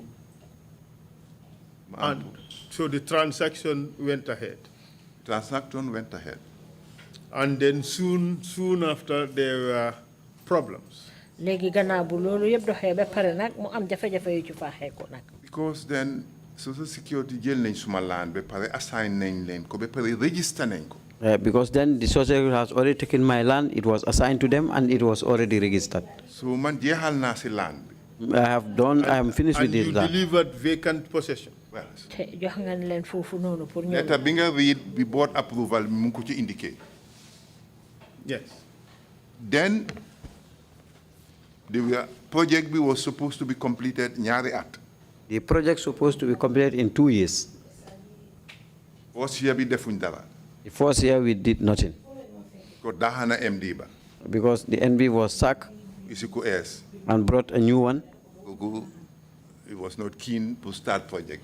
That one, Koko Amuton Enabi pour commencer project. I wrote to them. And then I have an agreement with you. I had an agreement with you. I'm not nango to bumesele one again. Agreement bobu ñu ko fulfill in 2 years. The nango to bo war nañ ko doxal ci diam ñaari at. 2009. 2009. 2010, 2011. Because 2010 to 2011. Yes. Then, tontu wuñma. They never respond. Yes, he lapse. Start lapse. 2 years. The 2 years lapse ñaari at yi jeex. Bindaat leen. I wrote to them. Tontu wuñma. With still no response. Amad a new MD. They got another new MD. Then a land commission came. Land commission ñëw. boo xam ne terms of reference in Gazette. The term of reference in Gazette the liñ gi feeñal ci kayit yi. Was 2005 to 2010. Boobu mu ngi nekk ci diggante 2005 ba 2010. That is the period under investigation. Yes. loolu mooy li ñoo gëstu fi mu nekk. So seen jurisdiction foofu la yam. That's where their jurisdiction stops. mu boole ma si moom Jammeh. And he involved me in that one. te bu mu jëlee xaalis bi yëpp. When he took all the money. mu boole ma ci land commission boobu. He involved me in that land commission. man bokkuma ci. I was not part of it. liñ Gazette. Where they gazetted. mooy law bi. That's the law. man 89 la am suma land. Te man 89 la am suma. I got my land on at 89. mu forced the chairman of the land commission mu boole ma si by force. He forced the chairman of the land commission, and I was involved by force. So, land commission bi madam. During the land commission, I went.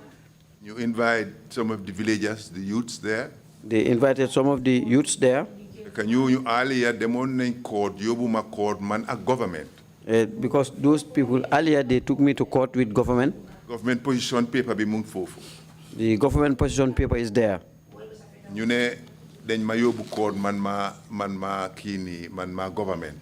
They said that they took me to court, me and the government. Because they jël sen land unlawfully.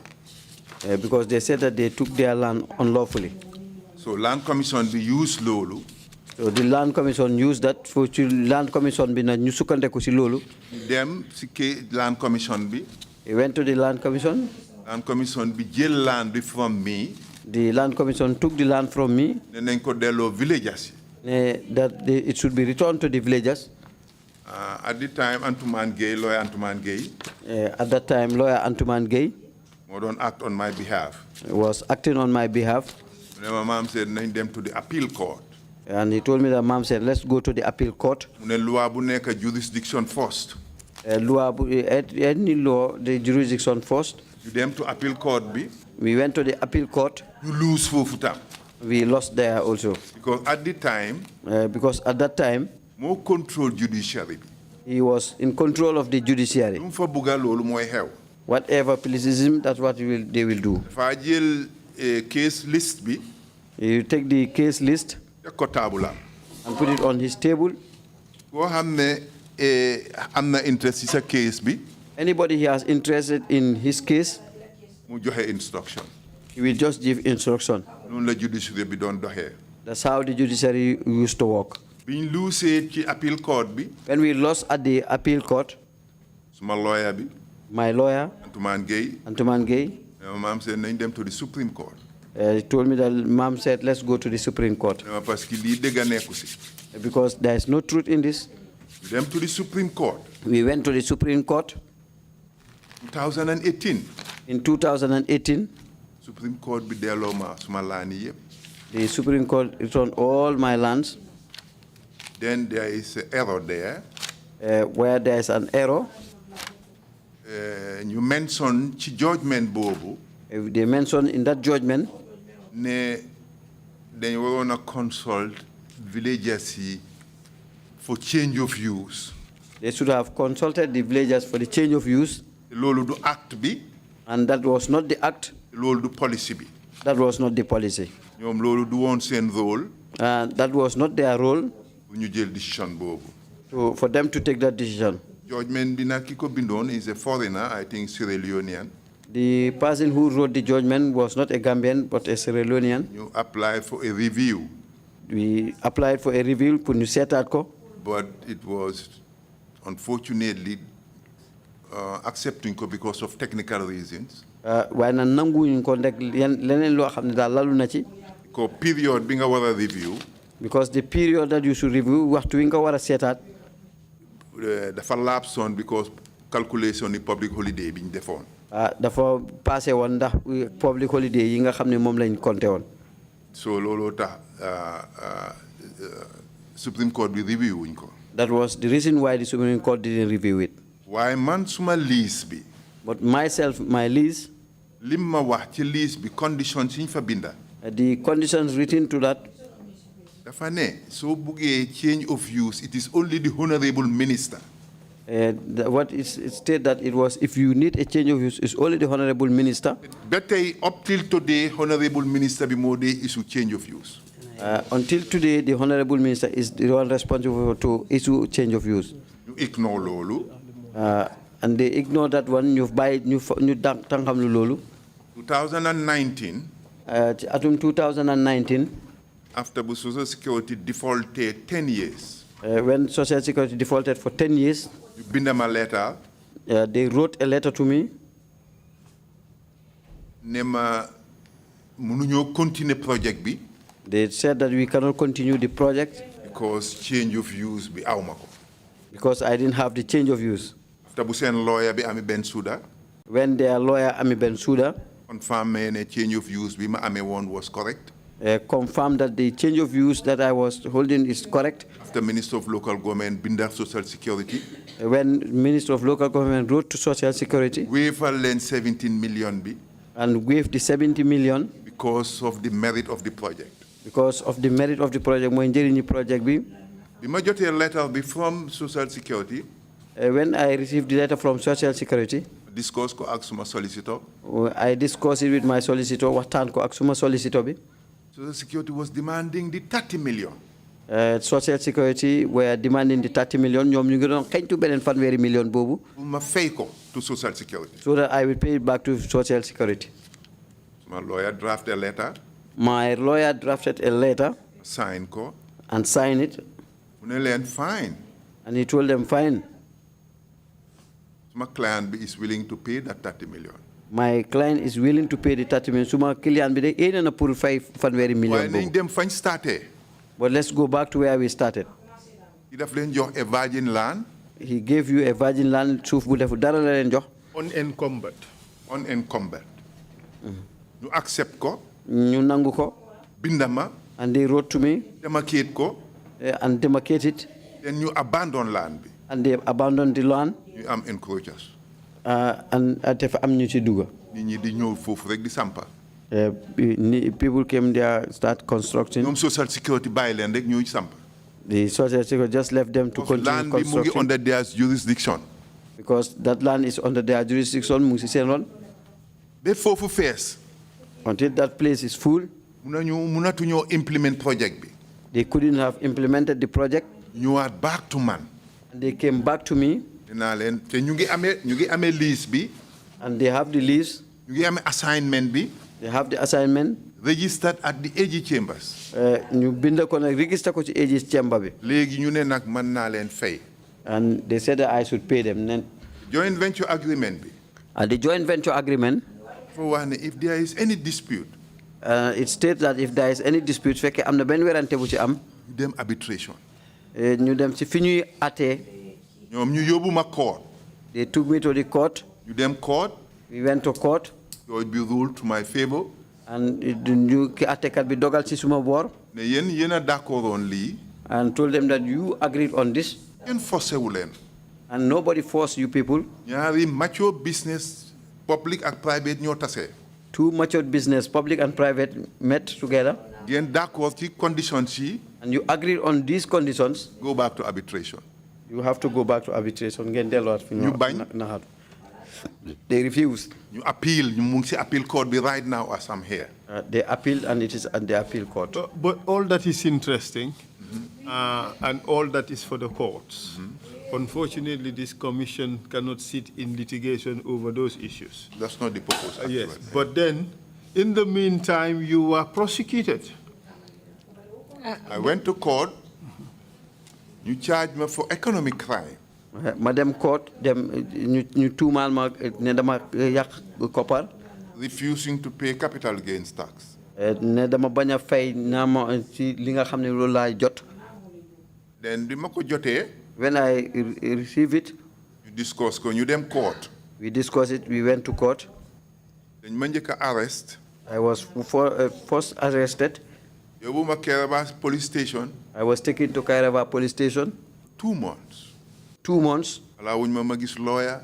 They didn't allow me to see a lawyer. ñu bàyyi ma foofu rek. I was just left there. Were you allowed to see your family? waaw suma nañ ma daan indil añ ak reer ak ndéew. Yes, they used to bring food for me. Because it's a back-to-back man at police station bi ak suma kër. The police station and my house is not far away. It's just back to back. They basically share a fence, pretty much. Yeah. Then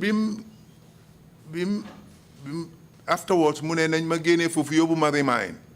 From there, he instructed that let me be taken from the police station and send me to the remand. So ñu yóbbu ma court parti man nii rek ne ma naa dem remind.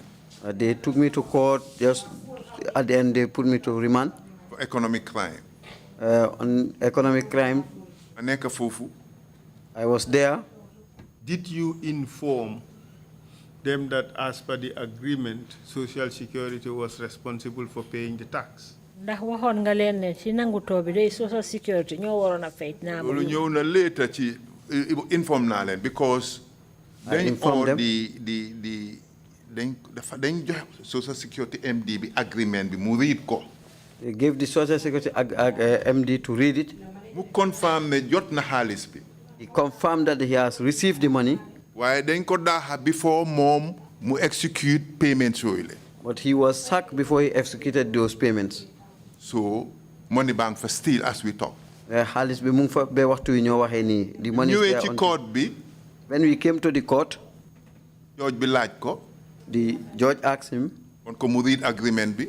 To read the agreement. Then mu read last page bi. Then he read the last page. Fa la prices yi nekk. Where the prices are written. Mu ne ko ndax did you receive the money? And he was asked whether he has received the money. Mu ne yes. And he said yes.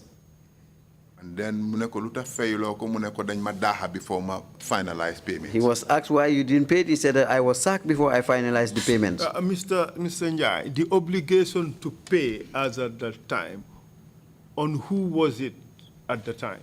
Who had the obligation to go and pay the money to the GRA?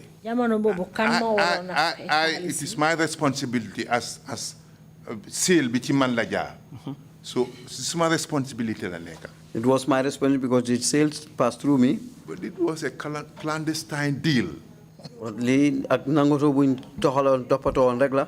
ma bëggoon Social Security def payment bi loolu tax ma bàyyi fa xaalis ba. I wanted Social Security to do the payment. This is why I left the money there. loolu tax ma bàyyi fa xaalis bi. It's why I left that money there. It's 19.5 million. It was about 19.5 million. Du dem si fukki million ak juróom-ñeenti téeméeri. 65,000 plus 20 times by 300. So ñu dem ci court bi with upon all those information. We went to the court with upon all those information. Bataaxel yooyu yëpp de. Mu convict ma for 9 good years. I was convicted for 9 good years. Ñu tëj ma juróom-ñeenti ati kaso. But this is for money that did not come to you. Lii moom xaalis la boo xam ne ñëwul ci yow. I didn't benefit out of it. The money went to who? Xaalis bi ci kan la dem. He took the money and convict me. And got you prosecuted yes. for not paying tax on the money that he took from you. Yes. Mu jëlee xaalis ci yow ba pare yóbbu la court ñu tëj la ci xaalis boo xam ne moom daf ko jëlee ci yow. That sounds like gangsterism. He is a pure gangster. He's more than a gangster. Weesu na gangster addu kalpe. Parce que maa ngi toog fii nii. Because I'm sitting here. I remember that day in April 12, we were sentenced to 9 years. I can remember the day in April when I was sentenced to 9 years in prison. In prison. maa ngi si box bi. I was in the box. Judge bi xool ma gisul benn remorse ci man. ma feel ko. The judge see that there is no remorse on me. I didn't feel anything. mu wax ko moom si boppam. Then he said it himself. Buga ko tontu. He want to respond on that. Suma lawyer bi Antuman mu gis ne maa ngi buga react. My lawyer Antuman see that I want to react. Ne man mu def nii. And he nodded me that I should not. My family members were there. My family members suma mbokk yi ñu ngi fa. It was a very tough day. Nekkoon na bés bu métti. You help ma si moto. I was put in a vehicle. Truck. A truck. You open my mile 2. I was taken to mile 2. Ma duga. When I entered, solal ma a jumper. They gave me a jumper. Suma duga fofu. When I have never entered there, Yobu ma rek ci ben cell. they just took me to one cell. Tek ma fofu. And I was placed there. In the evening. In the evening, Ben boy mu joge fali. A boy came from there. Nema uncle. He told me, uncle, Na la jox suma lal bi. I will give you my bed. Because the cell was overcrowded. Because the cell bi dafa bari won nit. It was for about 200 nit. Lu dem ci ñaar téméri nit ñoo fa nekkon. And over 1,000 nit was sleeping there. Lu wessu junne nit ñu ngi fa doon tëdd. Mo am ñoo xamne ci kama bi la ñoo fanaan. There are some who usually spend the night at the toilet. Ñu ëpp yëpp ci suuf la ñoo fanaan. Majority of them spend the night on the floor. Boy bi xawma ko musuma ko gis. The boy, I've never seen him. Jox ma lalam. I didn't know him. He gave me his bed. Mo mu tëdd ci suuf. And he spent the night on the floor. Then afterwards, gannaaw loolu, muy ma topato. He usually helped me. It's my first experience. My first experience. Suba si ma buga dem pour jàppa ñëw julli. In the morning, I went to perform ablution and pray. Ma duggee ci toilet bi. When I entered to the toilet, it was a shock. It was a big shock. Ma ngi fekk ñeneen ñu ngi taxaw di nelaw. I found some standing sleeping. Ñeneen ñu ngi toog ci bidongi oil yi. Some were sitting on these oil bottles, gallons. Di nelaw. Sleeping. Shock boobu mu génne waat ma si biti. That shock took me out and I went back. Ma ngi bugg a julli. I want to pray. Ma njàppa. I didn't perform ablution. It was painful. It was very painful. It was painful. The cancel. Boy bi di ma toppatoo bàyyi ma lalam bi ak sankeem bi. The boy usually support me, the blanket, the bed and the net. Mr. Njai, you were in court here. You were being tried in the first place for not paying tax on money you did not take. Mr. Njai, yaa ngi nii court ca njëlbeen ñu dal di la charge xaalis boo xam ne sax yow jëluloo ko pour nga fay ci naan. Did you tell the court that in fact it was that sale was at the instigation and insistence of the president and that the money went to him? Ndax waxoon nga court bi ne njaay moomu yëpp li ko waraloon mooy xalaati président bi la te xaalis bi sax ndaxam moom moo ko jël. Su ma defoon loolu rek mu rey ma. Yes, sir, if I did that, he would have killed me. Then duma doon toogi fii tey. I wouldn't have been sitting here. Am na experience boo xam ne. There is an experience there that. Mu ngi on record. It is on record. I Jammeh biñ ma detain nag process bi yëpp 24 hours NIA yaa ngi suma bunti kër. Yeah, Jammeh, when I was being detained, all the process, the NIA used to be on my gate. Benn bés ma boobu tëjaguñ ma sax de. Until one day before I was convicted. Ma jàppa pour dem julli ji. I performed ablution to go and pray. My wife and get jàppa at the same time. My wife was also performing ablution. Munema, ndox mi is very funny today, taste bi. She told me that this taste of the water is very funny. Ma jàppa rek dem juma. I just performed my ablution and went to the mosque. Man tell say. When I came back, fekk police foofu. I found the police there. You ne yóbbu woon nañ workers yëpp.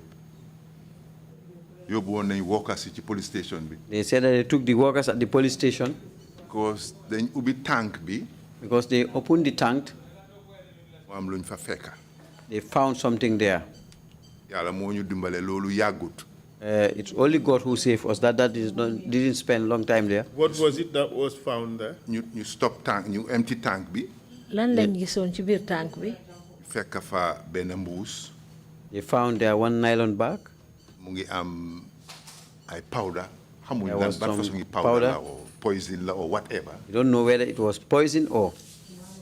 ñu jël ko. We took it. Yóbbu ko ci police bi. They took it to the police. Record ko. And it was recorded. So police bi nekkoon SO bi foofu. The SO, the station officer there. More maids si fofu ku nekk laaj la ak workers yi. All the maids and the workers who were there. Laaj leen kana def lii fii. He asked them who put the thing there. ñoom ñëpp ñu ne ñoom nekk nañ ci kër gi 10 years ñoom duñ def loolu. They all said that they have been working in that compound for more than 10 years. They cannot do it. That was a strong warning. That was a very strong warning. Were there any indications or suggestions as to him who might have done that? ndax loolu am na leen lu mu leen xalaat foog loo daal kan moo war a def loolu. kenn rek moo mun a def loolu mooy Yaya Jammeh moo am the capacity. There's only one person who could have done that, is who was Yaya Jammeh. moom rek moo am capacity pour def lu mel noonu. He was the only one who has the capacity to do such a thing. Because my family dañ dee génn ñëw isil ma lekk yenn si juma si fii bi ci police line bi. My family will come and bring me food at the police line. dinañ xam ne kenn nekku fa. They knew that nobody is there. léegi watchman bi ne gars yi dañ ko dee yónni. Sometimes the watchman said that sometimes they used to send him. Who would send him? The NIA guys. NIA. So they were always around your house? Bon ñoom saa nekk ñu ngi woon sa kër. So do ma xam information si yooyu ba pare. I will not know all those information at the end. I jël the risk pour reveal façon information boobu public ci court. And I risk to open to reveal those information in court. I was my family sax duñ doon nangu ji ma def revelation boobu. My family wouldn't even have agreed for me to do this revelation. Because it was a terrible feeling. Then ma dooree bi ma sentencé bi my serve sentence bi 5 years yi. When I was sentenced, 9 years, sorry. when I was serving the 9 years sentence, after 6 months. Perhaps before that, let's talk about the fine, because there was a fine imposed on you. Yeah, my family do the fine bob. My family start paying that fine. My receipts. I didn't remember. If I can remember, I have the receipts. You will get it today or tomorrow. You will have it today or tomorrow. 300,000. 300,000. And then call them fake to the central bank, you to the court will give the receipt. You pay to the central bank, it comes to the court, and the court will give you a receipt. Then, prison again. When I went to the prison again. But there was an order for you to pay 4-point-something million. 4.5 million, that was the capital gains tax. 4.5 million. Lolo tahma don't pay that installment payment. This is why I was paying that installment payment. But why didn't you ask Social Security to pay it? Because they have retained money. You fay ko ndax ñoo jëloon xaalis bi. Social Security confirmed nañ Halis Bank fa. Social Security already confirmed that the money is there. And there is an exchange between my ñoom and my ñoom. There was an exchange between us. Fayuñ ko because ki xam transaction bi nekkatut fa. They didn't pay it because the one who knew the transaction was never there. It was a new man. There was a new man. Am na ku es kuñ indi. Laalu ko. He didn't touch it. Ñemeñu ko sa. He dare not. Ñemeñu ko laal sa. He dare not to touch it. So man ma am pour suffer. I am the one to suffer it for it. So ma xam ne rek nattu bu ñëw la rek. I just feel that is something ordained by God. Amul dara lu ma ci mënoon a def pour change situation bi. There is nothing that I could have done. Maa ngi dégg ñu ñoo rey. I had those been killed. Mënoon naa nekk one of me. I could have been one of them. Benn si ñoom. Like who, for instance? Mel ni kan. Well, it was clear that 9 yi rey ci prison bi. Maa ngi fa woon, I was 9 there. inmates they killed from the prison. I was there. Maa ñoo ma toogoon nii di waxtaan ak ñoom. I was sitting there chatting with them. In the evening biñ duggee seen cell si. In the evening when they entered to their cells. Ñu leen di jël si di xuut yëpp ñu ngi gis ni ñaa ngee ñëw. When they came for them, we saw people coming. They put boot. They covered their heads. They covered their heads. With a hood. And handcuff them. Ñu teene leen. And leg cuff them. Ak teen tànk yi tamit. So ñu ñoo romba ñun ñi nekkoon cell number 4 man ak ñoom Scartel Diané Tamsir Jaase. Ngoo Seka ñu ñëpp a nekkoon benn cell. Those who were in the same cell with me, like Skatel Janeng, Goseka, and the others. Kofi nak pour dem ci entrance bi pour dugga ci main yard bi. When they come to go to the entrance of the main yard. Were you in the security wing?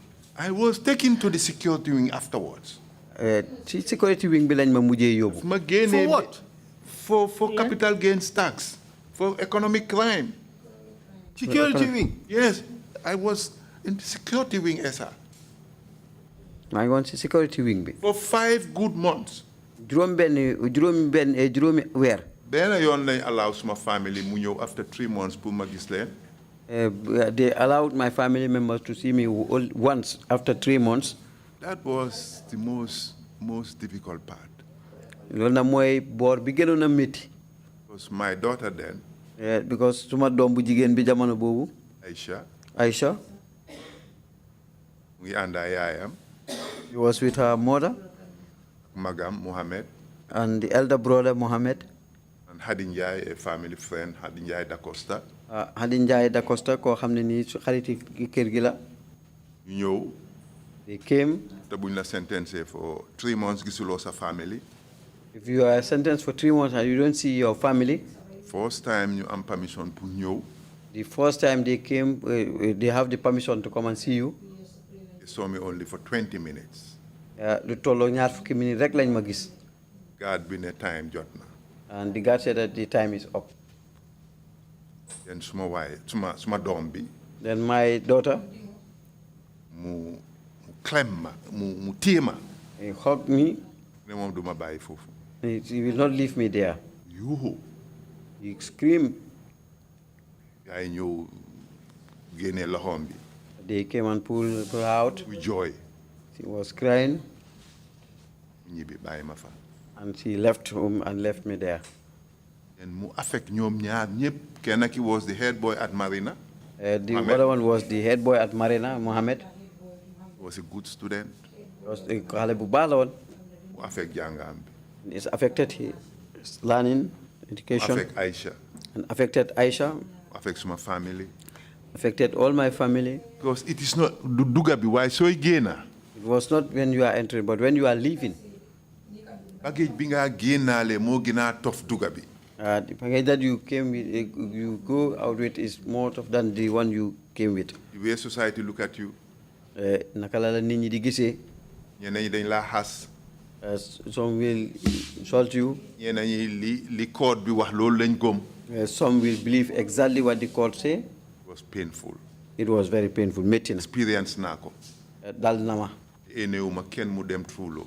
I don't pray for anybody to go to that place. The kind of mindset I have. Ndax xalaat bi ma amoon. My commission 3, 4, 5 feasibility studies on the average of 300, 500,000. li nga xam ne loolu am ci li nga xam ne loolu laa ci doon nafar comme koppar yi mu tudd noonu ci dollar. dimbale nit ñi rek la woon. It was just to help the people. woon pour man. It was not for me. I didn't need pour them through loolu yëpp. I didn't need to go through all those things. How about your house at Kairaba at Batil Hadi? Naka sa kër yo nekk Batil Hadi. Yaa Jammeh daf ko bëggoon a jël jox ko yaayam. Yaa Jammeh wanted to take it to give it to his mother. How do you know that? Yeah, fii information kenn moomu ko esa. Nobody owns information here. Inspection ci gars yi doon def foofu loolu la. The inspection they were doing there, it was only for that. And a lot of information that they leak. And tey dana am ci bataaxel yu bari dañ daan seen. With my age nga war ma sentence for 9 good years. Ak suma at fi ma toll nga war ma tëj lu dem ci juróom-ñeenti ati kaso. Nga xam ne suma xale yi ñoom ñii ñëpp ñu ngi abroad di jàng. Some of my kids, some of them are abroad learning. So in a nutshell, yaa ngi maa rey indirectly. Ci kaw loolu dafa mel ni yow yaa ngi maa rey ci beneen yoon rek. But did you hear about any steps he had taken towards confiscating your house from you? Yes, because ma yóbboo court to bail me. Because when I was taken to court to bail me, joxe order ne nañ ma bailee for 20 million. He gave order that I should be bailed for 20 million. 20 million. It's on record. Then suma kër googu lañ pledge boobu lañ dem value ko. Then they pledge my compound and value it. Pour mun a am ñu mun maa bàyyi. So that I could be left. So biñ demee mu discover ne. So when he discovered that. Ci lease bi suma tur nekku fa suma turi jabar moo fa nekka. On the list, it's not my name, it's my wife's name. He was very disappointed. How did you know that? Ni ma xamee ne kër gi la bëggoon su fekkee ne luus naa ko mu pour yaayam ñëw dëkk foofu. He wanted the compound so that when I lose it, the mother will come and live there. Noonu laa xamee information. That's how I get those information. Because man capital gains tax nga ma charge be pare di ma bail for 20 million. I was charged for capital gain tax and later you have to bail. Capital gains tax was 4.5 million. Capital gain tax bi na $90 million la won mom mu joxe ndigal ne nañ ma bailé ñaar fukki million dollars. So ne won 5 million sa ñu bail ma for 5 million sa is understanding. Bo non sa juromi million dollars nit ñi man nako dan man na dal xel. Waye ñaar fukki million dollars. Well, the economic crimes decree was a very outrageous one, especially when it came to bail. Yeah. And then you issue a white paper. You just have been a white paper. Nena Fay, white paper was prepared by justice. White paper was prepared by the justice. And white paper bobu munena Fay 30 million. A land commission white paper there. Land commission white paper demanded us to pay 30 million. They law land be to the villagers. And return the land back to the villagers. Supreme Court B. The Supreme Court set aside white paper B. They took aside the white paper. And the 30 million. The 30 million dollars muy fanweeri million bi. The most interesting part. Li ci gëna am solo moy. The chair of that land commission. Nga xamne mo jité won commission bobu doon xañtu lu jëm ci mbiri suuf ci. Justice Mahoney. The Justice Mahoney. After land commission bi mom lañ def solicitor general. Gannaaw land commission mom lañ def solicitor general bi. Because my lawyer bindoon nako. Then my lawyer wrote to him. Man tam dem na gisiko. Be officer. I also went to see him in his office. Mané ko lutax nga def recommendation ci adverse findings. I told him, I asked him why he made those recommendations. The land commission they interfere ci a private joint venture agreement. I told him the land commission interfering into a private joint ventures. Manekonda legi you're going to do something. Did he respond? Yes. Mutontu. Yes, he will. Ne waaw dana def dara. He wrote a letter. Mu bind a letter. But did he tell you why he made those adverse findings?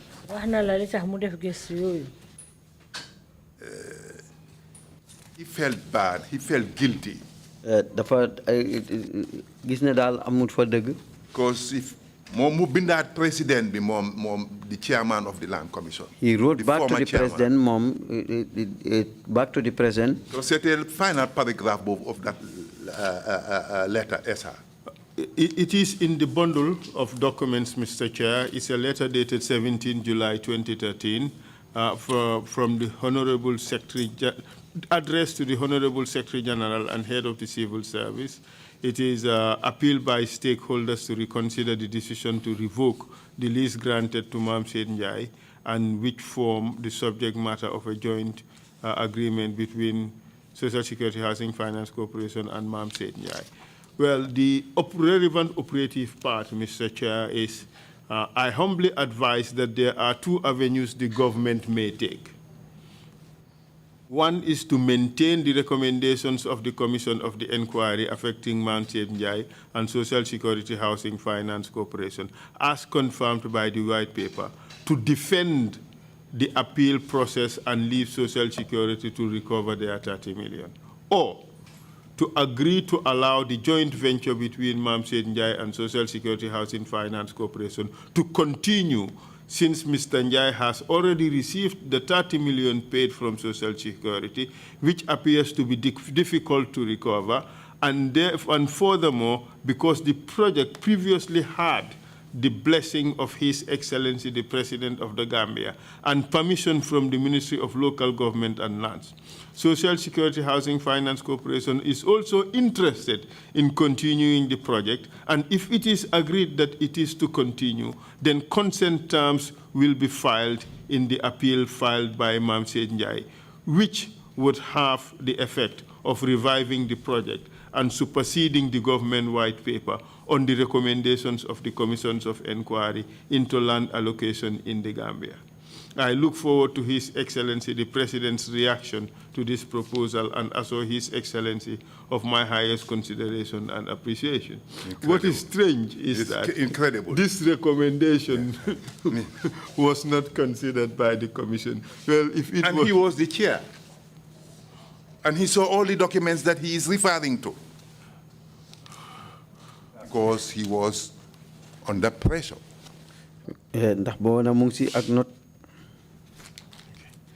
So, limo help.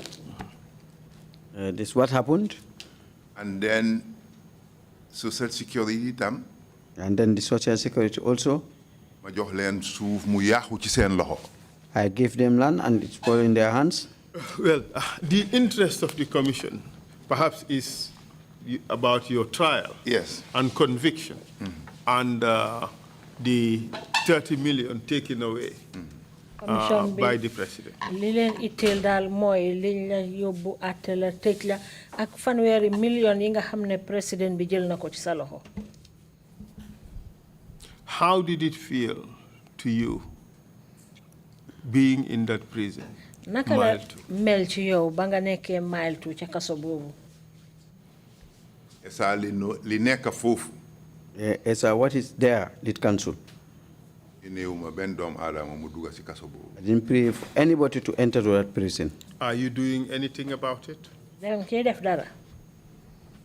Absolutely, I try. Absolutely, I'm trying my best. Tell the Commission. Hal Commission below def. When I was there, during the Ramadan. I was sitting there during the Ramadan. Usman Jammeh OJ. And Usman Jammeh OJ. Former Secretary General. Former Secretary General. Very cool. During the Ramadan. Even the dates we didn't see it. Not a single date. And it's Muslim. It's a Muslim country. Usman. I told him, Usman.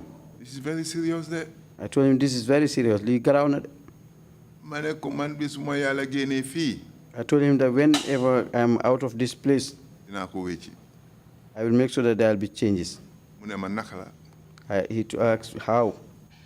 I told him that that one is left with God. I am an executive member of Pipeline Mosque Foundation. Executive member at Pipeline Mosque. When I was out, I went. Report matter bi I reported the matter that this thing is happening at the prison. Christian community bi dañ fa dé ñew di dimbalé Christians ak Muslims. I told them the Christian community will come there and help the Muslim and the Christians. Ñu né ma lo buga def. They asked me, what do you want to do? I suggest pour ñu binda government ñu jox ñu permission ñu door di fa di dimbalé prisoners. I told them that I would like us to write to the government so that they will give us permission to be helping the prisoners. You been the interior. We wrote to the interior. Permission. And they gave us the permission. Then the executive also the mandate. The executive gave me the mandate. Funds. So that I will go and look for funds. Dimbale prisoners during the Ramadan. That's the most difficult part. Help the prisoners during the Ramadan. That's the most difficult part. 3 o'clock.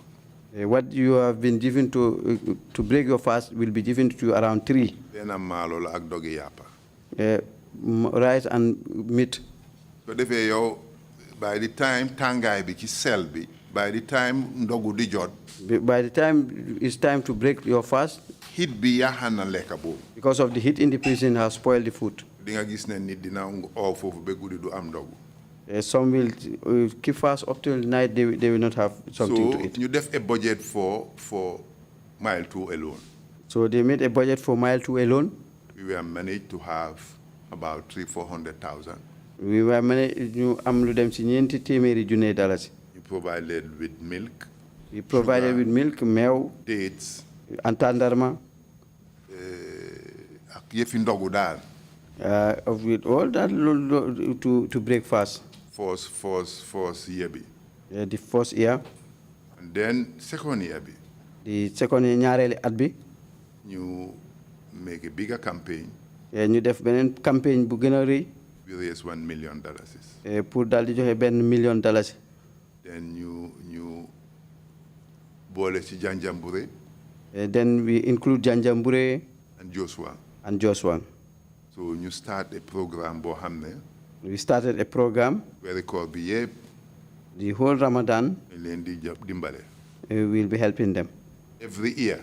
Every year at Budek. My prisoners signor de Julie Korite Day. I pray with these prisoners during the Korite Day. My lunch ak ñoom. I have lunch with them. Ma ñibi ngoon suma kër. In the evening I go to my house. Waxtaan ak ñoom.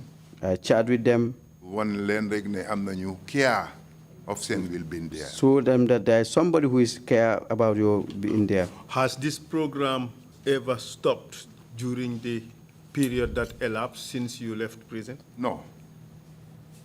Never. Last year, about 10 days ago, Manyoma Julie. Yeah, last year, about 10 days ago. This year. This last Korite. I pray with them. COVID we started when the COVID started also. We bought many things. So how did you serve the entire 9 years of your sentence? No, 6 months. I served for 6 months. And then what happened? When they killed those 9. About a week or two after my release. About 1 week or two, I was released. But before your release, why la don buy? Your family was making an effort to pay the 4.5 million that was adjudged against you. Sañ mbokay ñu doon jema fay nak ñenenti million ak gëna wala yi nga xamne mom lañ la wax na nga fay ko. Tell us about it. What were the proposals? Wax ñu naka la? No, the proposal moy one you pay the fine, you again. The proposal was that you pay the fine and you will be released. You pay the 4.5. Pay the 4.5. You buy it. And you will be released. But your wife took steps to that effect. Why sa jabar nak amna jéego yum jël ci lolu de. Mu binda president bi. She wrote to the president. Mu offer ko. And offer him 400 plots. 400 plots. President bi accept ko. And the president accepted that. Mu send somebody at the policy analysis unit by the name of Charles Camara. He sent somebody at the police unit by the name Charles Camara. But this is after he had issued a white paper. After the white paper, and I was in prison then. Yes, proceed, tell us. So Charles Camara calls my wife. Charles Camara called my wife. Neko ndax mun na ñëw with the original document plus a photocopy. Whether I can come with the original document with a photocopy. Then my wife went, mu dem ak magam. My wife went with his elder brother. Cerno Jallow. Cerno Jallow. Cerno Jallow. Cerno Jallow. Mooy witness bi. Was the witness. You jox ko original documents the lease. Was given the original document which is the lease. Mu seet ko. He looked at it. Photocopy ko. And photocopy it. President was interested. And the president was interested. After bu mu jëlee 300 yooyu. When he took the 300. Mu bugga jëlaat another 450 bi. I wanted to take the other 450. Loolu dafa wone rek ni miinee woon moom. That's so how mean he was. Very mean. Man maa ngi si prison bi. I was in the prison. Mu tëj ma foofu. I was jailed there. Defuma dara. I did nothing. Li des mu bugga koo jël. What is left, he also want to take that one. Dem nañ that far. We went up to that far. I am trying to trace the letter that your wife is there. Wrote to. Yes, I would find it. Just give me a moment. I'll find it. Just a moment. Okay. Gis nga. Here it is, dated 13 September 2012. Excellency, the Vice President of the Republic of the Gambia, Your Excellency, offer to pay a judgment debt in kind. So I am Jainaba Jallo Njai, wife of Mam Said Njai, who was convicted on 27 March 2012. On conviction, a fine of 300,000 was imposed. Okay, and the fine has been paid, but the family is unable to raise the 4.5 million to pay the capital gains tax. There is a farm of 74 hectares at Makumbaya, which we own, and would like to offer a portion of the land to the government to pay for the 4.5 million to settle the order made in the judgment. To us as a family and as Muslims, what is paramount is for the debt to be paid, and I am unemployed. My children are young, and And then, lastly, this proposal is our last hope, and we pray that it will be acceptable to you. We solicit your assistance as good Muslims in this trying time, which my family unfortunately finds itself in. So it was copied to the Attorney General and Secretary General. So you said Yaya Jammeh accepted this offer? Yes, because she was invited. They've got invited to Mudem State House. He invited her to go to State House. Meet Charles Kamara, the son of former Vice President Andrew Kamara, late. He met the Charles Kamara, the son of former Vice President Andrew Kamara. Policy Analysis Unit. He is working at the Policy Analysis Unit. He went with her brother, and they sit. Documents and they pick all these documents. Because Charles dafa minute ci letter bi nekkoon na go ahead and finalize this deal. Because Charles saw in the letter that he minute that he should go and finalize with it. Wan na loolu suma jabar. He told that to my wife. So then that was in September. That was very September. Then October. In October, I was left. I was released. In the meantime, we have had the then Minister of Justice, Mr. Jobate, testify before this commission.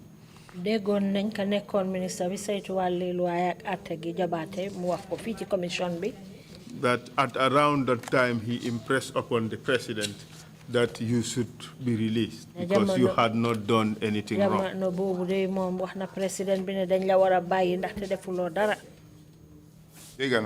the oath. I had it here on the oath. So that means lim don wax yeb digala. That means what he said is true. Because mom as the Minister of Justice. Mom as a Minister of Justice. Wax na an honest opinion am. Wax na nak li nga xamne moy xelam bu wër. Kon li wax digala. Then what he said is true. But soon after that you were released. Wa yagul rek ñu bayyi la. Mom, Deputy IG. He himself, Deputy IG. Inspector General. Inspector General. Present Secretary General of the Head of the Civil Service. Present Secretary General, Head of the Civil Service. Noah Touré. Ñom la of the cabinet. He called them at the cabinet. Jobaate di waxtaan ak mom ñom ñep ñuy waxtaan ba end up mu ne tay dina ma bay. They chatted until he decided that on that day he will leave me. Press release. They should write a press release. At night. I fax ko nuwa modem officer mu fax ko to GRTS Fatou Camara mo don read news. Fax it to GRTS Fatou Camara was the one presenting the news. Ñëwé indi wuñ ben document pour génné ma ci prison bi. When they came, they didn't come with any document to take me out of the prison. Mon nañ jafé-jafé sax pour duga. They have some problems to enter. They found me in my cell. I took my towel, I put water there. Put it on my head. Reduced temperature so that I will reduce the temperature. And when they enter to the cell, at night,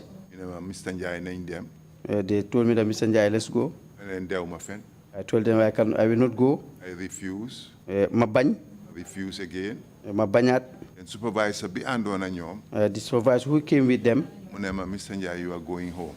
Still, he told me that Mr. Njai, you are going home. Daga ñibi. Minister of Justice is here nga ñibi. The Minister of Justice is here. Mom Mufi pour yow nga dem. Den fekk mom yaaya tam yónnee na somebody si suma kër. Then Yaya Jammeh sent somebody to my house. Pour wan leen ne tey man foofu laay fanaan. To tell them that today I'll spend the night there. Bi ma egsee si bunti kër gi maa ngi fekk xale yi ñu ngi maa teeru.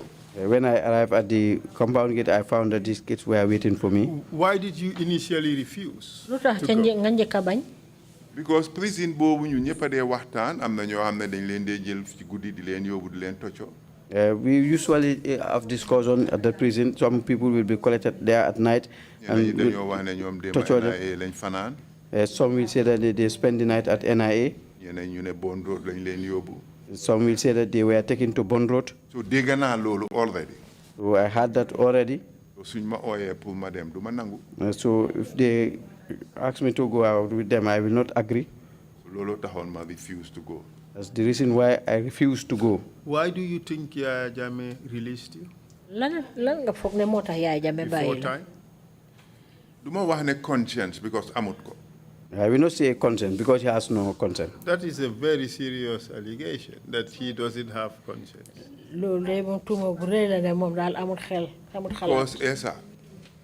Because ESA. Sorry, lead counsel. Lead counsel. The commission be started bentay. When the commission started up to now, what we had here on killing, somewhere put the nylon bag over their heads and kill. To 9 goals some were taken from my to 9 women, 9 men and a woman. Yes. They took them and killed them. You bury. And many things. Need to have conscience to the flow. Somebody with conscience will not do that. Need to have conscience to make a delay. Somebody with conscience will not continue killing people like that. Arresting.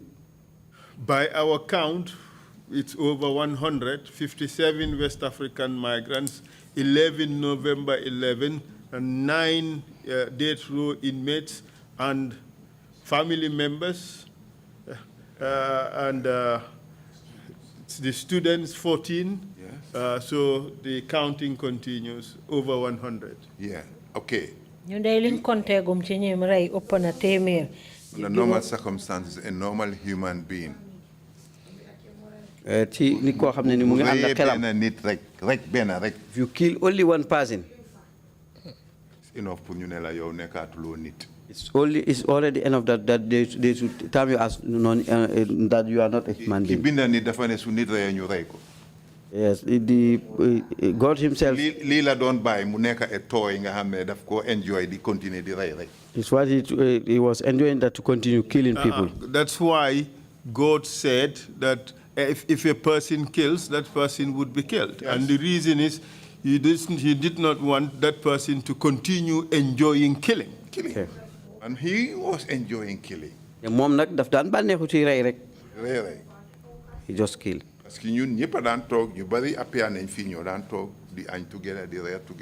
Many of us appeared here, we were together, we have lunch together. If you go there, you say your own experience, why you were there. It was very painful.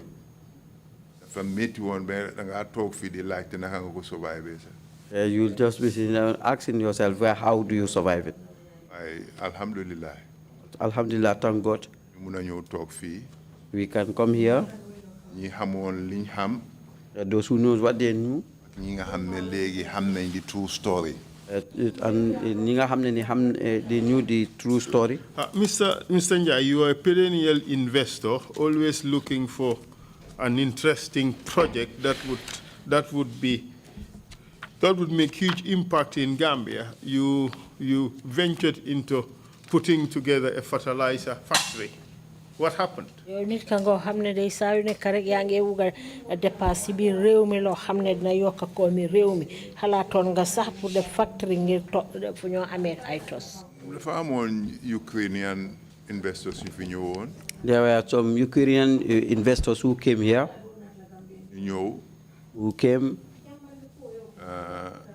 You make a proposal and then you build a fertilizer plant. They proposed that they want to build a fertilizer plant. Then fi bugat place bu ñu amé tos. At Sifo. Ci Sifo. You allocate me for land. I was allocated a land. Use co as my equity. And I use it as my equity. Utamoko kill raw. He is the one who killed it raw. Because Yaya Jammeh so satisfied with like mom do def li nga buga. Because if you don't satisfy him, Yaya Jammeh, he will not do what you want. Biñ waxtané ñu ni neen. When we chatted, when we discussed, mu buga change concept. He wanted to change the concept, which mu jël buga jël project bi. And he wanted to take the project, buga jël project bi ci loxo bopam. Gaay ñew nañ fi. They came here. And delloo. When they went back, there was a special access. Amoon na access ak ñoom. He was accessing them. Amoon na demands yu mu defoon. There was some demands that he made. I refuse. And they refused. Like what? Mu laaj leen xaalis. He asked them some amount of money. Gaay ne ñoom duñ def loolu. They told him that they will not do it. So mu ne buñ fi ñëwati. So he said to them that let them not come back here. And then this is how that project dies. Non la ko reyee. That's how that project died. How about your involvement in the project? Did he have anything to say about it? Yow na li nga bokkon ci project boobu ndax am na dara lum ci wax. Well, not directly. Dama speculate rek xawma lu tax xawma lan la ci wax. Not directly. I'm just speculating because I didn't know what he had said on it. Because Yaya Jammeh tam amoon na habit boo xam ne daf dee wax loo xam ne dara nekku si dëgg. Yaya Jammeh has a habit that he will say something and that will never be true. Pare mu waat. And at the end he end up swearing. Moo fi daaxa waat. He is the one who can swear better than anybody. Su waat doon rey moom dee na bu yàgg. If swearing could have been killing some people, he would have died by now. Dégg nañ ko mu téye xawma ndax alxuraan la lan every time mu ngay waat rek. We usually see him handling this. And what happened to the land you were allocated at Sifo, which you used as equity? Léegi paka bi nga xam ne moom lañ la joxoon Sifo nag nu mu mujjee. Would have ko annex because it was a back to back ak laanam bi nekk Sifo. It was annexed because they share fence with his land. Time boobu man jotuma lease land bi. At that time, I didn't even lease the land. Jox nañ ma ko compensate na villagers but I didn't lease it, so it was given to me. Claim. I compensated the villagers, but I cannot claim it back. But nonetheless, whosoever is first in time is stronger in law. It was allocated to you. Waaye ba léegi ci wàllu luwa ki jiitu kay moo ko moom te yow béréb bi yow lañ ko joxoon. Did he steal your land? Dafa sàcc sa paka yooyu. Did council xamoon nga ne luwa nekkut fii de. Did council know there was no law here? Experience nga lu bari fii. You experienced a lot here. Dégg nga lu bari. You had a lot here. Time boobule kangaroo court moo fi nekkoon rek. At that time, we have kangaroo court. With mercenary judges? Yes. And scared lawyers? Because, I was unfortunate. I was a former trainer. Real de Banjul, I'm a founder member. Real de Banjul, ñu ñoko soson. 1967. Atum 1967. To 72. Be atum 1972. I lose final. I have never lost a final. Young type, so Sirin Fai, Keba Dias, Nyanga Sala, those were a strong team. With the names of those whom he listed, they were a strong team. 9 of them. The 9 of them. National Gambia 11. They were at the national. Surprised that they gonna your SIO, nga Soldier Town, gonna Waldan, I'm very surprised. I'm surprised that you are from Soldier Town. You have the well done. For basic real. Ñoom Seexu Saar. ñoom Moussa Ndiaye. xam nga kenn du xool biir yi ba pare dem supporti keneen. waaw biir suma mag la waaye at the same time yow doo mun a dem bokki afdaay. waaye li ma jéem a wax mooy football match la boo xam ne man suma diggante loo bi ak président bi la woon. moom mu nekk amuñ woon referee amuñ woon linesman. You don't have man maay woon football bi. su kiggee fii ma dem ci justice bi kick fii loolu laa doon dundal because ñi nekkut lawyer sax xam nañ ne ca digga moom moo nekkoon in charge of the. Even those who were not lawyers, they knew that he was in charge of the judiciary. tey soo demee mile 2 am na ñoo xam ne ñu ngi foofu defuñ dara. Still now, if you go to mile 2, you see some people who are there who didn't commit any crime, and they are still there. If you were to sum up Yaya Jammeh on the basis of your experiences with him, what would you say? So don't think rek mbiri Yaya Jammeh ci li nga xamne wër ko ci li nga xamne mo dox sa digante ak mom loy wax. Waaw loolu rek laay mëna wax li ma dunda man ma mom. I will only say what I experienced with him. I'm 72 years old. maa ngi toll si juróom-ñaar fukki at ak ñaar. Dëkk naa Europe 20 years. I lived in Europe for 20 years. foo xalaat fii ci Gambia ak Sénégal Guinée dem naa fa. Anywhere you think of it between Gambia, Senegal, and Guinea, I've been there. waaye musuma foog ne dinaa tase nit ku vicious comme Yaya Jammeh.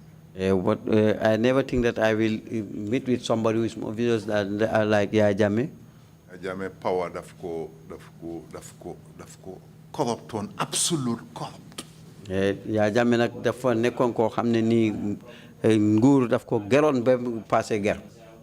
kooku mënuma am a better description that ne ku bon la woon. The better description, the better description that he was a bad man. Well, there are quite a number of people in Gambia who would still say that he was a good man. He worked for this country. What would you say to that? Waaye ba léegi de am na waa Gambia yoo xam ne ñu nekk nit ku baax la liggéeyal na réew mi loo mun a wax ci loolu. ku nekk ak sa own experience la man li ma dunda laay mun a wax.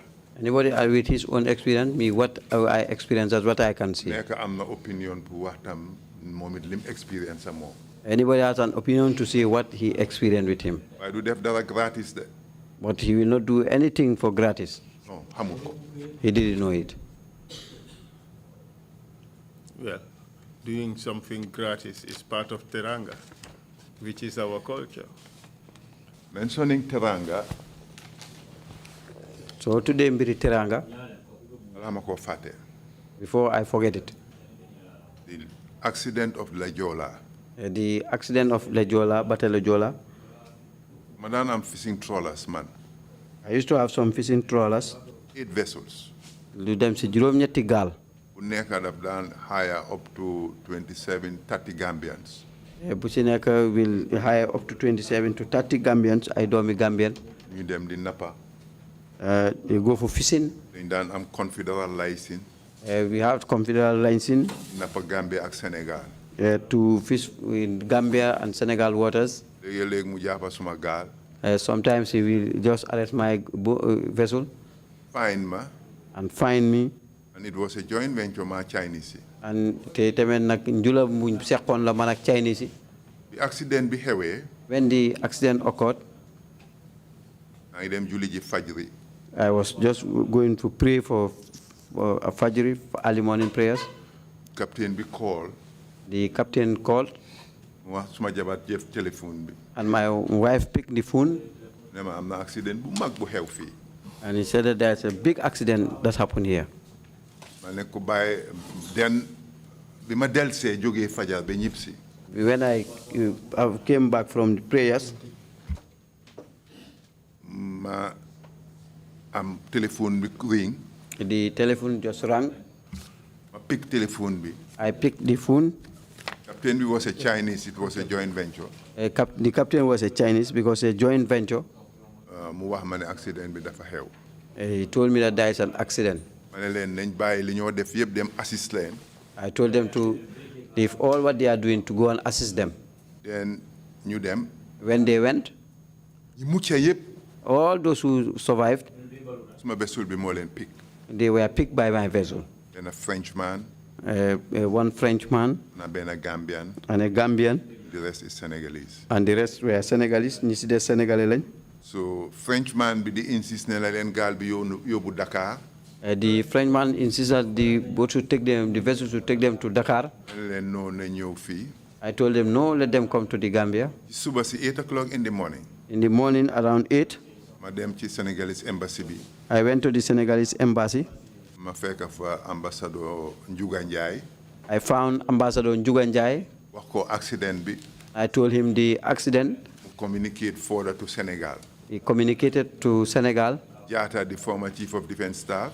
Jata, the former chief of defense staff. Ma inform Koko. I informed him. Mo inform President Jammeh. He informed President Jammeh. Then Ablaye Wade was the president then. Tambo jamono nguri President Ablaye Wade la won ci Senegal. Then vessel si ñew fi. Then the vessel came here. ñu jël gaay ñu provide ambulance. We provided ambulance, ñu dimbalé len ci ambulance. Hospital bi tam fuñ leen di yobbu. Ak l'hôpital bi leen na yobbu, the hospital where they will be taken to. Then Ablaye Wade ñew fi.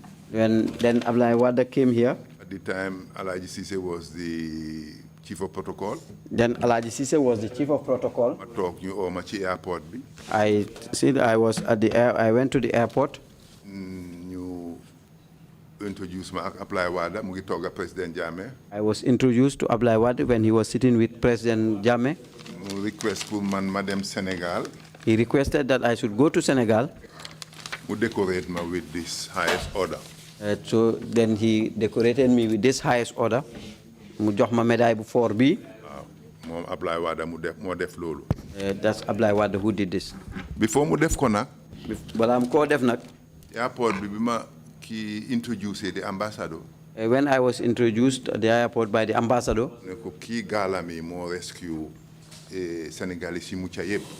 that this man's vessel rescued all the Senegalese who escaped from that.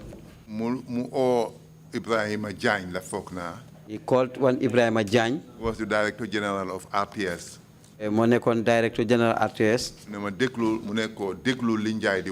He said, listen to what Njai is saying. But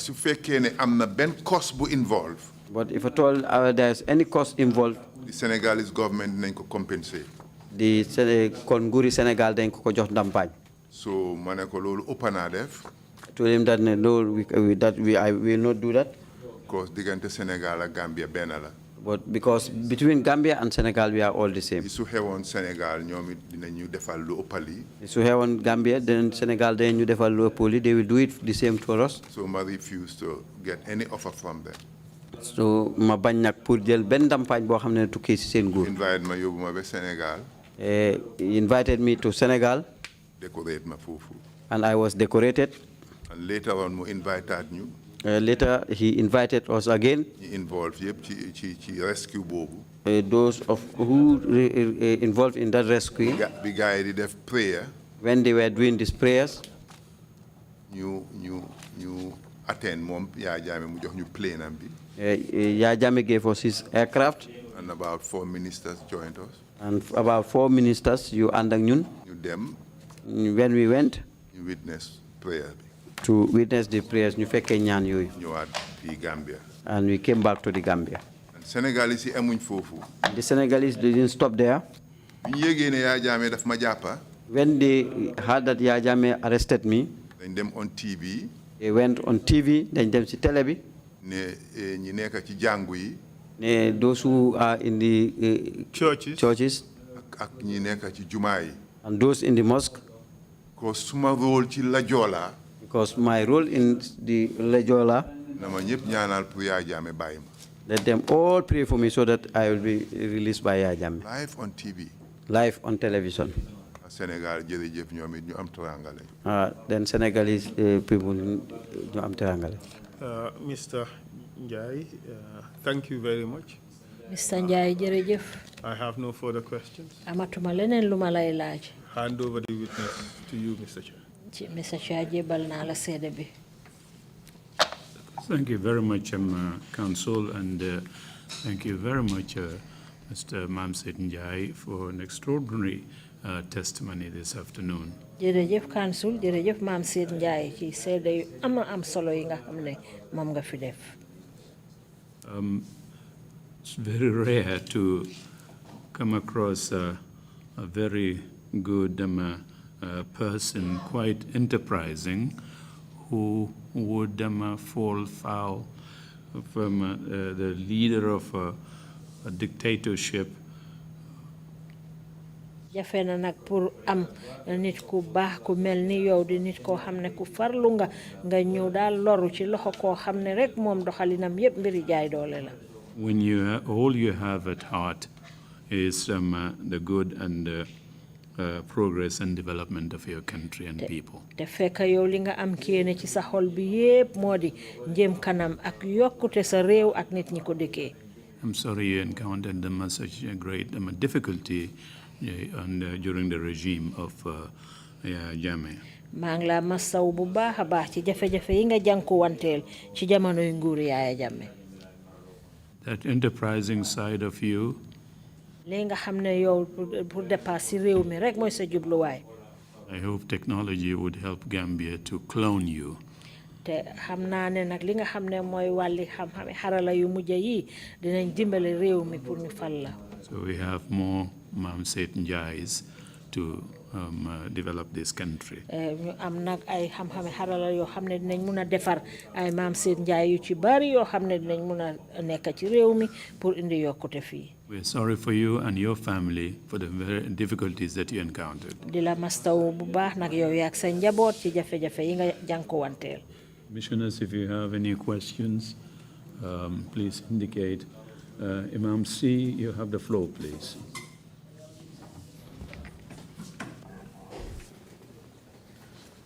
Mam Sen jërëjëf. Mam Set, thank you very much. ñu ngi lay ñaanal. We are praying for you. itam muñ bi nga muñ ba Yàlla musal la. muñ bi nga muñ ba Yàlla musal la ci lii. Until God has saved you from this. yàq na sa alal. They spoil your money. nga gis loolu nga xam ne lii su ma ko muñut leneen dana mën a ne. You have the patience to bear that one until, because you know that something may come out more than that. loolu yëpp doyut ko. That with all that, it didn't please him. jël na itam di la tëj. He end up locking you up. waaye foo ci tollu rek yaa ngi gëm Yàlla. Wherever you are with God. yaa ngi xam ne lii nattu bu la Yàlla dal la. You know that it is ordained by God. ñu ngi la cee gërëm de la ci ñaanal. We are thanking you and we are praying for you. ñu la cee gërëm de la ci ñaanal. We are praying for you also. loolu rek la. That's what I have to say. Thank you, Imam C. I'm sure the Commission would endorse those prayers. If you have any concluding remarks, Mr. Njai, please proceed to make them now. Thank you, Mr. Chair. Jerejef. Jerejef, Mr. Chair. Where I will start is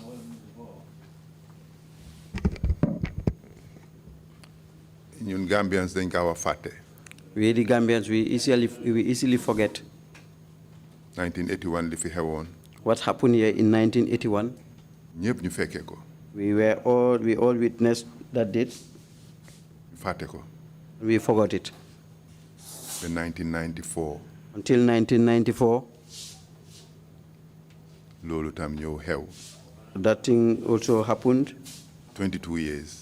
22 years, ñaar fukki at ak ñaar. te ñu ngi door di ko fàtte. And we are starting to forget it. loolu is very serious. Loolu nag lu doy waar la de. dëkka. In any country. law ak respect. Law and the respect. su amul. If there is no law and respect. jafe-jafe dafa am. Then there will be difficulties. amoon na incident bu xew Faraba. There was an incident that happened in Faraba. mu am ñu dee foofu. Some died. ñëwaat xewaat Sanyang. It happened in Sanyang also. ñoo gis dee What we are seeing these days. Yal na ñu Yàlla dimbale ñu mun koo saafara. May God help us to save our situation. parce que li tax ñu am smiling coast bi in Africa. Why we have the smiling coast in Africa. jàmm rek la. It's only peace. Tourists yi. The tourists. li tax ñu ñëw ci dëkk bi. Why they are coming here. jàmm fi nekk. It's only because of the peace. ñu try ñu maintain jàmm bi. Let's try and maintain the peace. nit ñi am jàmm. People have peace. dimbale nit ñi. Help people. loolu moo ñu mun a dimbale ëllëg. That's what can help us tomorrow. Reason bi. The prison. Fa jaar yeb bari nañ. Those who pass through there are many. Suñ génnee rek fàtte ko. But when they are out, they forget it. It's a very serious problem. This is very serious. Am na kilifa yoo xam ne ñu ngi fa jaar. There are some elders who pass through there. Ñu ngi nekk ndombo borom ndombo tànka. And they are still now top rankers. Waaye bañ fa génnee lañ ko fàtte. But when they left there, they forget it. Nañ xalaat prisoners yi. Let's think about the prisoners. Nañ leen jàppale. Let's help them. Soo amee koo xam ne 22 years mu ngi nekk président. If you have somebody who is 22 years is in charge. Am na ñoo as president. As president. Am na ñoo xam ne defuñ dara ñu ngi fa. Some people are there still. They didn't commit any crime. Man loolu laa dunda. And that's what happens to me. Am na ñeneen ñu fa nekk. And there are still some there. Loolu rek. That only thing. Mun naa tax ñi fa nekkoon. Can make those who were there. Ñu jàppante ñoom it neen ay loxo. To hold each other. To come together. And come together. Dimbale ña fa nekk. And help those who are there. Président yi dugga nañ kaso. Président yi. Some presidents. Dem nañ prison. They went to prison. Am na yónneen ci dugga prison. There are some prophets who went to prison. Prison du ñu baax ak ñu bon ñoo faa dugga. A prison, those good people and bad people always go there. Let's try to see how that place can be changed. I think the solution is let's build a new prison. And we help each other. And we have peace in this country. But it's sad when you are leaving this prison. The baggage that you are taking along. Some people will end up being mad. They cannot manage what they went through. For us, we are lucky God is helping us. It's very painful. It is very painful. We are praying. Peace prevail in this country. We help each other. And help those that we know that we are better, we are better than them. Mr. Chairman, thank you very much. Chairman, thank you very much. For giving me this opportunity. Clouds under my shoulder. So that I will remove the clouds and doubts that were on my shoulders. I really appreciate it. I really appreciate it. I never thought that I will ever come here. For a different purpose. I once came here for a different purpose, Honorable Justice Jobate. This one, if at all, it was not because of Honorable Justice Jobate. I will not come here. He also helped. He came here.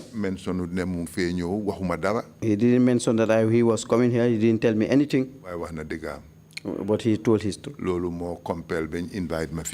That's what compelled until I was invited here. Commissioners, I'm thanking all the commissioners. And this job is not a small thing. Maybe it's normal to you people.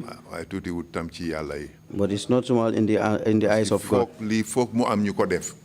There must be some people to do this. It's God who created human being and bring him to this world. Didn't want anybody to disturb them. Don't want somebody to persecute them. Don't want somebody to kill them. And that's what we survive. Let's pray to Allah that this will never happen again. Let everybody pray for that in this country. May it stop here. Never again. Never again. Assalamu alaikum wa rahmatullah. Thank you. Thank you very much indeed. Again, we are the ones who should thank you, Mr. Njai, for coming to testify before the commission.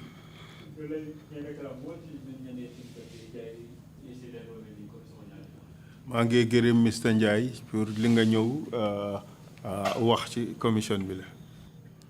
But again, thank you so much. Council, you must have a lot of submissions to make yes, for Mr. the record. Thank you. Please proceed. The bundle of documents yes. Bounded together by Mr. Njai should be Exhibit 227.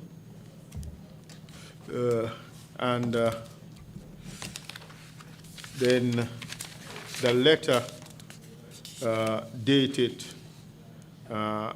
21st November 2008 should be 227A, and letter dated 25th November, that is from that is to the Managing Director of Social Security from Ministry of Finance. It's Exhibit 227B, and then letter dated 16 February 2009 on the domiciliation is 227C, and the letter dated 23rd June 2009 is Exhibit 227D. And then the stack of pictures would be Exhibit 227E1 to E27. Thank you, Mr. Chair. Thank you very much indeed, Council, for that. The requests are all granted. Thank you very much, Mr. Chair. Yeah, thank you. All good things must come to an end. If we served any good purposes during the past 2.5 years, it's in our providing for the people of the Gambia public proceedings or hearings.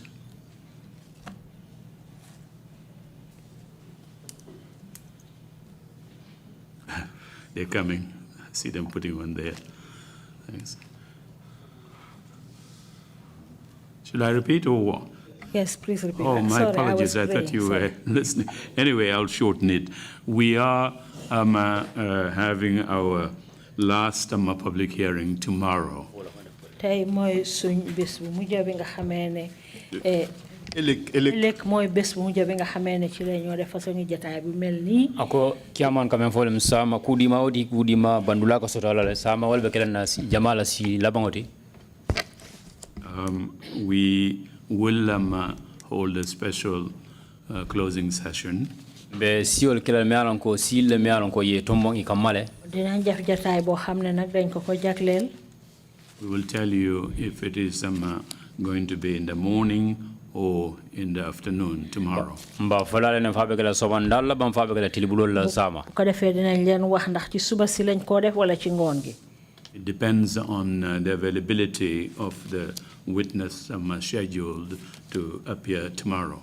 Be ko nyimbe dese lala menga wala nyindi ko sedo nyinga be soto no la wato menna sama. Dafa des rek ci séda bi wara ñew ëlëk ban waxtu lañ ko am. But we thank you all very much. We will get to see you tomorrow, 10 o'clock in the morning. Ala baraka ba ke silam be lola jenne fo sama somanda nimbenda jang. Ñu lay gërëm bu baax nak ba ëlëk ñu fi tassé ëlëk ci fukki waxtu ci suba. Thank you all. Meeting is adjourned.